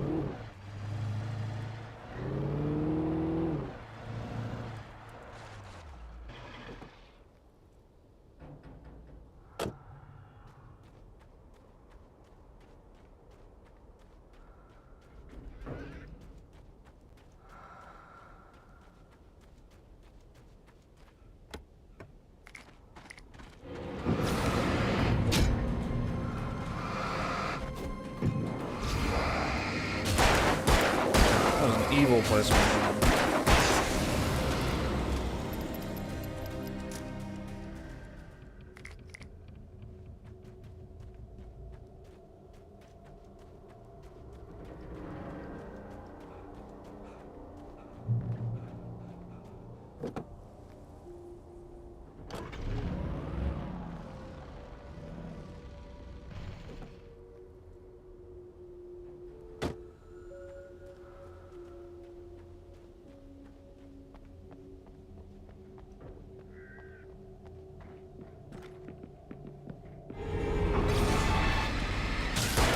Loving them footsteps.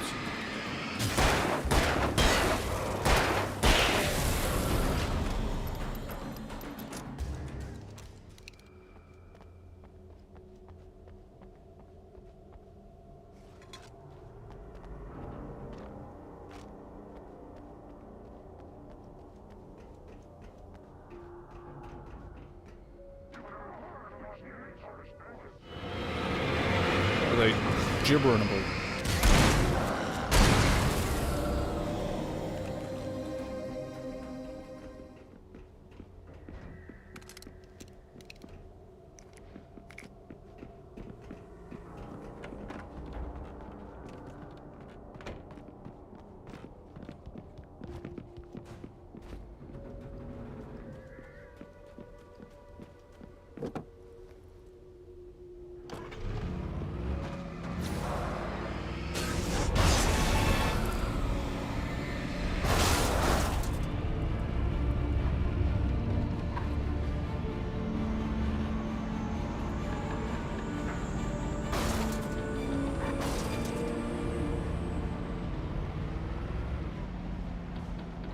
I feel like that was gonna be like a car boss battle there.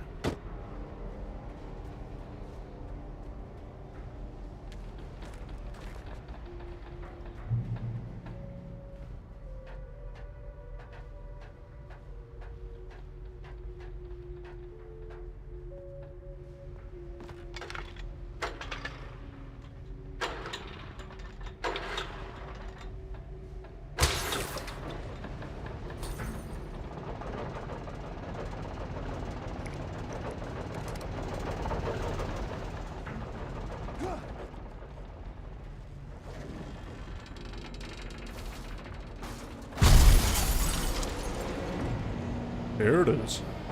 Here we go.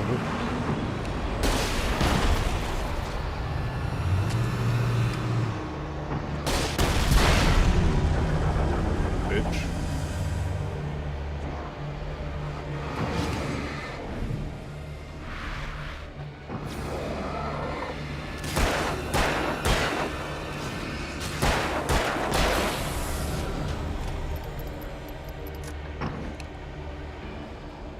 Who was moving that crane?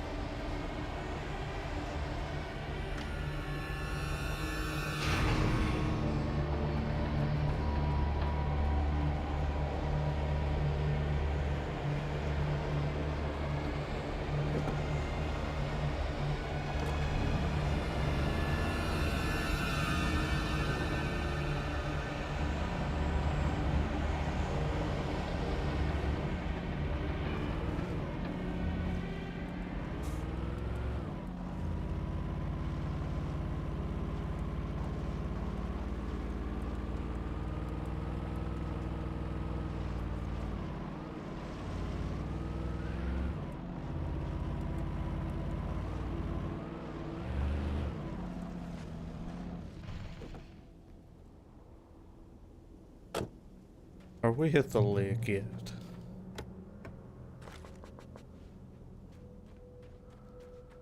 When I told Barry my plan back in the well-lit room, I'd acted as if I knew what I was doing. I didn't. I was operating on the shifting logic of a dream. I had to fight my way to the lake through the horrors of the night. I had to flick an old battered light switch imbued with childhood magic. I had to write a happy ending to a horror story. I had to save my wife from the dark prison she was being held in.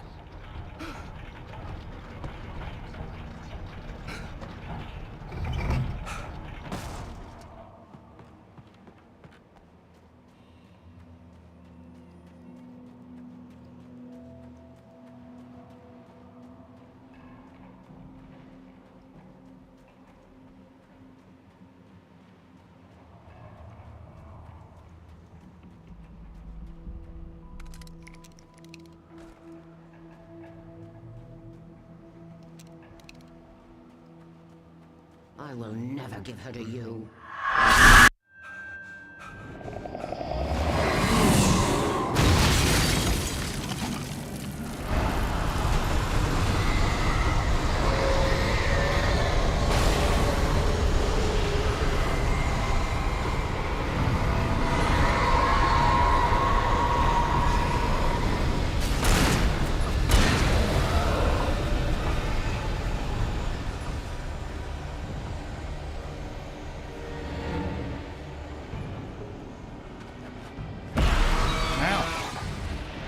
did not think he was gonna get that much fucking distance on that swing.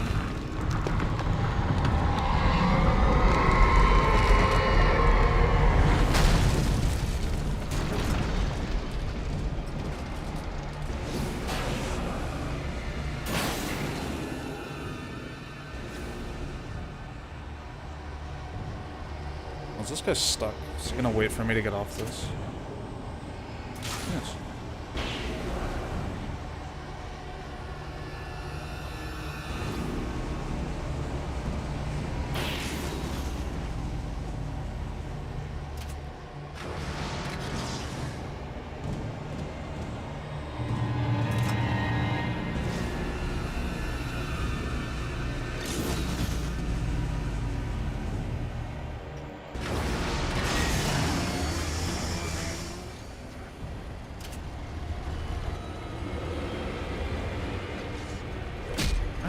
What a toss, honestly.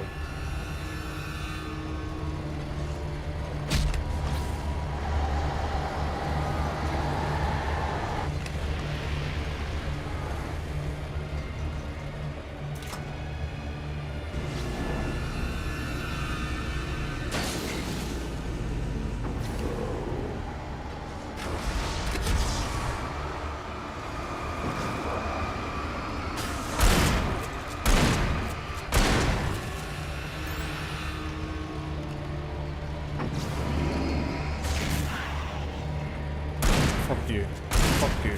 Fuck you. Fuck you. Fuck you.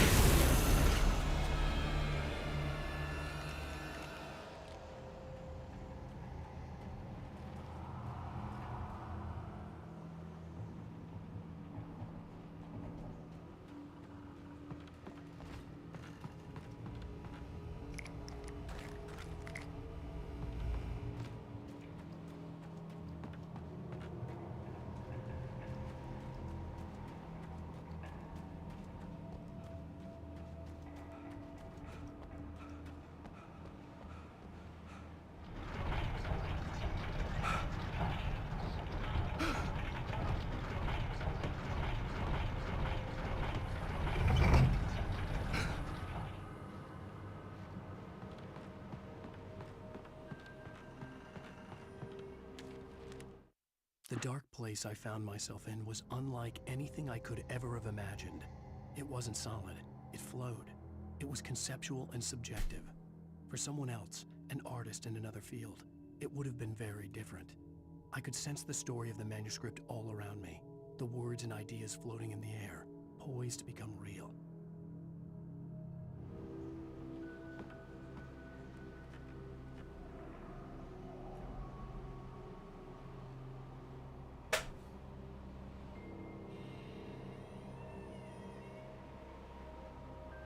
Repositioning in my chair, gotta get comfy.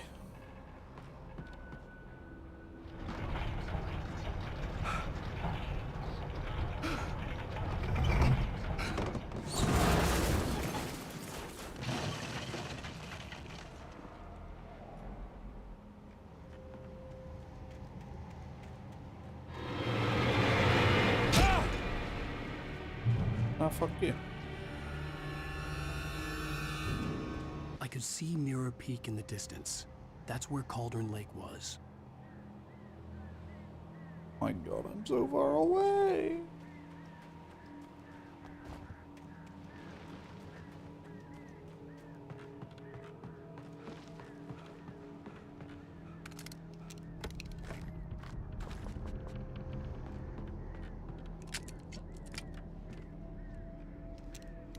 Yo.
Okay, I've got a lot of flashbacks.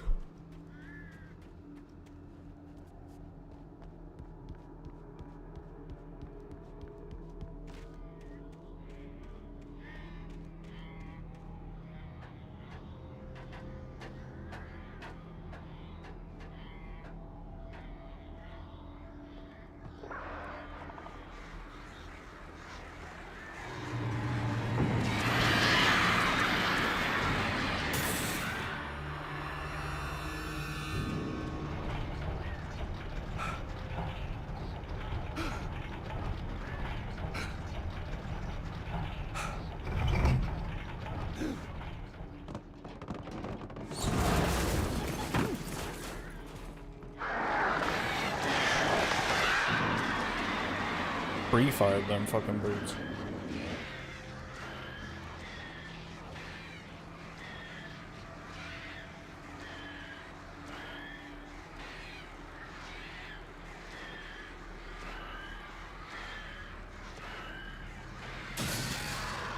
I just bullied them.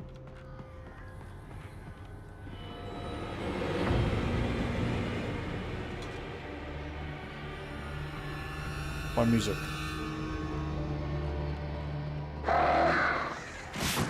What? From where? Doing an Alan Wake no-hit run would be fucking impossible.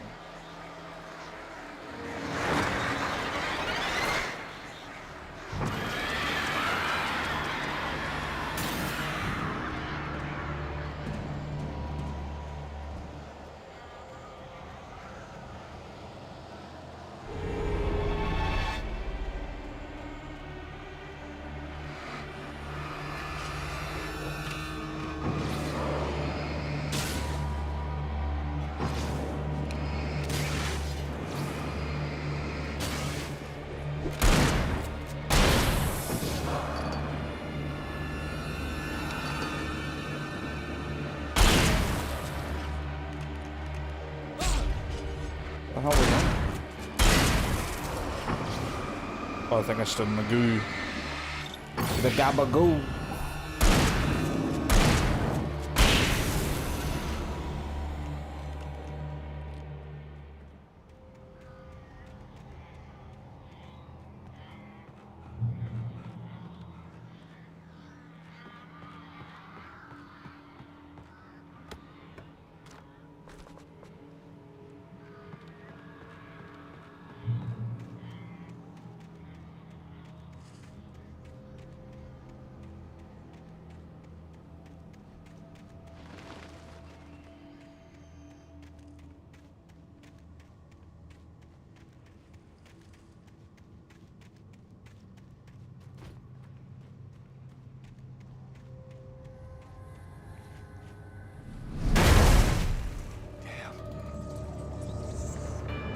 It's a bit fucking rude.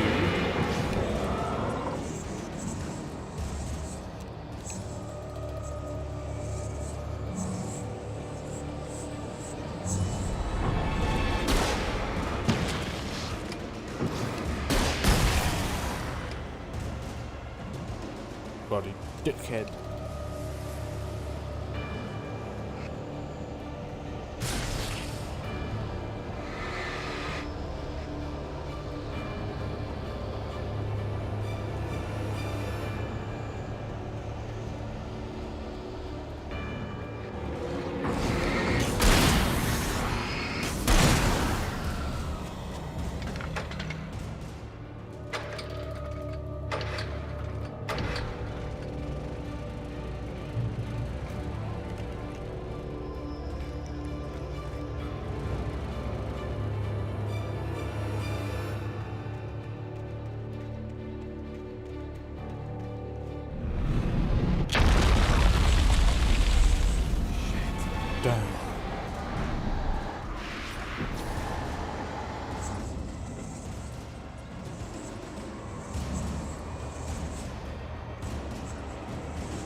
Ow, hello.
These guys are fucking obnoxious.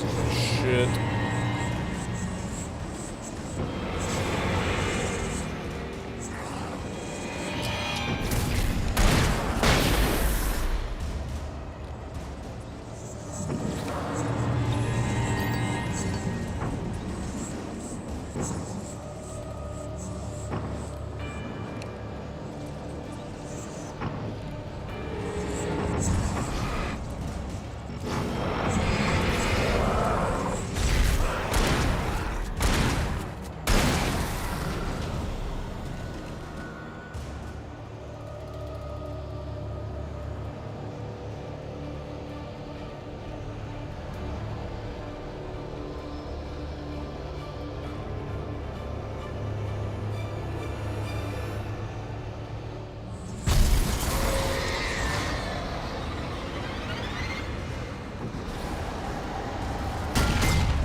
That's pretty cool. I like the slow-mo on the way down. Every bounce. Oh.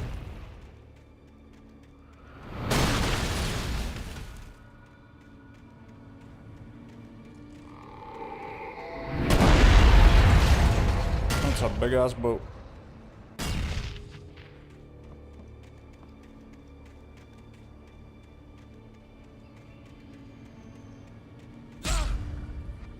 Fucking go.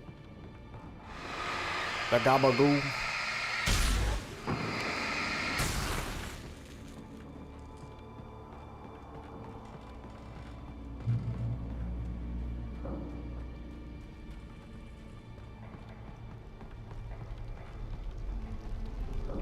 Alright, before we get into this next bit, I want to take a short break.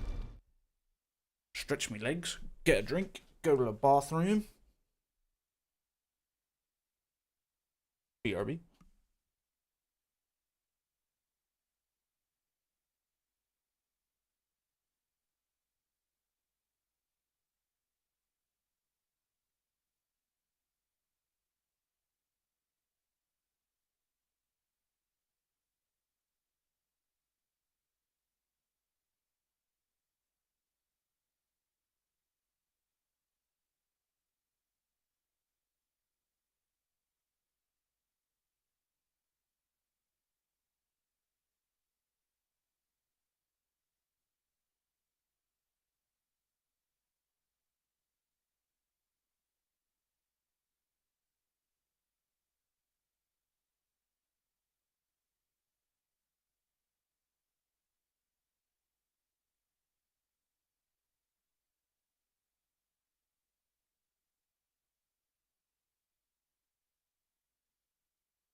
Get back to it.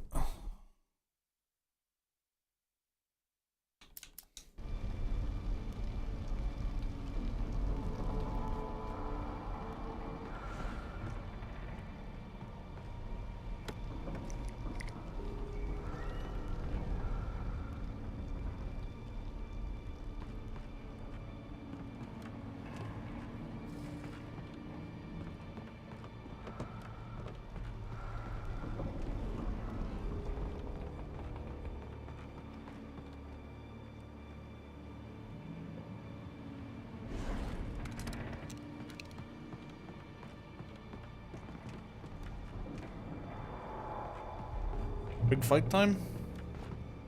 Sure seems that way.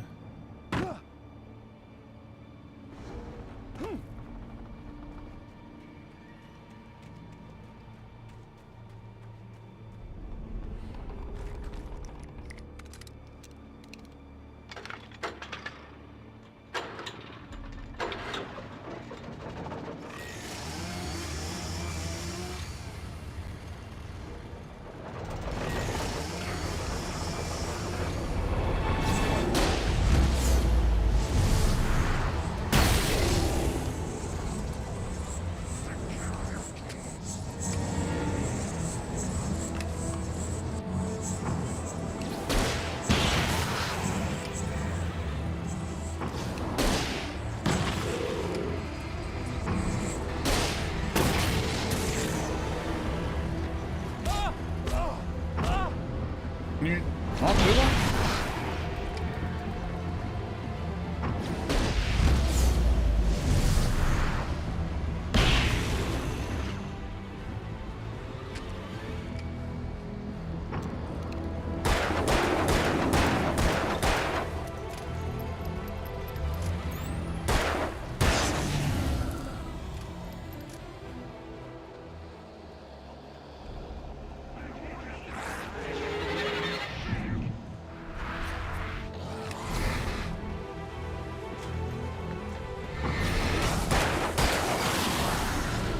Oh.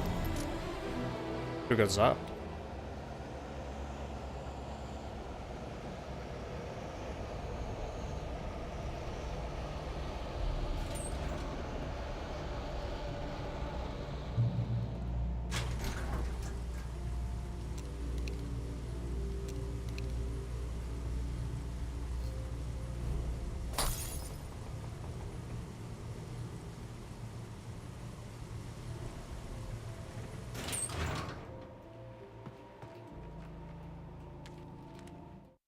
After Zane had gone, I stood alone in the shifting dream that was the dark place. I had to find a way to the cabin. I'd written myself a way through this place in the manuscript. I followed the idea of a path. I'd written myself across the ocean that blocked my way, and with that, there was a bridge to the island beyond. The idea of the cabin flickered in the underwater darkness. I willed the cabin to be real, and it was.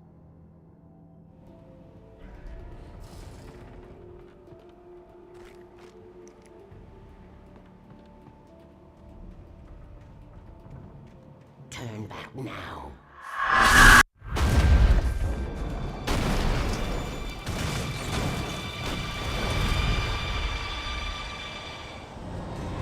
Okay, but before you throw things at me. Sorry, an idiot.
Alright. Sorry about that.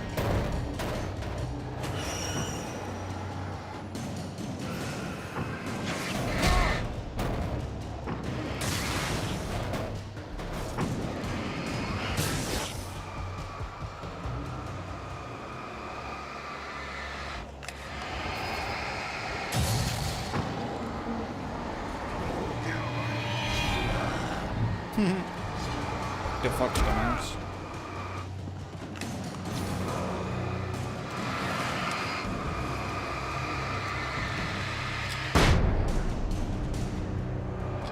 I could definitely brute force my way through this with flashbangs.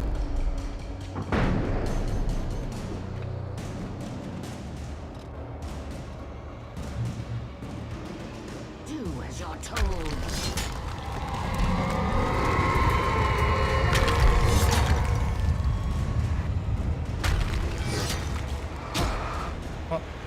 Oh, I have to push it.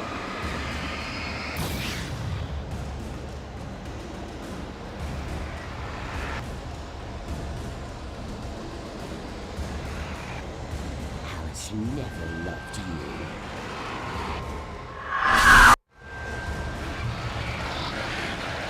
Destroy the tornado.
Source, I made it up.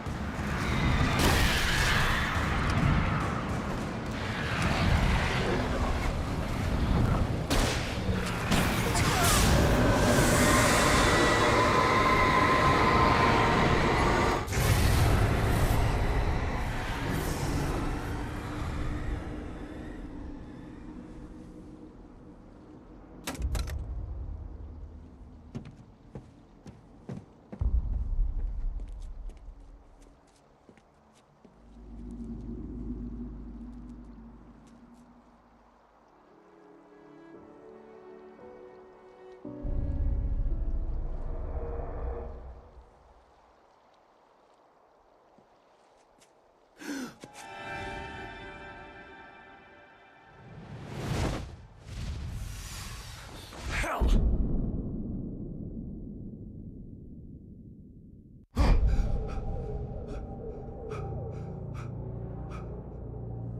Shh, baby. You were having a bad dream. It was just another nightmare. No. Everything's fine. You're home. It wasn't a dream. Everything's fine. Turn the lights on. Turn the lights on! Shh, baby. The power's out. There's no light. Come back to bed and I'll make you forget all about your fear in the dark. My fear? It's your fear. Why aren't you afraid? You're not Alice. Turn the lights on now. Where's the clicker? What did you do with it? Alan, honey, you're still 1 foot in a dream. You're not making any sense. Come back to bed.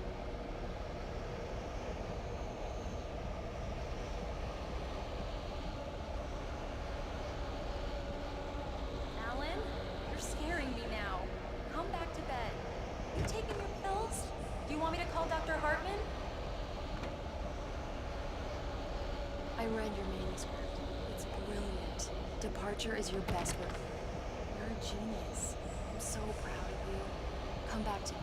We'll talk more about it in the morning. Come back to bed, Alan. Come back to bed. Ow.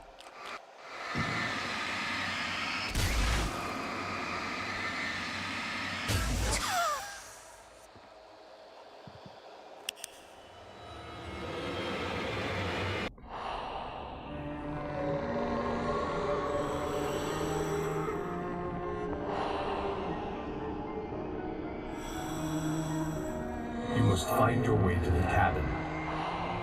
It stands in your way. It won't let you pass. It has no heart. It's filled with darkness. You must fill its heart with light. I will be the one to fill your dark soul with light.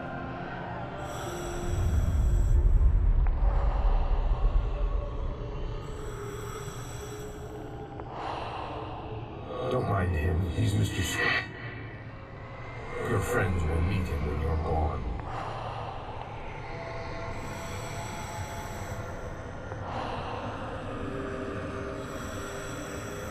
Use the clicker. Mr. Scratch, your friends will meet him when you're gone.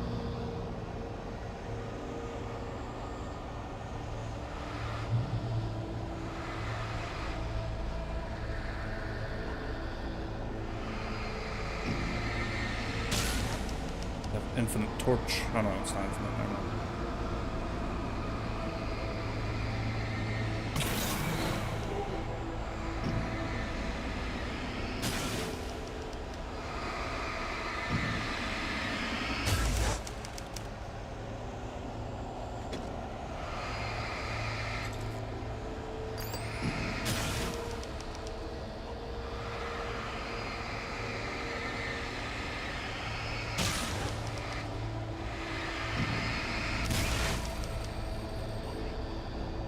Hello?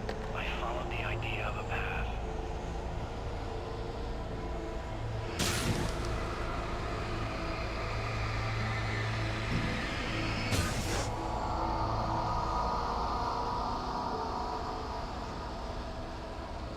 I'm leaving you.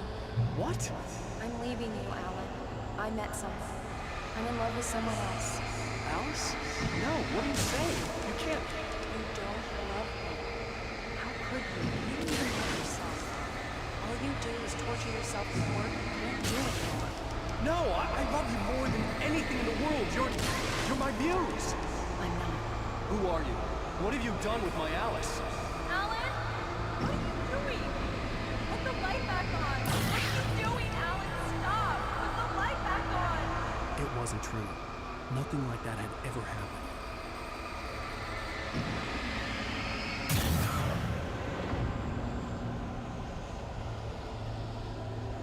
I feel like they had to add in that little bit of narration after that one, just so we know it wasn't true. So we don't think Alan Wake is like a massive cunt that like abuses his wife's fucking phobia. Tom, let me go. I promise to be good. Please, untie me, you naughty boy. I will help you write your masterpiece. I will love you forever. No, you're not Barbara Jagger. I made a terrible mistake. I should have never written you back. You came back wrong. Your heart is filled with darkness. Put that knife away, Thomas. Put it down. Heart is filled with darkness. Cut it out. I'll take you back to the depths of caveman.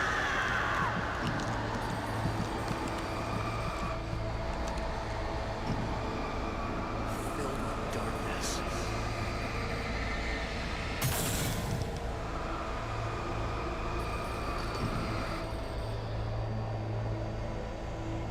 I willed the cabin to be real.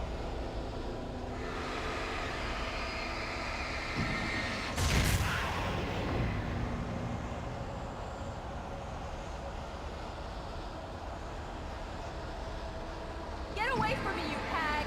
Where am I? Let me go! Alice! Alice! I'm coming! Your husband refused to do as he was told. All he had to do was write what I wanted him to write. Now it's too late. It's his fault. You'll stay here forever.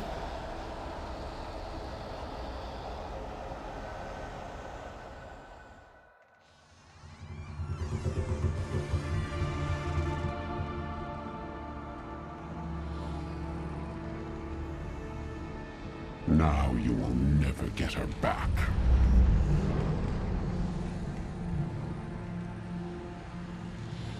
I am much older than you. Older than your first work of art. I will find a new face to wear. Someone else to dream me free.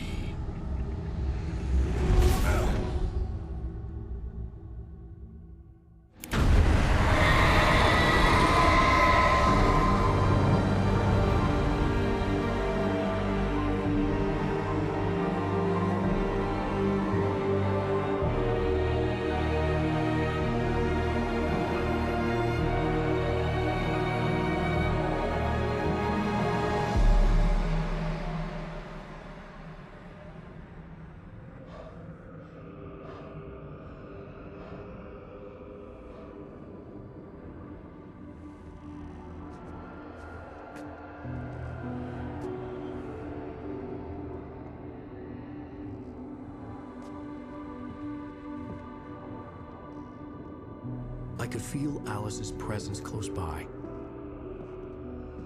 I understood what I had to do now. I knew how to write the ending to Departure. There's light and there's darkness. Cause and effect. There's guilt and there's atonement. But the scales always need to balance. Everything has a price. That's where Zane had gone wrong. There's a long journey through the night back into the light. Alice? Alice?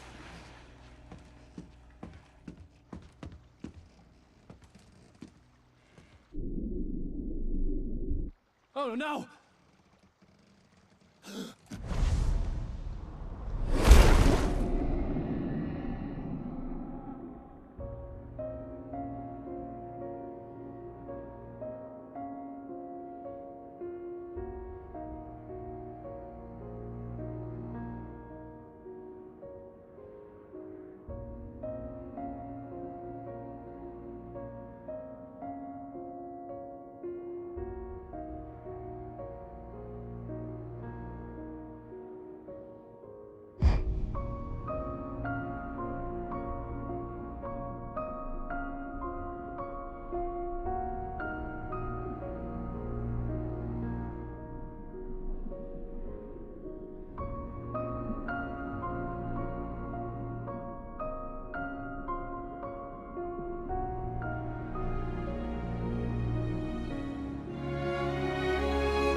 have to take a phone call. That was really fucking weird timing.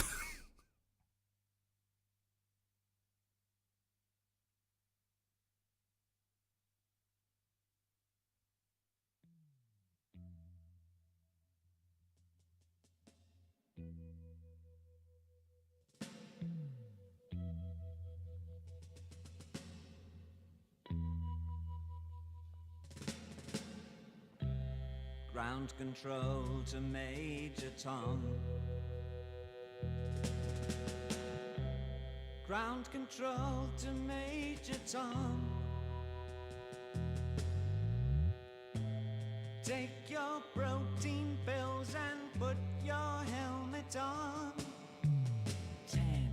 Ground control 9, to Major Tom. 8, 7, 6, 5, 4, 3, 2, 1. Lift off.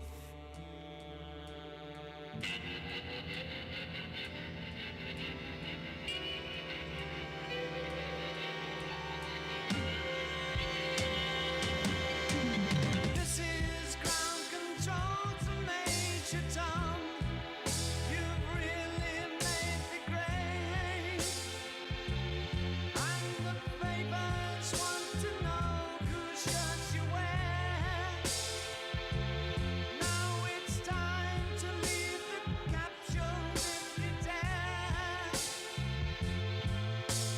This is Major Tom to ground control. I'm stepping through. Put him back. Oh, what a song though.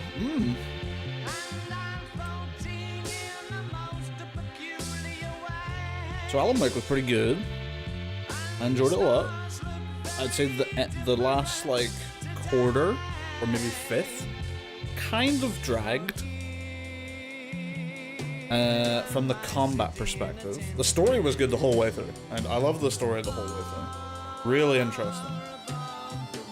I legitimately like had no idea if Alice was gonna live. You know, which I think is like pretty good storytelling. Like I could have seen either outcome happen. I'm sorry to hear you hated the combat and thus hated the game. So true. I actually really liked the combat. There was just too much of it at the end. When the story was like hitting its climax and stuff, you know, and you're just like, damn, I really want to see what happens, and the game just says like, but first you gotta go through 30 more combat scenarios. And it's like, I don't wanna.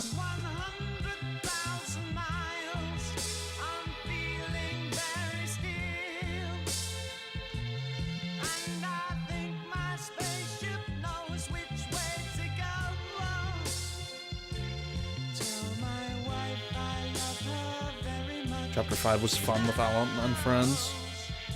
Yeah, I like, it's always a fun time in games whenever you're playing mostly by yourself. And then, like, you know, you get, like, a bunch of, like, companions in the story for a bit. Ones that are, like, legitimately helping, too. It's just always fun. Yeah, the stage fight was sick. So, I know of the Old Gods of Asgard band, because they're obviously the ones that did Heralds of Darkness for Alan Wake 2. So, already, even though I haven't played any other Remedy games, apart from Max Payne 1 actually, I have played Max Payne 1, maybe 2 as well, I can't remember if I played 2, but this is pretty much my first Remedy game that I remember all the way through, because I don't really remember Max Payne 1 that well, I was quite young.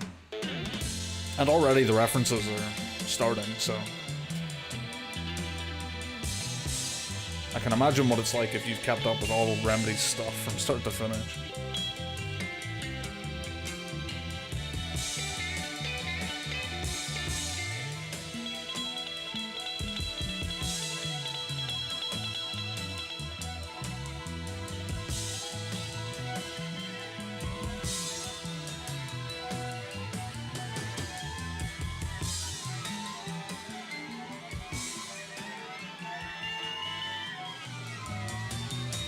Yeah, surprisingly enjoyed this game a lot more than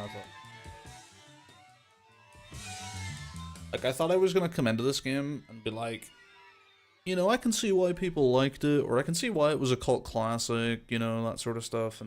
But no, legitimately just a really great game. I can't remember what the marketing was like for it whenever it was coming out, so I can't really say that was like maybe the reason that it didn't do so well back in the day. But from the outside looking in at Alan Wake 1 back then was always just, it's just, you know, your average, just run-of-the-mill just horror game, you know? Nothing too crazy. Oh, he uses a flashlight to get rid of the darkness. Like, woo! But yeah, but the manuscript stuff and, like, the whole thing being that, like, what he writes actually happens, it's all very interesting.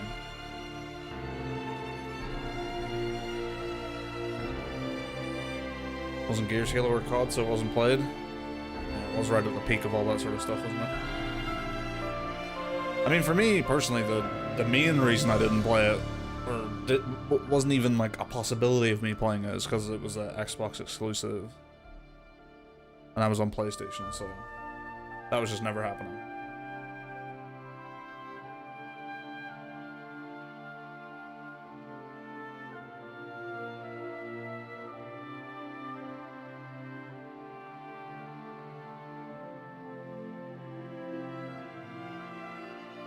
But I think I will play American Nightmare. So I'll be starting that. Not today, but the next stream.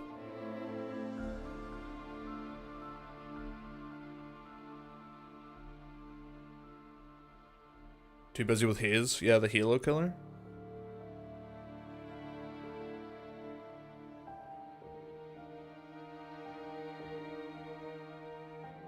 It's funny that PlayStation had like 2 or 3 Halo killers and just none of them are even close.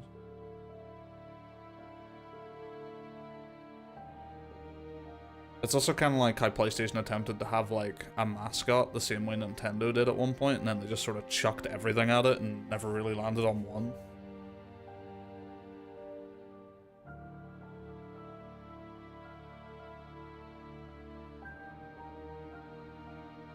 Bag. Was that a Halo killer? I would have thought that was more of a Battlefield contender.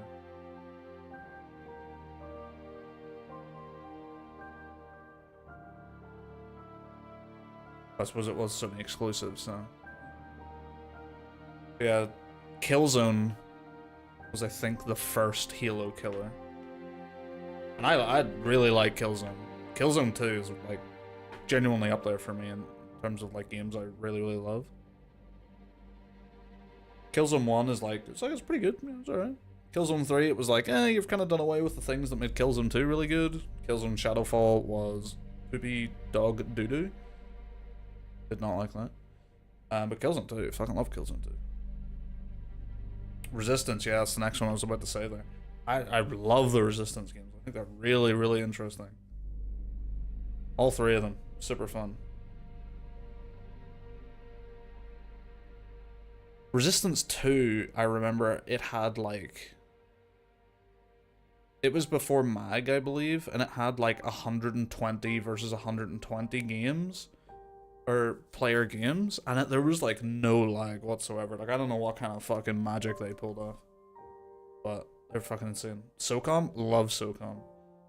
I think I've played all of them, apart from PSP ones, if there were PSP ones. I can't remember if that was a thing. I think SOCOM 3 was the one I played the most of, though. See the box arts. But I really enjoyed SOCOM. That's one I'd love to see come back or get a remaster or something. Yeah, I think SOCOM 3 was the one I played the most of, but I have played all 3 as far as I remember.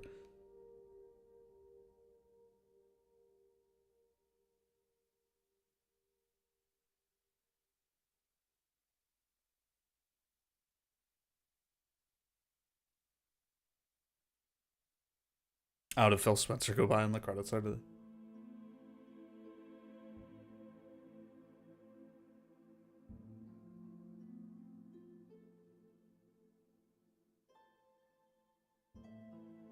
Man, now you're making me nostalgic about SOCOM. Kind of like the it was like the more realistic version of the Conflict games, like Conflict Desert Storm, Conflict Vietnam, Conflict Global Storm. Fucking love those as well. PS2 era was fucking nuts for that kind of game. I'd love like a big remaster of those games would go crazy as well. You can get Desert Storm 1 on PC, but it just doesn't run like really at all. Like you can load it up and play it, but like there's so many problems.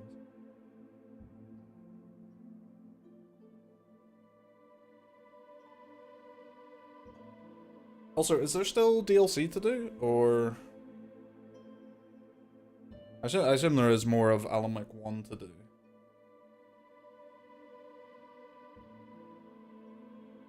So I'm not sure if these were some of those DLCs that, like, you know, they're just integrated into the game and it's like you don't really notice it if you don't know about it.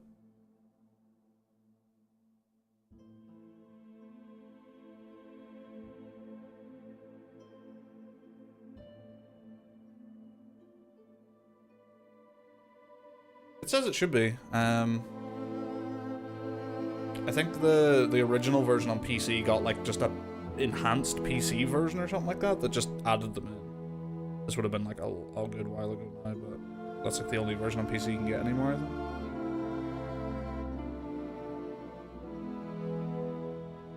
think. They left out the Energizer sponsorship. No.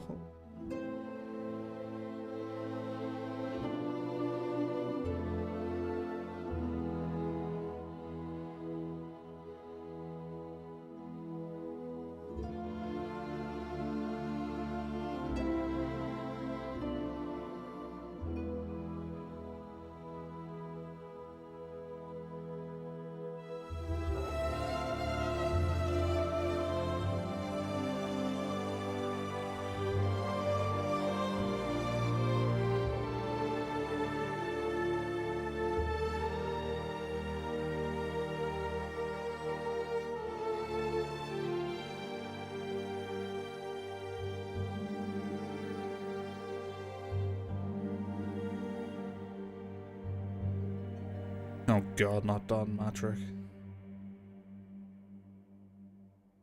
Isn't he the one that, like... I don't know if he's the one that got thrown under the bus or he's the one that legitimately did it, but I think, like, during Xbox's, like, worst years or something, like, he was the main man.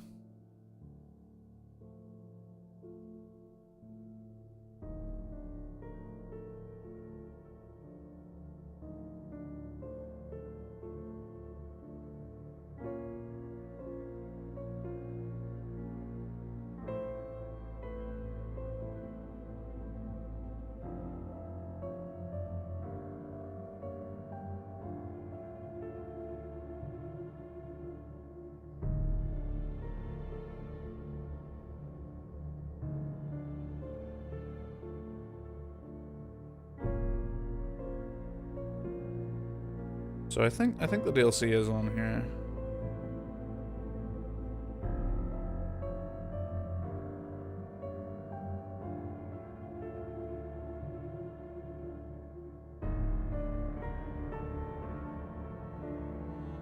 They don't start automatically after the end. You have to go into the chapter select and start them manually.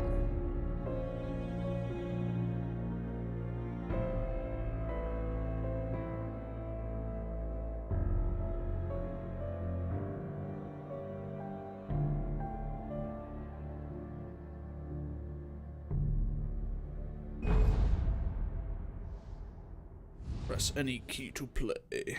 So, episodes. Oh yeah, that'll be them. The Signal and the Rider.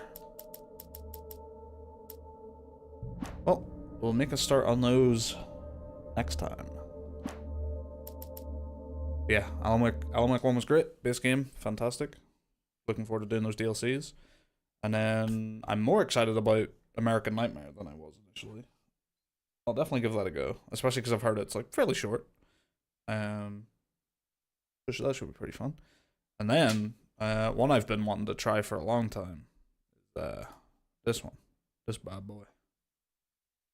Control is very good, and this is the Ultimate Edition as well, so it'll have all the DLCs, including the one that is specifically a tie-in to Alan Wake.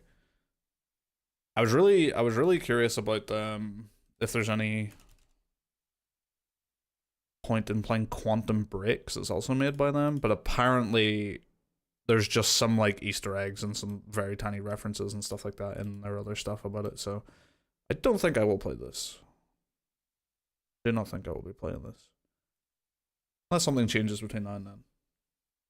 Then Thronebreaker time. And it's gonna be a while before the next. Well, saying that, there's some leaks about Elden Ring's DLC happening soon. I don't know. If that comes out, everything gets dropped for the Elden Ring DLC. I don't know. And then Dragon's Dogma 2 comes out in like 2 months. I mean, that's not that far away. And then fucking this comes out in like 9 days.